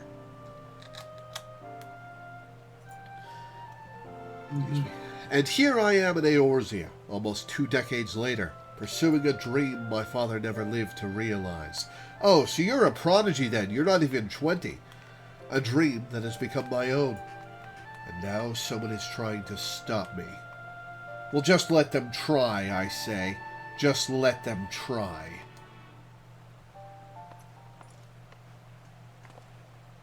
Lady Loreweaver, a maiden of your beauty should not wander off without an escort. Monsters hide even in the shadows of the pillars. Maiden? Are you offended at being called a virgin? Flattery will earn you nothing, Jonquinor, but I will accept it nonetheless. Tell me, what did the Vault say to our proposal?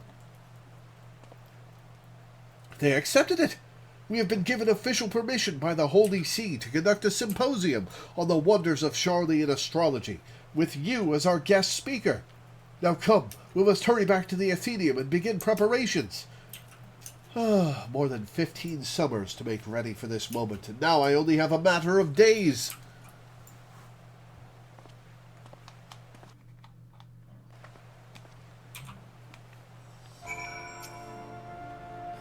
I've never seen Jonquinor that enthusiastic about Well, anything.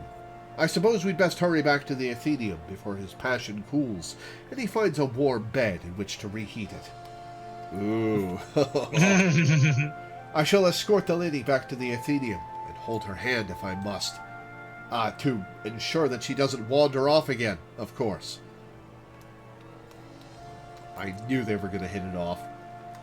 Here I am with my new Weaver tool. It glows. It looks cool. Oh, nifty. I like the Wait, you were making a tool? Why were you making clothes then? You had to, like... The way it works is you have to, like, make a bunch of clothes, and then you turn them in for a reward, and then you turn in the reward for the tool. Ah, gotcha. Well, that's a cool glowy loom. Yeah. Very cool. Is that the one that has the glitch? I don't think this is the one that has the glitch. The Fire of a Thousand Suns glitch? The Fire of a Thousand Suns glitch? Yeah, the Fire of a Thousand Suns glitch does not seem to exist on the higher level tools. That's unfortunate. Or at least it hasn't worked when I've tried it. They might have actually patched it out, which would be sad. I saw it recently, but there was a big patch that just happened. Yeah. And also, it might just not be in these higher level tools. It might only be on the first stage, or the first glowing stage, anyway. The biggest disappointment I've ever had when it came to patching out a bug was in my mansion. Mansions have balconies, and while you cannot go through the door to get to them, the inside of the mansion does show a fake door, as if to say, this is how you get to that balcony, law-wise. Well, my door there, for some reason, well, doors have two models. They have a daytime model where light comes through them, and a nighttime model where there's no light. For whatever reason, probably because my door didn't have windows for light to come through, they seem to have accidentally forgotten to put into the game the nighttime model.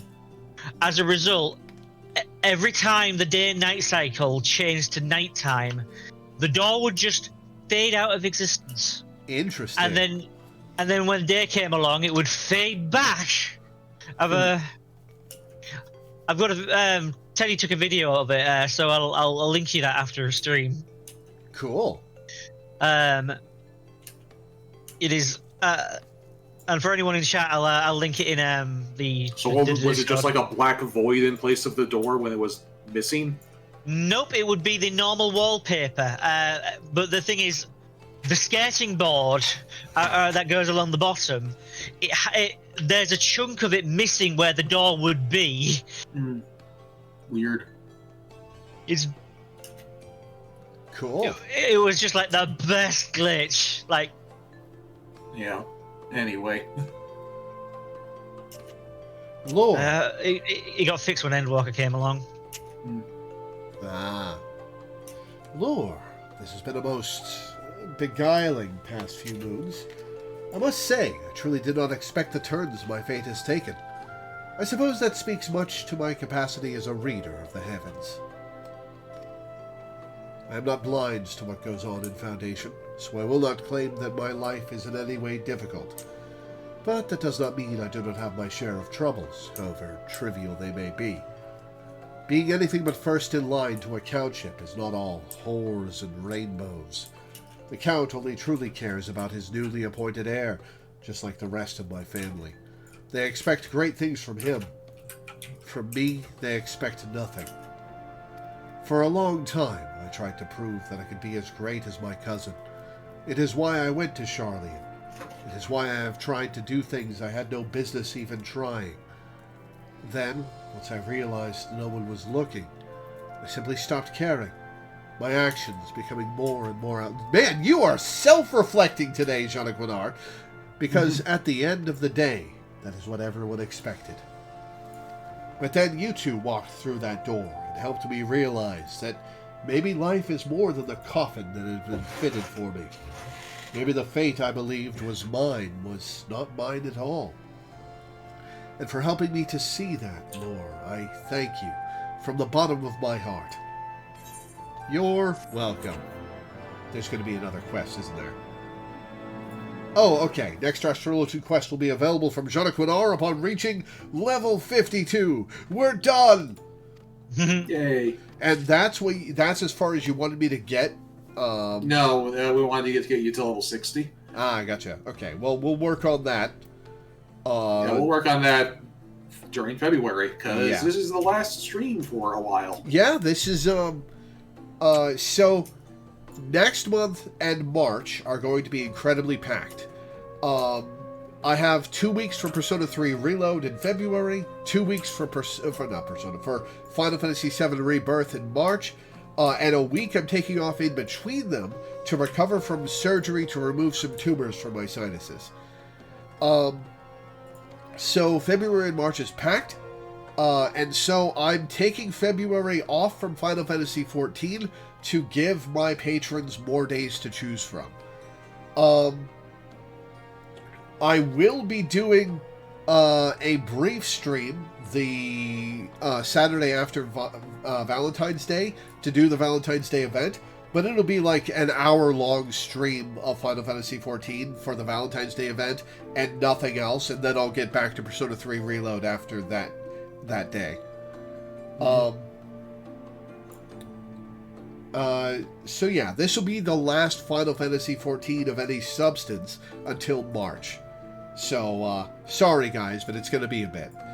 Off stream, we're going to work on the Atma grind, which apparently won't take that long, and morning leveling to get my classes up to higher levels. Yeah, which at this point is just going to be Astrologian and Machinist, I think. Yeah, at the moment. I'm sure we can find other stuff to level. Yeah. But yeah, that's the deal with Final Fantasy XIV. But yeah, that's where we're going to end for today. So I'll read my schedule and get off. Before I do, I would like to ask for help. I have a Patreon that I make my living off of. It's my sole source of income, and I just lost a big patron, somebody who was paying me $80 a month to play games of his choice. And it's not his fault. He lost a big client and has to cut back just in case, etc. I don't blame him at all. But it does leave me with an $80 hole in my finances. So if you could go to my Patreon and pledge a little or a lot, $1 a month, $1 per stream, anything in between or above, there is a slot open right now where you can pick a game for me to play once a month for $40 to $80 a month for 4 to 8 hours of game. It's either a game I've already got or a game you get for me, because if you pay me $40 to play a game and it costs me $40 to get the game, that doesn't really work out, does it? So I could use the help. I mostly just scrape by outside of paying my rent and my bills. So I would be grateful to anybody who pledges. You can find my Patreon at patreon.com/LoreweaverStreams, or with the exclamation point Patreon command in Twitch chat, or the description of the YouTube video. The link is available. So thank you to everybody who pledges, both in the past and in the future. I'm grateful. As for the schedule, tomorrow I don't have anything specific on the schedule, so it'll probably be Paper Mario. Monday, we'll be playing the Somnium Files for a patron. Tuesday and Wednesday, I have nothing on the schedule, so probably Paper Mario. Then it's February. Thursday, we'll be playing Crosscode for a patron. Friday will be The Legend of Heroes Trails in the Sky, second chapter for a patron. And next Saturday will be Root Double Before Crime After Days for a patron.